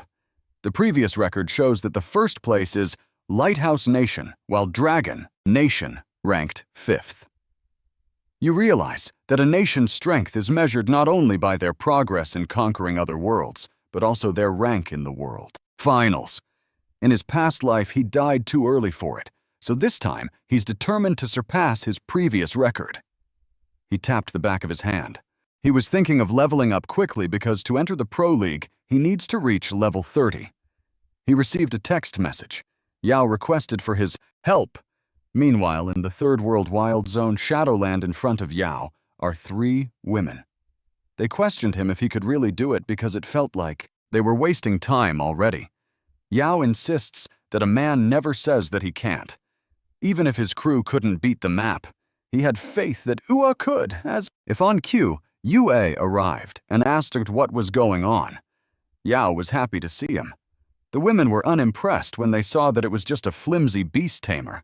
They doubted that he could be of help in finishing the quest. Yao invited him to their team to help them clear the map for them. As long as they are in the party, anyone's kill counts. Yue was amused that he's power leveling for girls. Yao replied that he can't lose face. Then he informed Yue that there's a level 27 2-start skeleton boss in the map, and even after sending 7 to 10 guys, they still failed. He wanted Yue to help, and placed the faith of his reputation on him. Yu told them to wait outside because there's no need to come in. The women were confused why he's going alone. They think it was a joke and he's just being a show-off. 3 minutes later, Yu had returned. They were confused on why he's already back. They assumed that it was to ask for help, but Ua reported that he had killed the boss, and so he's off to do his thing. Yao was pleased. Those women thought that they were being fooled until the screens popped out and informed them that the boss had been killed. Yao emphasized how his bro is the best. He asked those three who among them is going to be his 7-day girlfriend since they lost the bet. He saw the brown-haired woman walking away, so he asked if she's trying to run. She told him that she'd make it up to him next time. The woman chased after Yu and called him Ashura. He replied that Ashura died in a battle 100 years ago. The woman firmly replied that he didn't die because he's there. She pointed out that Yue is him. Yu grabbed her neck and angrily asked if she sent the letter. He probed on who she was. She told him that she'd reveal it if he helped her with one thing. His rage heightened with that threat. She assured him that she won't tell anyone about it as long as he helps her. He contemplated since if he kills her, he'll lose his only lead. He asked what she wanted him to do. She invited him to team up with her in the Pro League. The brown-haired woman wanted him to carry her through the city prelims. He asked if she's doing it for money. She replied that she wanted to prove herself. He told her that whatever her reason, she should come talk to him again when she reaches level 30 and had signed up for the National Pro League. That made her happy. She asked if she could get his contact number. Yu was cold to her. He suddenly stopped walking, which made her bump into him. He turned his head and told her not to follow him. He emphasized that she should find him. Once she had signed up, she replied, "Okay." The system screen showed Yue that he should choose the world that he wants to enter. He chose the 4th world, Dragon Valley. The portal opened. The system screen welcomed him to the 4th world, Dragon Valley, and based on his login location, Linhai City, his current safe zone is the Temple of Light. The system informed him that the safe zone is shared between Linhai City and Gangyang City. All players from both locations belong to the Temple of Light. Yui was in awe of the world of dragons. The background of the 4th world, Dragon Valley, is that 1,000 years ago, after the battle between the light dragons and dark dragons, both leaders signed a peace pact, agreeing to mutual non-aggression. However, the Dark Dragon clan has secretly been regaining strength.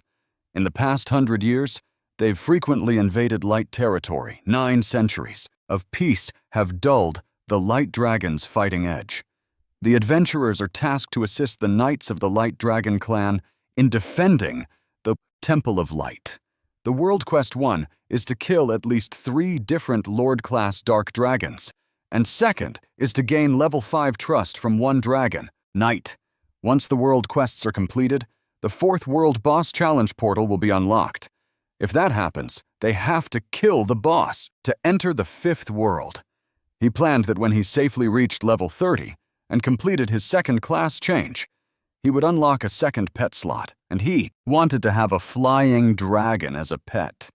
He decided to take on some quests first. At the Dark Mountains, the dark skeleton battled with the dragon. It forced open the dragon's mouth.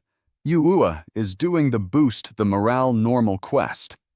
On this quest, adventurers were tasked to head to the Dark Mountains in the northern Light Continent and hunt 12 dark giant dragons to boost the Light Dragon clan's morale. The reward is XP plus 100,000 energy, plus 15,000 trust, plus 20 random 2 to 3 star equipment, silver coins plus 40. Duration is days.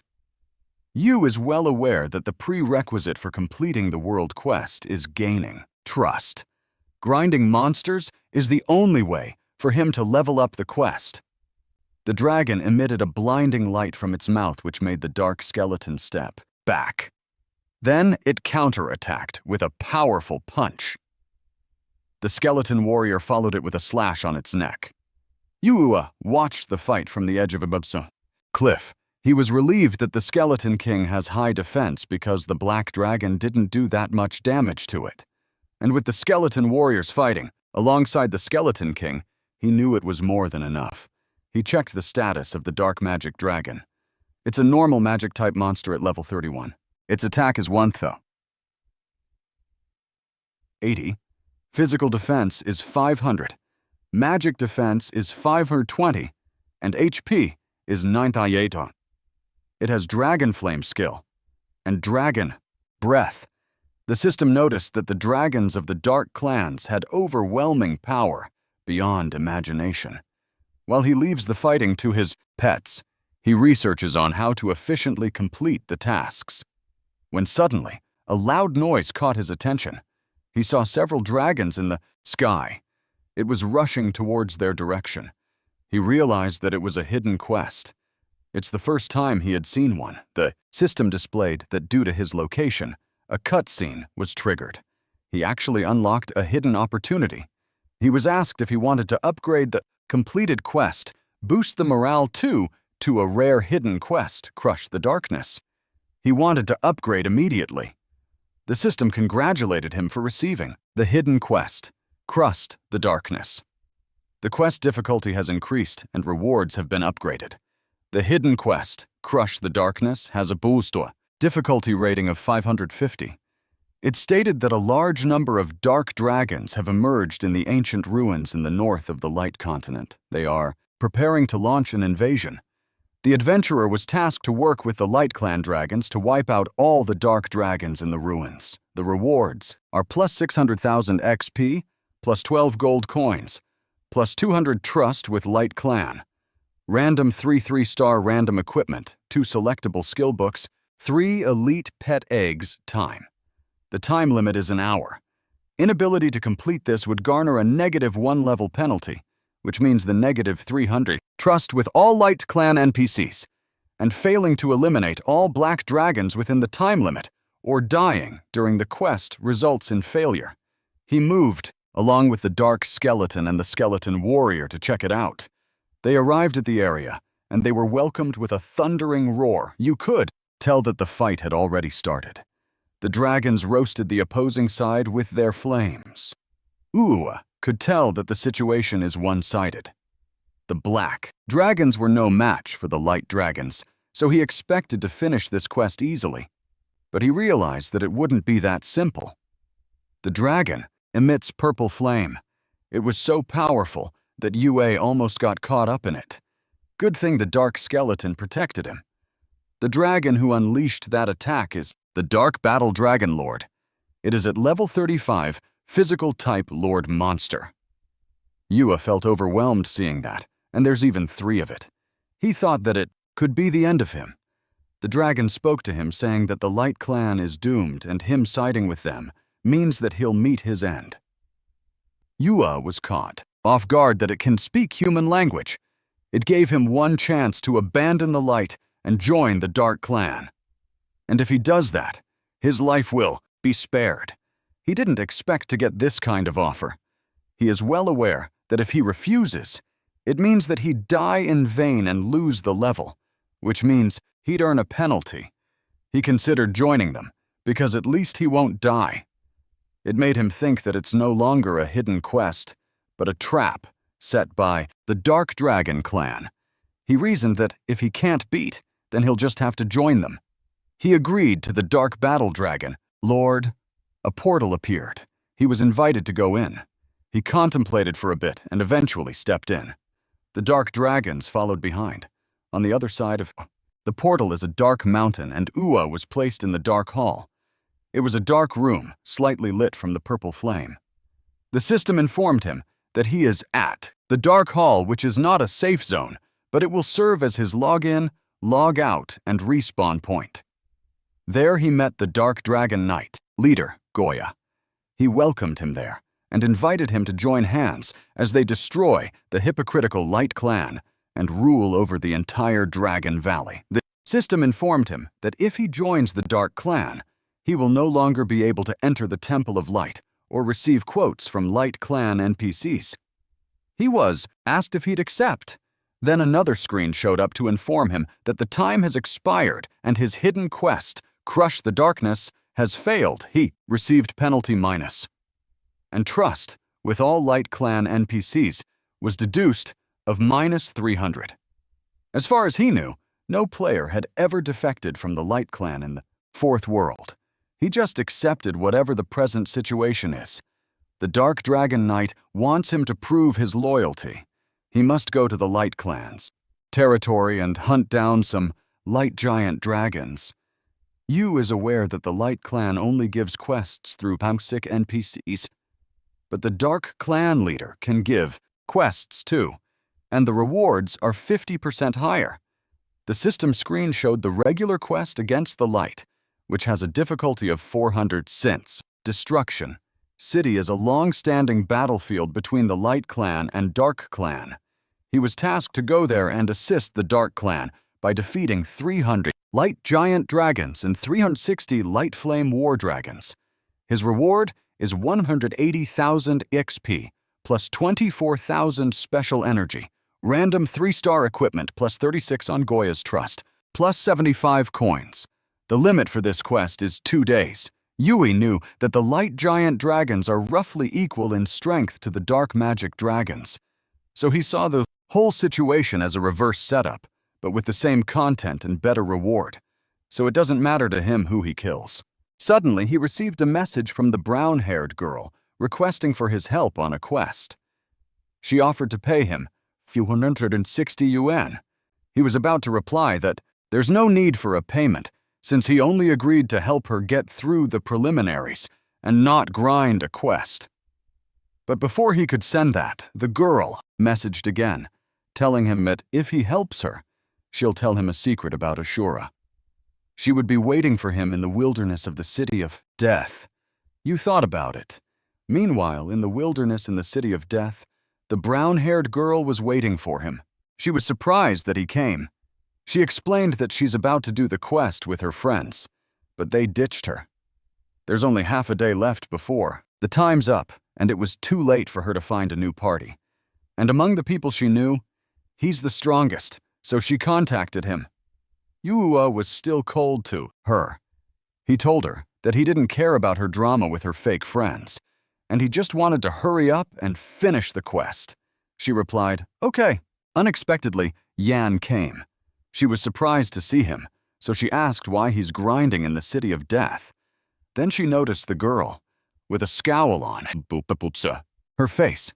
She asked who she was. The girl introduced herself as Ning Tantion, his cousin. She explained that she asked him to help her with the quest. Tantian whispered to Uwa that she'd keep everything a secret. Yan became friendly upon learning that she is his cousin. She decided to help out too. Yue liked that. A few moments later, a wide area of the forest exploded. Yan immobilized the enemy, while Ye attacked it. Their teamwork is great. A horde of zombies charged towards them, but it turned into ashes in an instant. Tantian was impressed with Yan. She saw how confident she was and compared herself to her. She could feel how useless she was, especially that she's just tagging along. She expressed that they cleared the mob so fast. Yan replied that it happens when paired with you. Someone recognized Yue because he helped them with a boss, too. But they were confused as to why Tiantian was with him. They remembered Tiantian ran off right after the boss fight, so they knew she's clinging to him. The ones who noticed them then thought of telling Brother Dai that his girlfriend is cheating on him. Meanwhile, Tantian thanked Ua and Yan. Yan left because she needed to level up quickly. She told Ua that once she reaches level 25, she'd look for him in the Fourth World. Ua asked what was the secret that she knew. She told him that Ashura lives in Linhai City, in the Shu Elegance community. You got alarmed. In a blink of an eye, he summoned the Dark Skeleton and the Skeleton Warrior. The Dark Skeleton grabbed her by the neck while Ua interrogated her on who she truly is. She was choking, but she managed to say that their agreement is that he will help her finish the Pro League competition, and only then will she answer him. The Dark Skeleton tightened his hold. Yu admits that she's smart. He told her to come back once she reached level 30.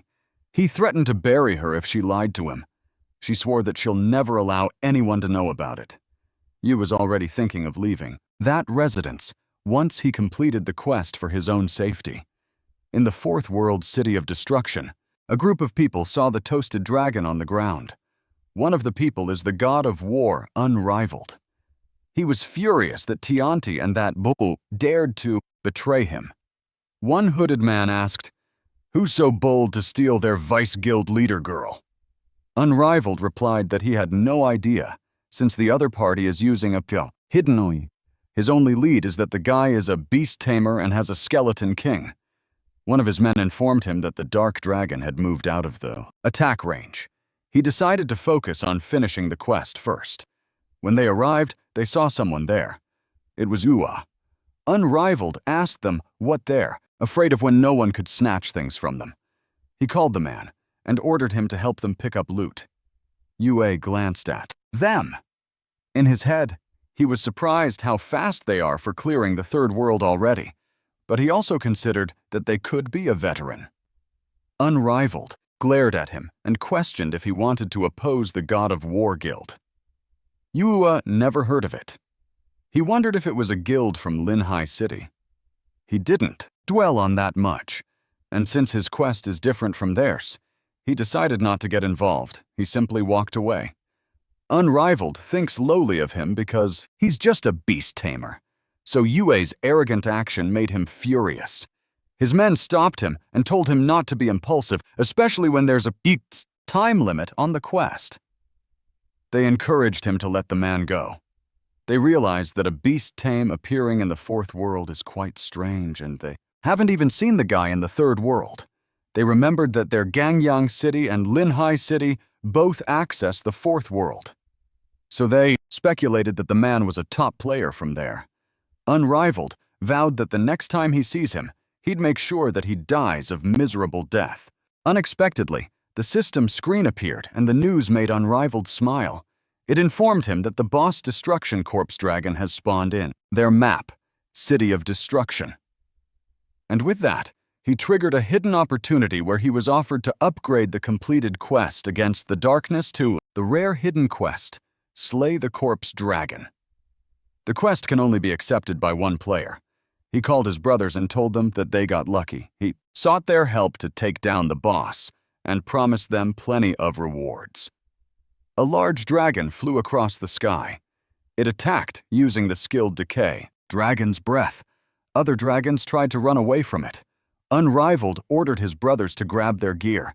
He was determined to do the quest even if it meant death. But unexpectedly, his foot was electrocuted. It froze him in place, and the dragon released its breath attack. He got suspicious that someone was there. Yu stepped out and told him that the boss is his. Seeing him made Unrivaled blood boil. He thought he had left already. He challenged him if he had what it takes to steal the boss. Yu warned him, for the first and last time, to leave the boss's range within 10 seconds. Unrivaled thinks he's nothing. Since he's alone, he ordered his brothers to kill him. They shot an arrow towards him. Uua summoned a skeleton warrior and deflected that attack. Then, he released a counterattack which dealt -2,315 critical hits. The man who got burned yelled loudly. The system informed him that he had killed the god of war, Duna. And since he attacked the Destruction Corpse, Dragon, he was within Yue's hunting range, so he wasn't penalized for it. Unrivaled Guild got overwhelmed upon seeing the one-shot kill to a level 24 full health archer. They were caught off guard that the damage was that high. Then it made them puzzled as to why the corpse dragon didn't attack him. Yue's hidden quest is to protect the corpse dragon. The appearance of it will attack Light Clan players, so Yue must prevent it from being killed. The rewards include plus 750,000 XP, plus 15 gold, plus 300 Goya Trust, 3 random 3-star gear, 3 skill book of choice, and 5 elite pet eggs. The system informed him that during the quest, all players who attack the corpse dragon will be marked as his hunt targets, and killing them does not increase sin value. The quest time was 2348, and failure to complete this will give him level -1 penalty and -300 trust on all Dark Clan NPC. If the corpse dragon dies within the limited time, the quest is a failure. Yue summoned the Skeleton King. The guild members couldn't believe that Yue had allied with the corpse dragon. Unrivaled realized that it was Ue who cucked him. Ue was determined not to fail this quest, especially when he failed the last one. Before they could move, the corpse dragon unleashed a powerful attack. One of the guild members pointed out to their vice guild leader that the corpse dragon was already hard enough to deal with, and now there's a mysterious guy in the mix. Ue told them that they can't run away. He roasted another man again. Immediately, Unrivaled ordered them to fall back at once and inform the Pusti guild leader. They plan to act once their main force arrives. They walked away. The quest had 24 hours to complete, so he expected them to come back soon. He decided to wait for them there. Then he recalled what the guy said. He could understand that he stole the boss, but the part about him stealing his woman puzzled him. Meanwhile, at the forum, the topic was the God of War Guild. It is the second-ranked guild in Jaya, Ningbo province. Yu realized that the guild was strong and he needed to find some help. He told the Dragon Corps to wait for him there. Yan was surprised to find out that Yue was actually clashing with the God of War Guild. She knew he'd be at a disadvantage alone.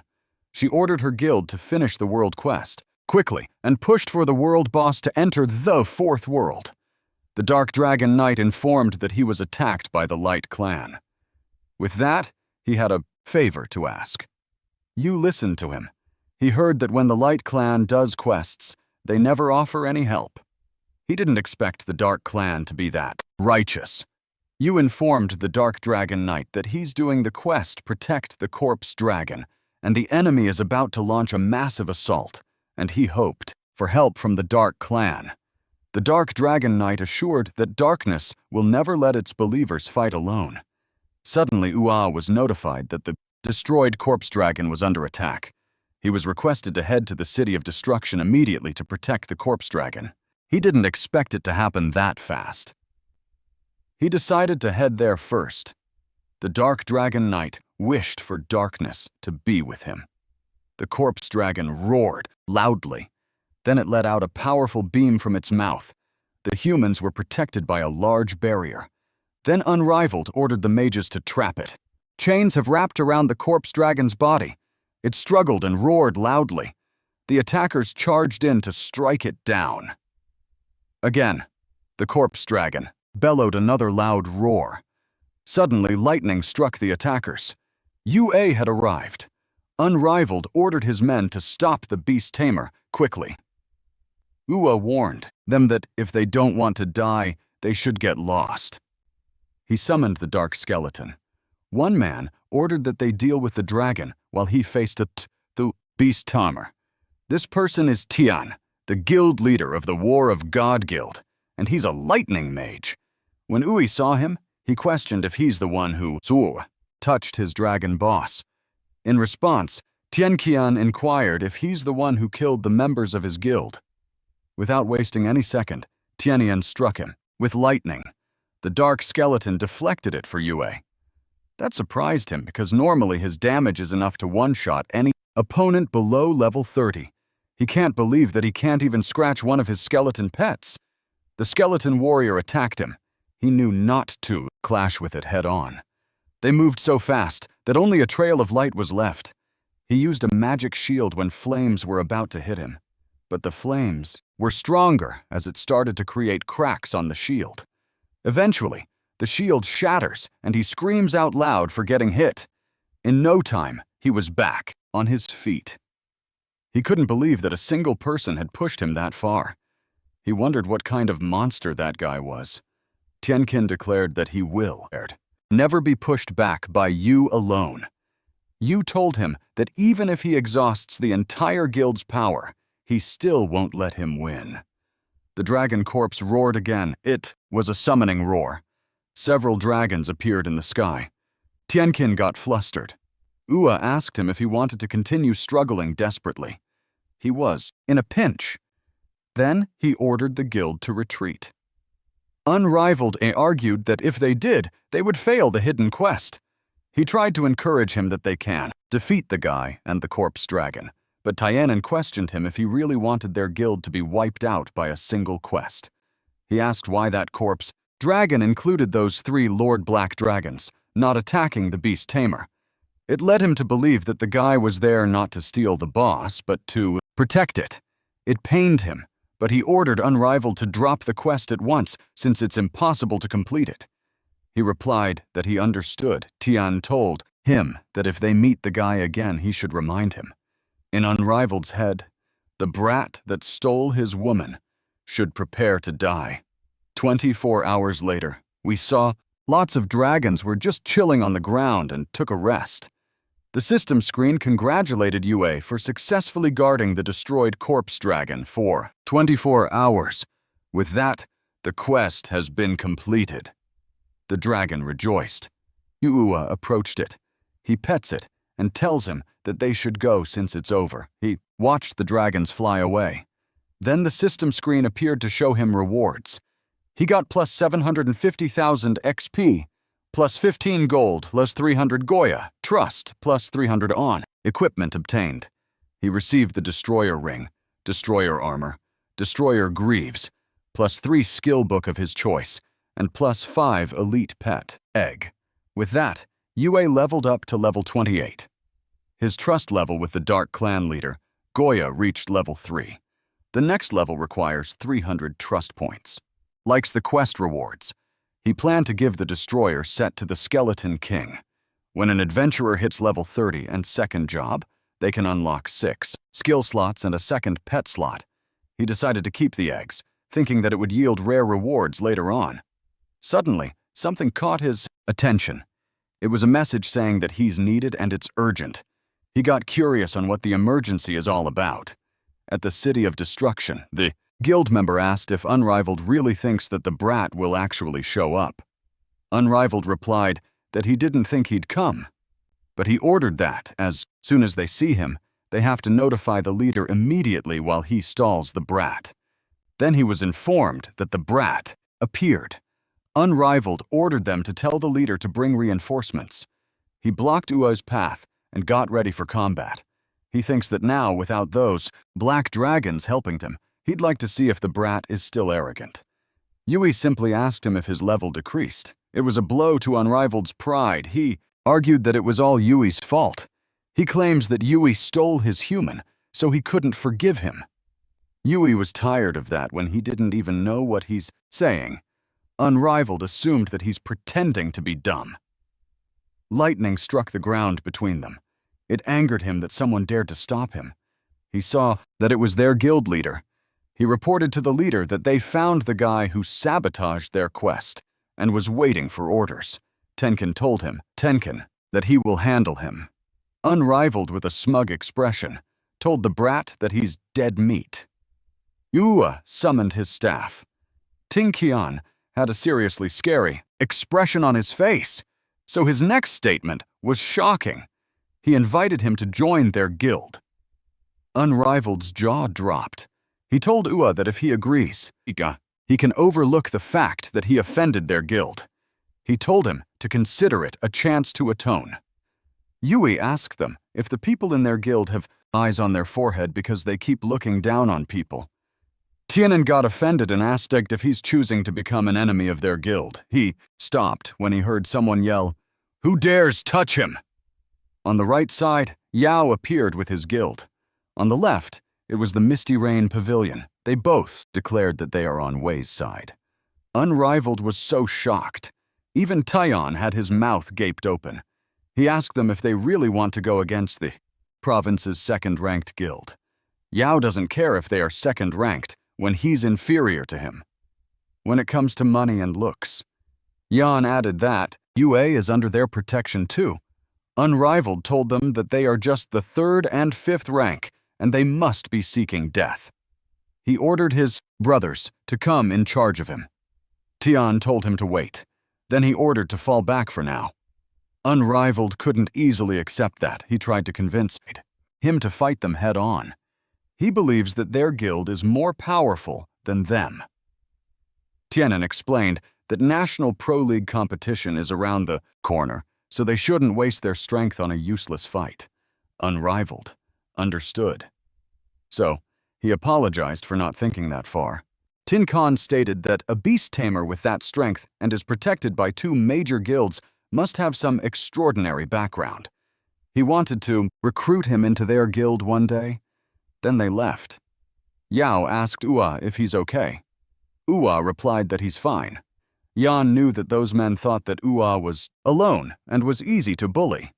Yao claimed that they'll have to answer to his great sword first. Since he's approached by both guilds, he asked them what's up. Yan invited him to the Misty Rain Pavilion. Yao also extended an invitation to join the Supreme Guild. Seeing that they both have offers to Yui, those two clashed. They argued over Yui. Yan promised him that he can name his own salary. Yao promised him the treasury key and sexy beautiful girls to serve him every day. Hearing that Yao offers him women, she calls him shameless and disgusting. Yao argues that it's a normal male biological need. He added that if Ua joins her guild, his needs won't be met. Then Yan asked loudly why she wouldn't meet his needs. Those two were dumbfounded. She got embarrassed from what she said. Ua told them that there's no point in arguing because he won't join any guilds. Since he's in the fourth world, his focus is on leveling up and doing quests. Yan and Yao accepted his decision. When he walked away, she asked him where he's going. She probed if he's not doing quests. He replied that he's going to take one. Then she uttered that the Hall of Light isn't in that direction. She asked where he's going to get the quests. Yao also had no idea. Meanwhile, in a nice, cozy home, a man was on his computer. He read about the hidden quest that no one dared to take. He thought it was just a myth. This man was unrivaled. Upon learning that, he came up with a way to handle him without losing a single soldier. In the fourth world, the dragons attacked the humans. The dragon was on a rampage. Yan saw how it was enraged again. Yao wasn't surprised, because every year a fool tries to steal a dragon egg, and the divine dragon goes rampaging to find the thief. They were surprised when Ua appeared. Yao invited him to team up. Yan stated that if they work together, they can grind faster. Yu declined since he's doing a different quest. He had to go to the light side to grind the mobs. He wanted to reach level 30 quickly to unlock the second advancement. Yan was confused because it's a place to take a quest and not for grinding. A loud roar captured their attention, and it came from a dragon in the sky. It's a level 35 4-star boss, the Divine Light Dragon. Yao wondered why it was so angry. You could just assume that someone stole its egg. He assured them that they won't be attacked since it's just looking for the thief. The dragon spotted something. Without doubt, it landed in front of Ua. Now they're confused because he just said that it won't attack him. Yao tried to reason with the dragon by explaining that they didn't steal its egg. The dragon didn't care, though, because it had already released a fire breath. The wind blew strongly. It was followed by the dragon's flaming breath, which Yue blocked, using his shield. Being hit by Divine Light Dragon's flame attack, he lost 2,720 health points. The impact of the attack surprised him. He had to jump high to evade it completely. One of the bystanders asked why the Divine Dragon attacked him. One of them responded that the dragon can smell the scent of the egg thief, which led them to think that it was Uewa, a beast tamer who stole the dragon egg. Yao asked him if it was him who stole the egg. He exclaimed that it was insane, but Ua replied that it wasn't him. He also finds it strange that the dragon was attacking him. He wondered if it sensed that he belonged to the Dark Clan. He had no time to analyze it. He summoned the Dark Skeleton King and the Skeleton Warriors. The dragon breathes fire, and it was blocked by his summons. Just as he expected from a 4-star boss, even the Skeleton King's massive health points were dropping fast. If that continues, he might actually die there. Unrivaled then smirked, confident that Yue won't survive this time. He stated that the vice president's plan was brilliant because he deflected the crisis onto someone else. He was certain that no matter how powerful Yue was, he would still fall before the dragon's flames. Yao and Yan ordered their own guilds to protect Ua. The dragon continued to breathe fire while the mages did their best to deflect it. Yan refutes their claim because she had faith that Yue would never do something sneaky like that. The dragon asked her for the proof, but she had no response. The dragon decided to kill her along with him since she's helping him. As it roared loudly, a powerful beam came out of its mouth. Out of nowhere, Tiantian stepped in, saying that she can prove that he's not the one who stole the dragon egg. The dragon became silent while watching her. It was obvious that she got spooked. Unrivaled saw her and was in shock that she actually stood up for another man in public. She showed them a footage she recorded using an image crystal. It showed Unrivaled giving instructions to drag those dark dragon corpses there. He remembered that Yue had a weird skeleton with him, so he also told them to bring some skeleton monster corpses. It was his plan to make sure the beast tamer was utterly destroyed. She pointed at Unrivaled while stating that he's the real culprit. He called her a kind po in response. He was in disbelief that she betrayed her own boyfriend like that. She replied that they broke up long ago. She clarified that he was the scum for using such a dirty setup to hurt people. The dragon asked about the dragon egg Unrivaled, and his subordinate sweats heavily since they had sold the egg. The dragon breathed fire towards them. These guys were roasted and then flew away. Yan and Yao checked if Ua was okay. Ua replied that he's fine. Yo expressed that he didn't expect that the god of War Guild would actually think of using the divine dragon against him. They were nearly wiped out, so Yan was thankful to Tantian's help. Yu nodded at Tantian and told her that he owes her. She nodded her head in response while her cheeks turned red. Yao asked Ua what he's going to do now. He replied that since the guild insists on making their presence known through him, then he'll give him that. He won't let a single God of War guild member alive as long as they are in the Destruction City at Guiyang City, Xizang Province, God of War headquarters. One of the members reported that the vice leader Wu and his group were being hunted by the divine dragon and had gone offline to escape while Yue indiscriminately killed their guild members. Linton, God of War guild leader, already warned that idiot Wui not to mess with the beast tamer. It made him annoyed that he'd be the one to clean up the mess. He ordered everyone that no one was to enter the Destruction City. Even if someone gets a quest there, they have to avoid it and grind somewhere else. And as for Wu and everyone involved in the egg theft, he expelled them from the guild. The guild member was surprised to hear that, since the global professional tournament was coming up soon. He asked him if he's sure of his decision. In response to that, he ordered big rewards to recruit top-tier professionals from Ganyang City to fill the gaps in the guild. And as for the beast tamer, he planned to deal with him himself in the real world. A real estate agent called Yu to inform him that there's a newly listed entire rental near Shu Yaying. He was asked when he would want to take a look. He replied that he can do that on the same day after he gets home and gets ready for it. While on that phone call, a sketchy man entered the building. He knocked on the door and the person inside asked who it was. He replied that he's there for a delivery. Tantian casually opened the door, but she was spooked when she saw who it was. The man pushed the door open. It was Woody. He told her that even if she moves, he could still find her. She asked him what he wanted. He was there because he heard that she was in league with the beast tamer, which caused him to be kicked out from the guild. He blamed her for ruining his promising future, but she had no idea what he's talking about. She just didn't want him framing someone else. He charged at her and accused her of hooking up with him because there would not be any other reason why he does tasks for her. She screamed at him to let her go, but he ripped her clothes instead. He was ready to retaliate to her for putting him in that mess. She screamed for help. Wu was confused when he was being pulled away, and the next thing he knew, he crashed on the wall on the opposite side of the room.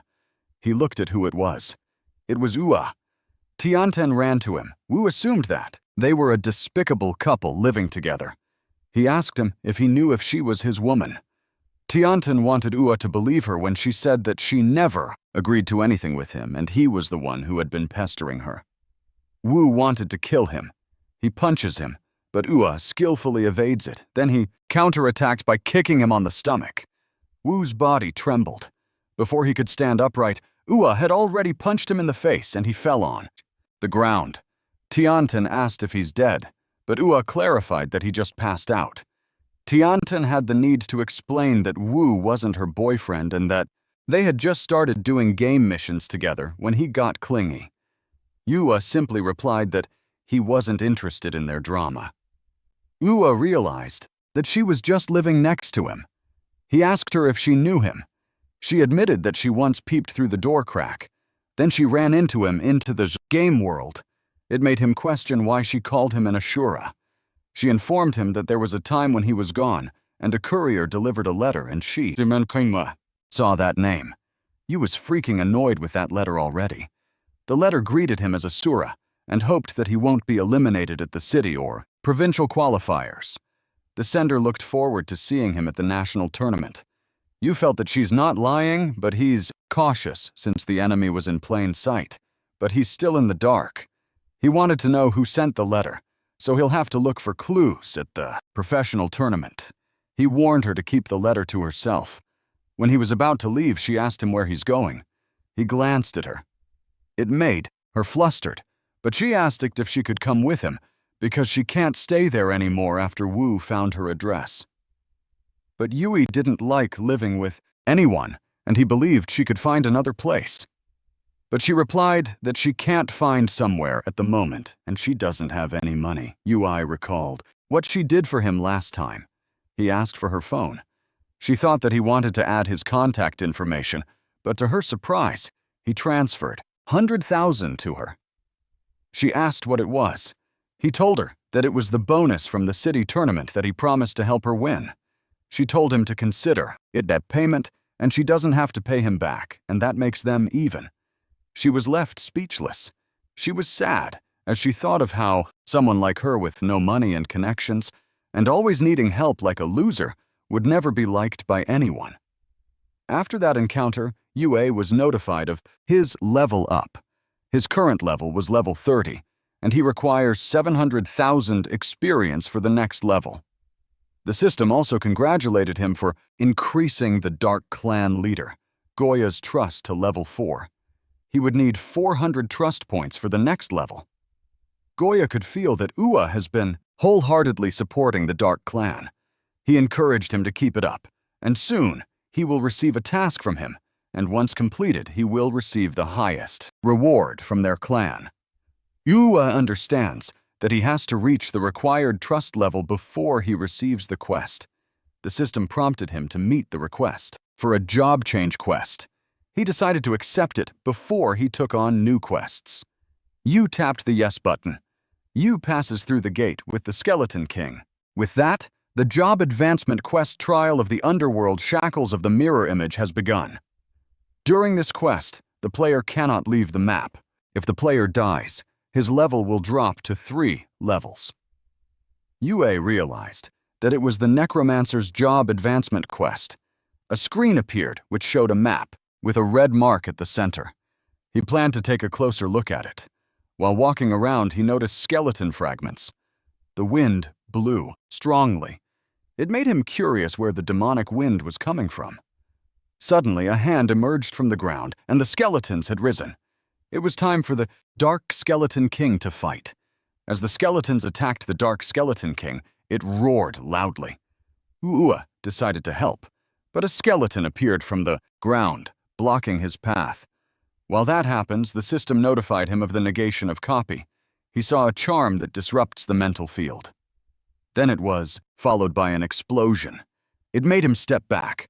The Dark Skeleton King was sinking on the ground. Ua was confused on what's happening. It made him think that pets aren't allowed during job advancement quests. He checked the map again and decided to go there first to figure out what was going on. He ran as fast as he could. The closer he gets to the center, the less intense the disturbance felt. The place he was in was eerily calm. He reached the point and saw a dark crystal. He realized that the shackles of the mirror image refers to that large crystal. He was alert and cautious because some other creature might pop out of nowhere. The crystal had clearly reflected on his eye, and it glowed brightly. It seemed like it was sucking him, which wasn't good. And then he vanishes. He was dropped to someplace else. He looked around, but the ground was like a huge mirror reflecting everything. He realized that the quest was about trapping him in a separate space. Black orbs floated in the air. The orbs became little tadpoles that was being absorbed into a dark UA. UA was surprised to see himself, but he had no hesitation striking it down. He used his lance to hit it, but the other UA did the same thing, and that caught him off guard. He blocked the attack and shoved the imposter UA away. Then he used a lightning spell, which the imposter again copied. Their lightning clashed at the center. Eventually it faded and left UA down on one knee. He saw how the speed, strength, spellcasting habits, mana intensity were almost identical to his, even the instincts. But then he noticed something was off. The imposter only perfectly copies him the moment he acts, so it doesn't have human instincts at all. He never expected the second job advancement quest to be like that. He grinned as he thought that it made things easier. Yu released another attack through his staff. The imposter copied him. Their powers clashed. UA had noticed that the imposter only relies on instinct. It was caught off guard when Ua ran into it and then hit it. He sent it crashing down the ground just as he expected. If he reacts fast enough, he can't perfectly copy his moves. He attacked it consecutively, and all those attacks landed. The imposter wasn't able to do anything except to endure the attacks. Then UA leapt, and they both released a powerful beam at the same time. Suddenly, another beam made its way and restrained the imposter. UA closed their gap, and he attacked it at the chest. He claimed that a fake is a fake, and it can never become real. And just like that, the imposter disappeared. But he saw something that confused him. A golden light glowed in his chest. The system notified him that he had finished the job advancement quest. Trial of the Underworld, Shackles of the Mirror. Image. His overall profession growth has reached 140 stars. His magic attack growth reached plus 30 stars. Health points increased by plus 30 stars. Physical defense increased by plus 24 stars, while magic defense increased by plus 25 stars. His mana also increased by plus 26 starts. With that, his second job skill level has reached Shrank. He was also able to unlock a second pet combat slot for Advanced Beast Hammer. He was glad that he finally unlocked the second pet battle slot. He planned to get a stronger purr than the Dark Skeleton King, so his strength would soar dramatically. He went ahead and leveled up his skills first. His Fireball at A rank became a Heaven Fire Blaze in Shrank. Then his Ice Spike. A rank became Frozen Wasteland in S rank level. His Lightning Bolt at A rank turned into an S rank spell named Thunder Dominion. The same with Fire Missile A. Rank to Flame. Cataclysm. Shrank. Magic Shield. A rank turned to Divine Demonic Protection. Shrank and Blink. A rank to Phantom Shift. Shrank. After that, he decided to go farm some light dragons. And once he reached the trust level Goya requires, he would take on that special mission that he mentioned in the Dark Forest. Tantian had faced Wu again. He called her stupid for thinking that just because she moved out of the city he wouldn't find her. She was mad at him for killing those people who were just in her party. He was determined to make sure everyone in the Hall of Light knows that whoever teams up with her dies. Then he mocked her for being dumped by the man she just slept with. He commented that she had a trash taste, falling for such an ungrateful bastard. She yelled that UA wasn't like that. He dared her to be saved by her, and when he does, he won't let him go alive. His members were distracted by what was happening behind them because they saw Ua. Ua finds it funny that he showed up on time. He never thought that he would really come to die for her. Tantian blushed upon seeing Ua. She never thought that she'd see him again. Ua was curious what they're playing at now. He told his men that beast tamers were weak in vitality. So even if Ua's damage was high, if they rush and work together, they could kill him. They were all determined to kill him. Ua took the chance to test his skills on the guys. Flaming arrows were fired at them and hit them directly. It was from Lin, Tian, and his men. His brows furrowed as he reminded Wui not to touch the beast tamer. Woody got scared. He reasoned that Yue ruined his mission, touched his woman first. And also, he blamed Lin Tian because instead of backing up his own people, he helped the enemy deal with them instead. Lin Tian replied that he doesn't need him to tell him how to do things. One of the guild members slashed Wei. Then Linton spoke to Yu, and he apologized on behalf of the god of Warg. Then he offered him the role of the vice leader of the guild if he'll join. Yu declined and hoped that they would stay away from each other's way. Yu gave Tantian a potion when suddenly a screen appeared. Yao sought his help because he and Yan were being beaten to death. Yan and Yao were facing 2 giant dragons. They were the magical versions of light dragons, and it was unknown whether they mutated on their own or someone altered their genes. Yan ordered the archers to attack the one on the left because it has a low physical defense, while the mages targeted the one on the right since it had low magic resistance. Knights were told to draw aggro, while the priest kept the heals steady. Meanwhile, Yao was asked how they should fight. He told them to follow Misty Rain Pavilion's lead. The dragon received several attacks from them. The dragons attacked. Both heads released beams. The attack was blocked by the barrier. The dragons, which are male and female, were too strong for them. Ua arrived, and he asked what was going on. They were glad that he made it. If he hadn't shown up, they would have been wiped out by the dragons. Yan reported to him that the dragons have high magic resistance, so he had to be careful. Yu told her not to worry. He saw that those dragons were corrupted from the Light Clan, so killing them doesn't go against his position. It was the perfect chance to test out his S-rank skill. He used the Frozen Wasteland skill and hit the dragon directly. Ice had formed on its body. Their jaws dropped upon seeing it. The damage was insane. It made Yao ask if he completed his second job advancement already. Yan knew it was an awesome S-rank skill, so it made her curious how he leveled up so fast. The dragons released another beam. He countered it with Thunder Dominion and Heavenly Fire Blaze. The dragon roared loudly as it received powerful damage. That motivated Yao and Yan to attack too. They synchronously attacked and roasted the dragon. Eventually, they emerged victorious. Yu was expecting to trigger the Necro Reap, but nothing happened. He needed a second pet stronger than the Skeleton King at least. Yao told him that with his current strength, he could crush the city-level preliminaries. He suggested that he join the Supreme Guild, and they would stomp the God of War Guild, an infinite guild. He was puzzled when Yan was quiet, because she usually fights with him over everything. He also knew that with Yue's current strength, even the Misty Rain Pavilion had no right to recruit him. Unexpectedly, a guild member arrived to deliver bad news. He reported that the God of War Guild's main force got annihilated in the Fourth World by a group of mysterious professionals. Even their guild leader didn't survive. That was shocking news. Yan and Yao looked at Ua, which made him ask why.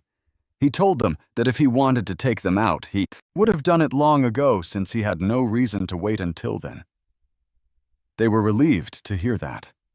For a moment, Yao thought Ua would end up wanted worldwide again. Yan stated that it puts pressure on the God of War Guild, which means the Supreme Guild has a better shot at second place in the province leaderboard. You even met them not long ago, so he was puzzled on who would have wiped out an entire squad that fast. Suddenly, the system congratulated him for increasing Goya's trust to level 5. With that, the trust level has been maxed. He went back to Goya and was welcomed warmly. Goya told him that for thousands of years, Only him had fulfilled the final quest requirement of their dark clan. So, they needed his help. He asked about the final quest. Goya informed him that for millennia, they have been unable to defeat the hypocritical Light Clan and dominate Dragon Valley. The reason is the divine Light Dragon and its royal guard. Yu clarified if he wants him to kill the divine Light Dragon. Goya replied that he wants him to enter its territory and destroy its dragon rider. Royal Guard. Yu Ke asked if it would be the entire Royal Guard. Goya replied yes, and they were located in the Light Clan's Forbidden Zone, but they can't go there. Only humans can, which made Yu their only hope for victory. The system congratulated him for triggering the unique hidden quest, Glory of the Dark Clan. It was a hidden quest that hasn't appeared in over 100 years. The system displayed the details. This hidden quest, called Glory of the Dark Clan. Unique hidden quest had a difficulty rating of 750. In this quest, he would represent the Dark Clan, infiltrate the Light Clan's Forbidden Zone to destroy the Dragon Rider Royal Guard and bring glory to the Dark Clan. The rewards were unknown, and the limit was 10 days. Failure to do this would result in a penalty of decreasing levels by 3 points, and trust level with Goya resets to 0. He accepted the quest. He knew that the harsher the penalty, the better the reward. So only a fool would pass up on this opportunity. Goya expressed that the glory of the Dark Clan rests on his shoulders. He told him to go with confidence while they stalled Divine Light Dragon to keep it from returning to the Forbidden Zone. A gate approved by Goya appeared to transport him to the Light Clan's Forbidden Zone. He stepped inside and was welcomed in the special map level 35 called the Light Clan's Forbidden Zone. In this place, he cannot leave during the quest. It will serve as his temporary login and logout location. 2. Dying or exiting the Forbidden Zone will count as a failed mission. Yua was shocked that he couldn't leave that map.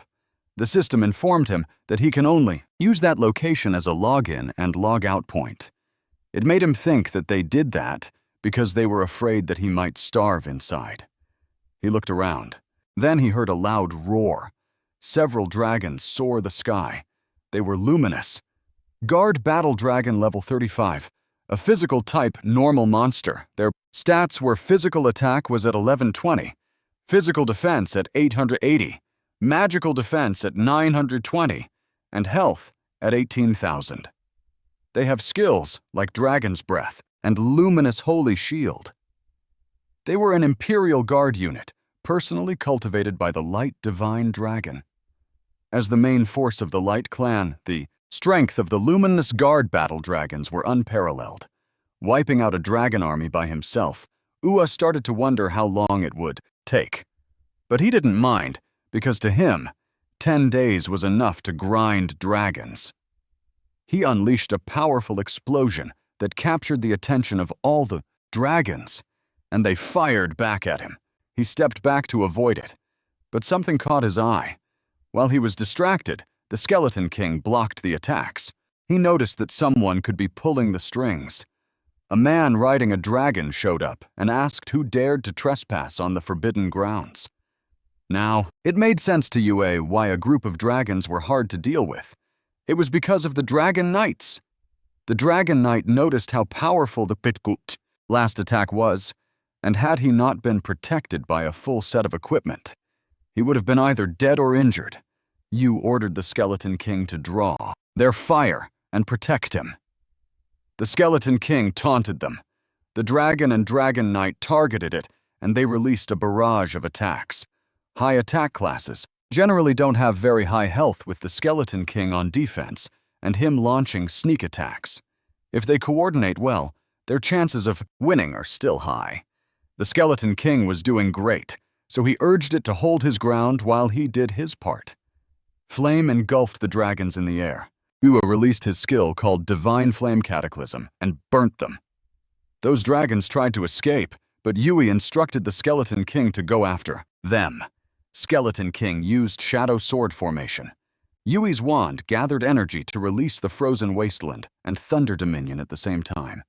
With that, he had killed a level 35 Luminous Guard Dragon Rider, which rewarded him with plus 360 and plus 350,000 energy.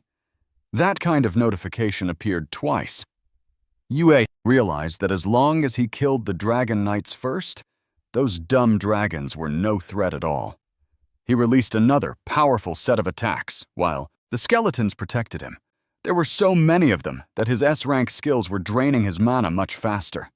He was also almost out of mana potions, so he decided to head back first and restock. He exited the gate while thinking of the costs of mana potions. A high-grade mana potion from the Fourth World costs 50 Wubifest a bottle, and if he bought it from a real-world pharmacy, the price was doubled. Putting the price aside, he also needs a large quantity. But it worries him that someone with ill intentions notices and sabotages his mission. He remembered Yao saying that his dad was an epic-level pharmacist, and his family owns the largest family in Linhai City. With that, his problem was solved. He sent Yao a text asking for the price of his family's high-grade instant recovery special medicine. Yao replied that instant health recovery was 100 and instant mana recovery was 120 yuan. It was his dad's business, so his dad won't allow him to give it for free, but he can offer him a 30% discount. Then he replied that he needs 2,000 bottles of instant mana recovery as soon as possible. Yao couldn't believe it, and he just replied that he has his own reasons. Yao promised him that someone will contact him for the trade. After that text, Yue lays in bed, thinking that the potions should be enough to complete the mission. Before that, he decided to rest and build up his strength because he cannot afford to fail on this mission. Meanwhile, in Yao's home, he asked his assistant why he wanted him to tell Lua that he couldn't get it for free. He stated that as the young master of the Lu family, it seemed pathetic that he couldn't wield a little bit of power. His assistant replied that if they want Ye to join the Supreme Guild, they have to put some pressure on him, and only by letting him know the benefits of their guild will he be motivated. He couldn't help but be impressed with his great assistant.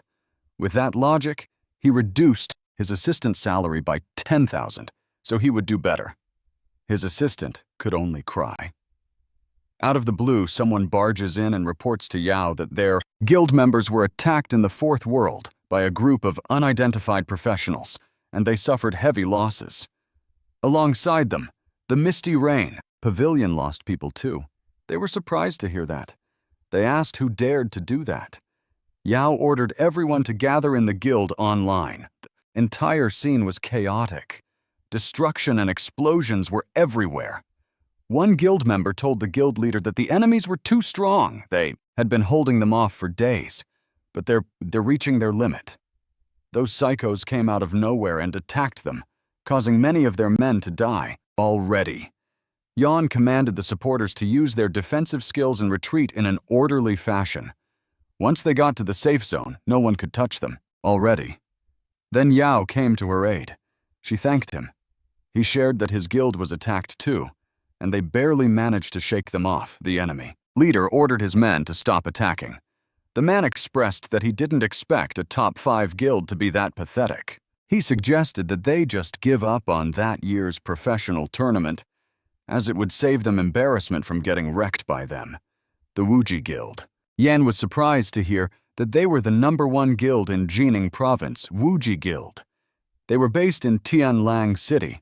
Jining Province, only in the Fourth World, was Linhai City, and Ganyang City connected. He asked why they're there. Yan got angry at them after learning that they were the ones who killed her guild members. She despised them for showing up before the professional tournament just to crush their opponents. The man had just learned that the guild leader of the Misty Rain Pavilion wasn't a guy.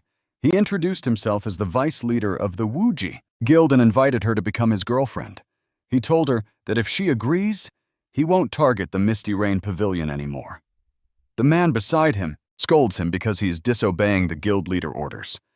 This man, named Wu Hayotian, replied that there was nothing to be scared of since it was just the puny Misty Rain Pavilion. He thinks it won't affect their guild leader plan.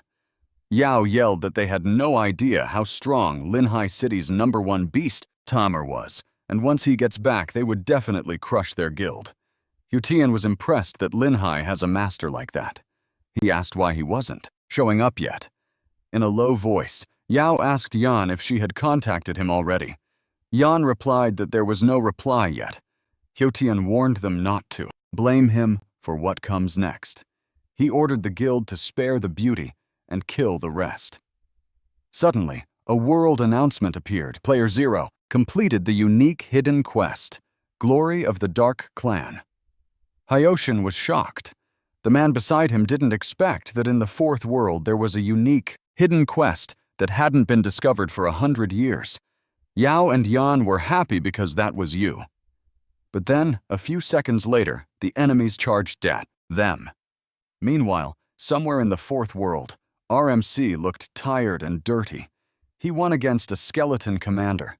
Suddenly, he received a message from Yao, asking when he's coming back. He was informed that they were being attacked by the Wuji Guild, and his wife was about to fall into someone else's hands. He was just done with his business. He just had to turn in the quest, and he could get out of there. When he exited, the announcement was displayed.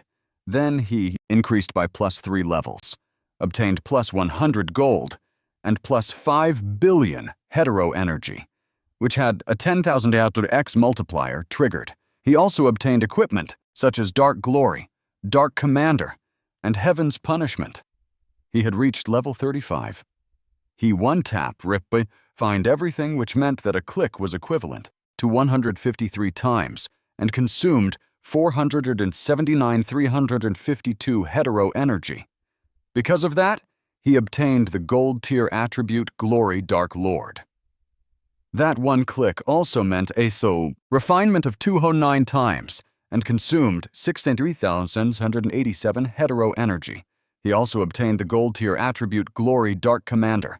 And lastly, with 256 times refinement in one click and consuming 8 million hetero energy, his D-rank Heaven's Punishment has been upgraded directly to SRank. Hell's Judgment. Hell's Judgment. SRank allows him to summon 100 beams of hellfire to strike a designated 60-yard diameter area for 3 seconds, deals 100% magic damage to enemies within the area, and continuously interrupts the target's current action. A single enemy can be struck a maximum of 5 times. It costs 300 mana and had a cooldown of 18 seconds with the upgraded gear and a rare skill book as rewards. The hidden quest was surely a huge win. Then the Dark Commander told him to wait. In light of his outstanding performance and great contributions to their Dark Clan, the Dark Battle Dragon Lord bestowed a special reward upon him. Our boy didn't expect that. It was an egg that was formed 1,000 years ago. It was created from the very lifeblood of their Dark Dragons clan's matriarch before her death. Only a hero of the Dark Clan was worthy of commanding it. So from then on, he wished him to follow Yu, received the dragon egg. It started to hatch. Meanwhile, back on the battlefield, Yan and Yao fought with their very best, but their guild members were easily crushed by the enemies. Yao could deal with 2 leaders being level 30 with their second job advancement, but it was such a puzzle to him on how their subordinates were that strong. Yan suggested that it was their insane gear. She suspects that they all decked out in full gold tier sets. Yao got curious on how they got more money than him. She reminded him to focus.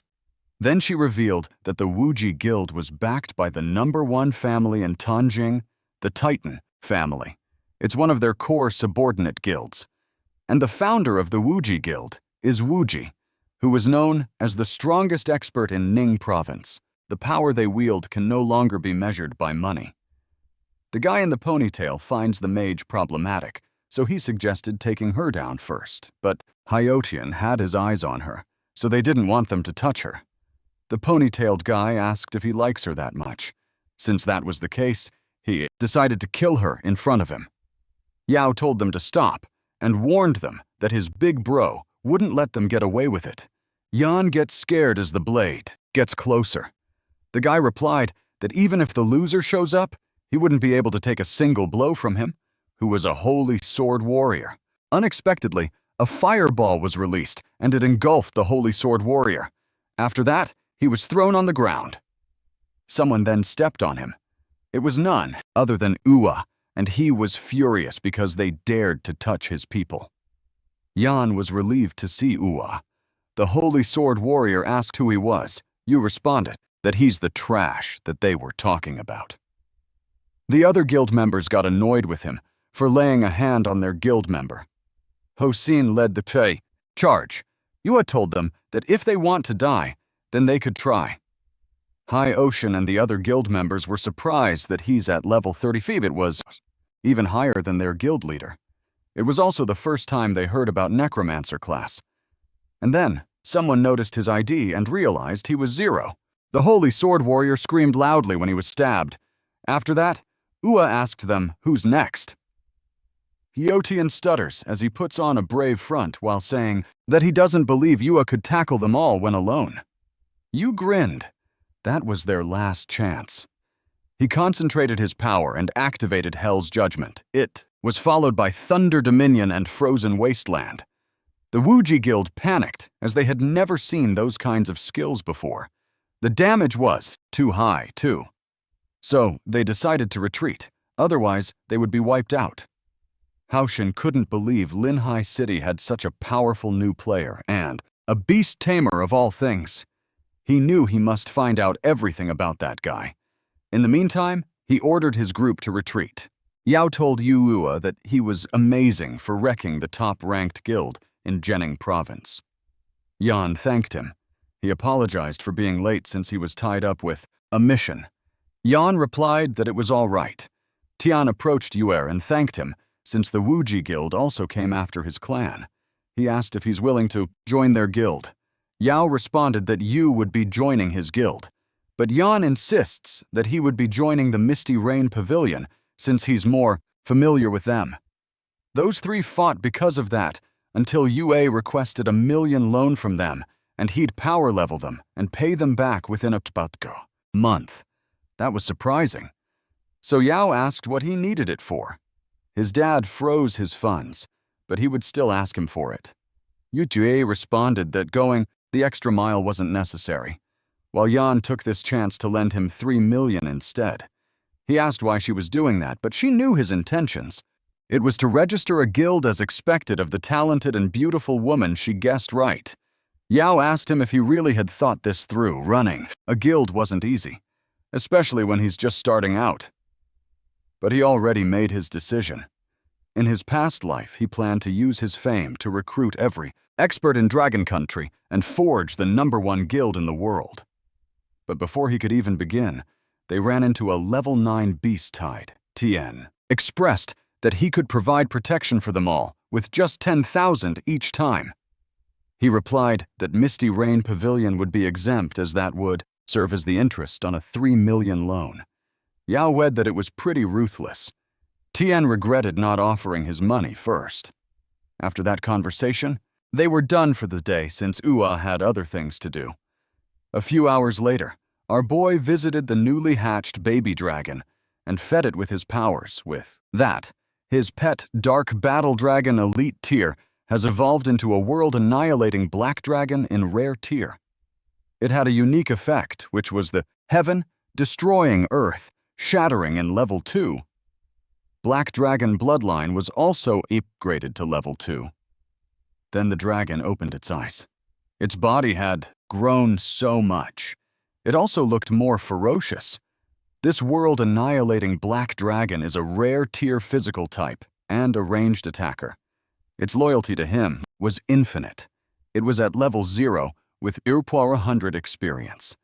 It has 6 strength, 7 physical attack, 12 star growth, 5 stamina, 4 physical defense, 7 star growth, 5 intelligence, 3 magic defense, 6 star growth, 8 vitality, 80 health points, 10 star growth, 3 spirit, 15 mana, and 5 star growth.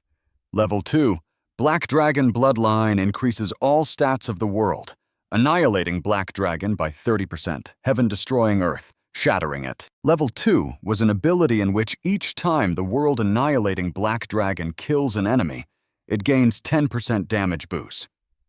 This effect lasts for 10 minutes and can be stacked up to 5 times. This dragon was a descendant of the Dark Clan's matriarch with the noble blood of dragon royalty flowing through its veins. It was destined to become the king of the Dark Clan and protect its master.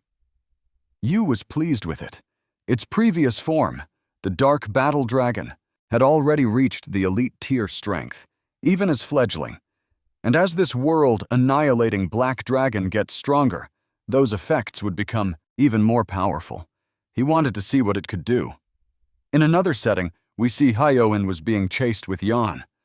I don't know what happened, but these two were together now. She asked him why he saved her when he's the vice leader of the Wuji Guild. He replied that he simply couldn't stand watching those guys from Wuji Guild ganging up to ambush a lone girl. To him, it was shameless. He added that it was a classic case of a hero rescuing a beauty, and maybe eventually she would be so grateful to promise herself to him. Her instant reply was impossible. He teased her not to be so quick to refuse. Suddenly, the Holy Sword Warrior appeared on their path. He told Heian that the guild leader gave them a direct order to encircle and destroy the Linhai Guild, and the woman he's with is the leader of the Misty Rain Pavilion. He asked if he planned to defect from the Wuji Guild since he saved her.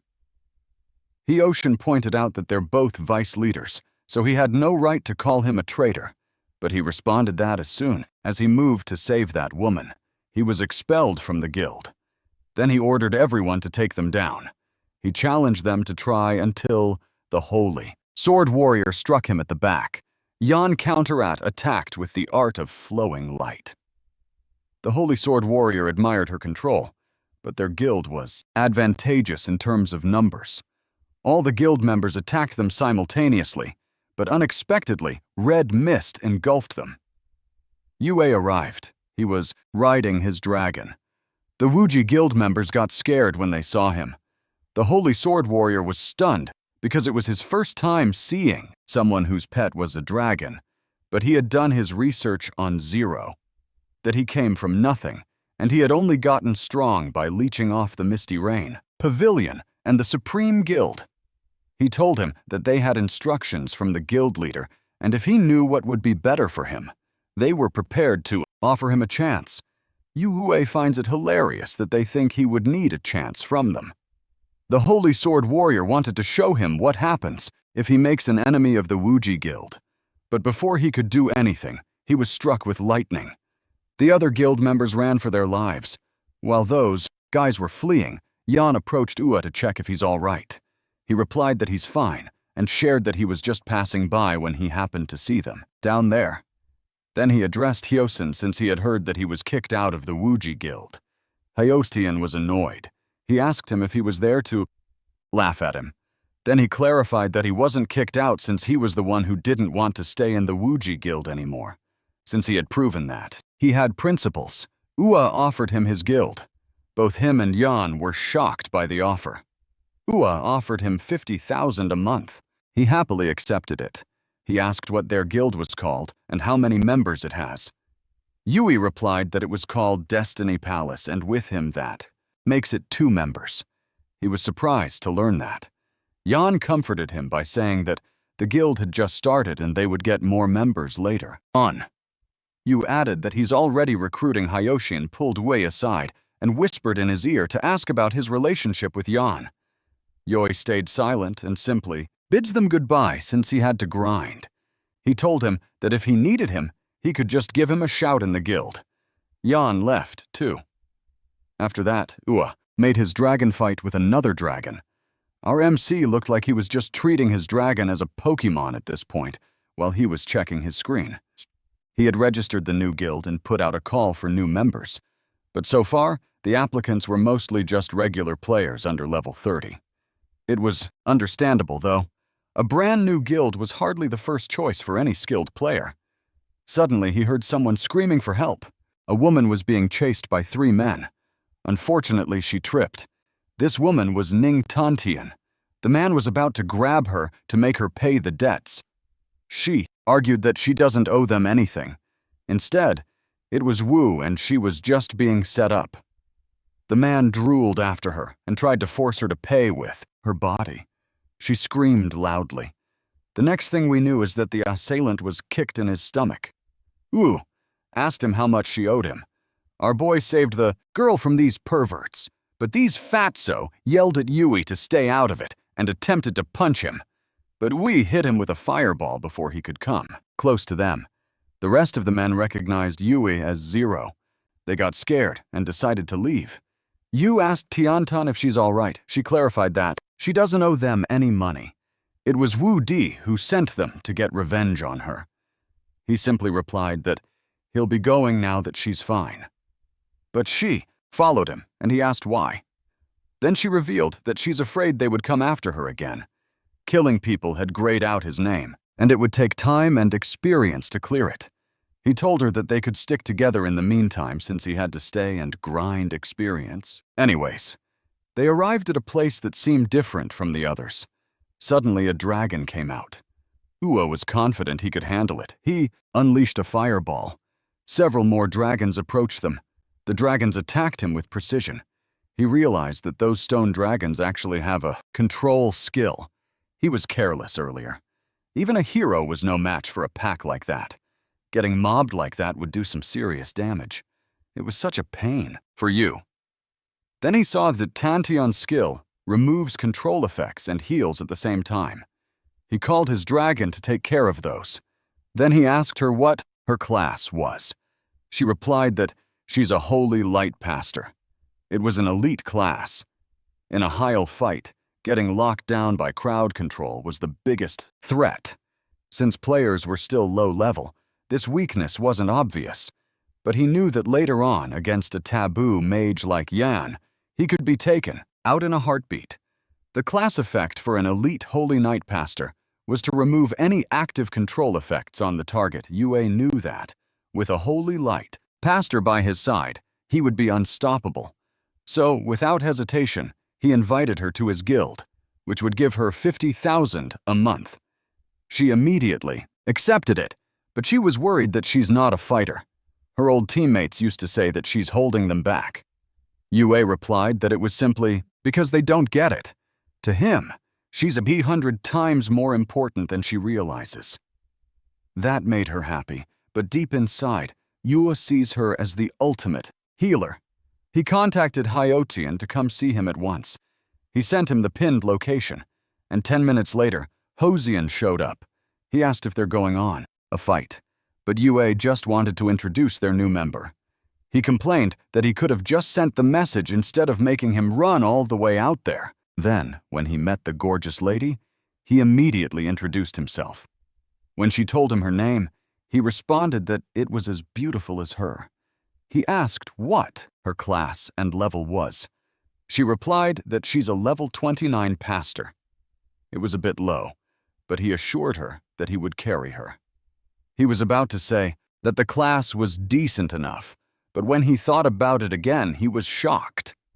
He whispered to Yue and asked if the woman even knew what she's worth. Her class was something top guilds in the world would pay 3 million annual salary for.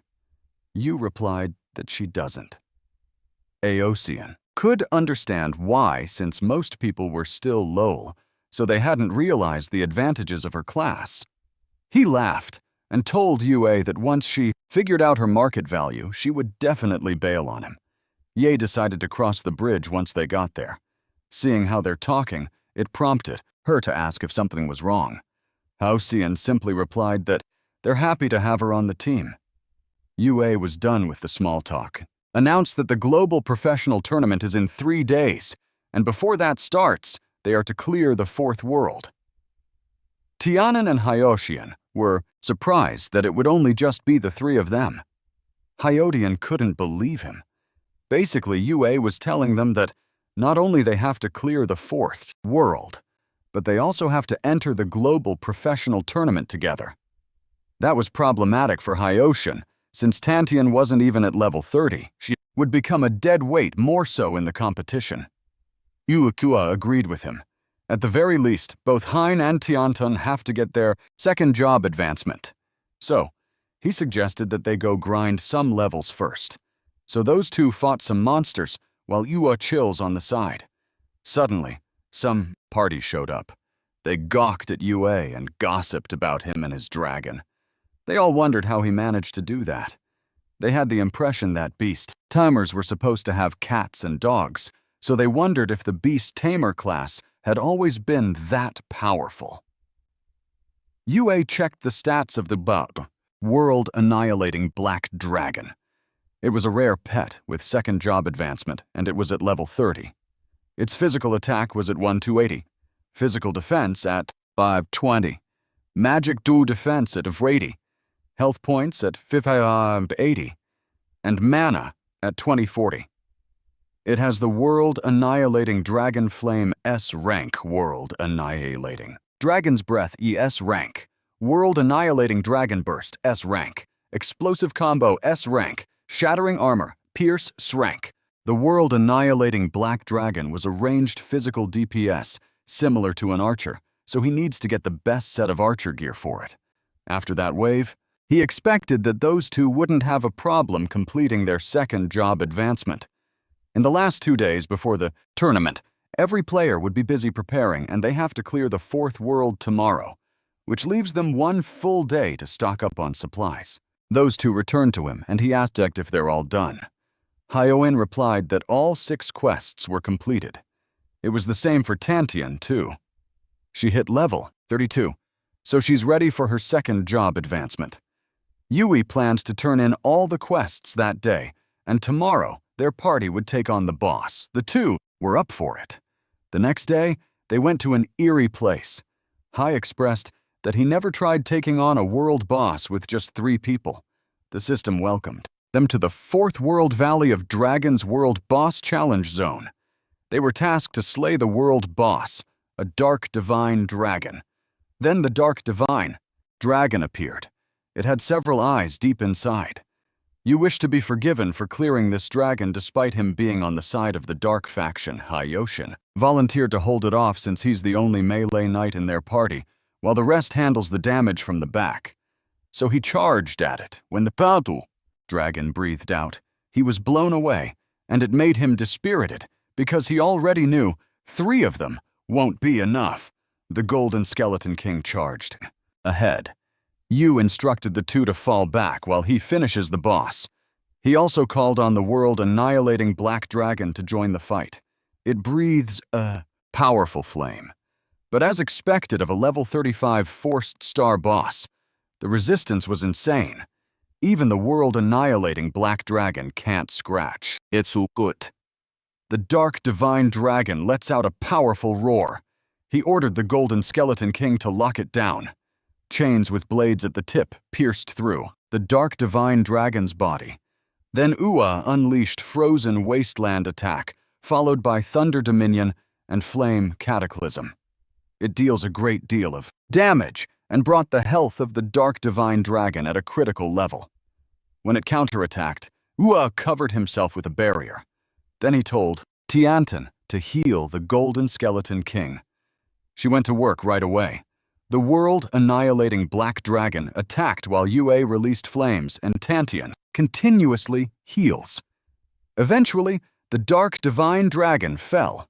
The system announced that Yue had slain the world boss's Dark Divine Dragon, and he had cleared the 4th world. Hyotian couldn't believe that Yue had just solo killed a 4-star boss. He didn't expect that a player in their 30s would have that kind of damage. Then he realized that he had just become a dead weight. Yu asked them if they were free tomorrow because he wanted to meet up in person to talk about the professional tournament. The 2 of them were available for that. Yue promised to send them the address of the meetup place in a bit. They got enthusiastic about their first in-person meetup and strategy session. That's all the time we have for today. If you want to watch the next part, please like and subscribe.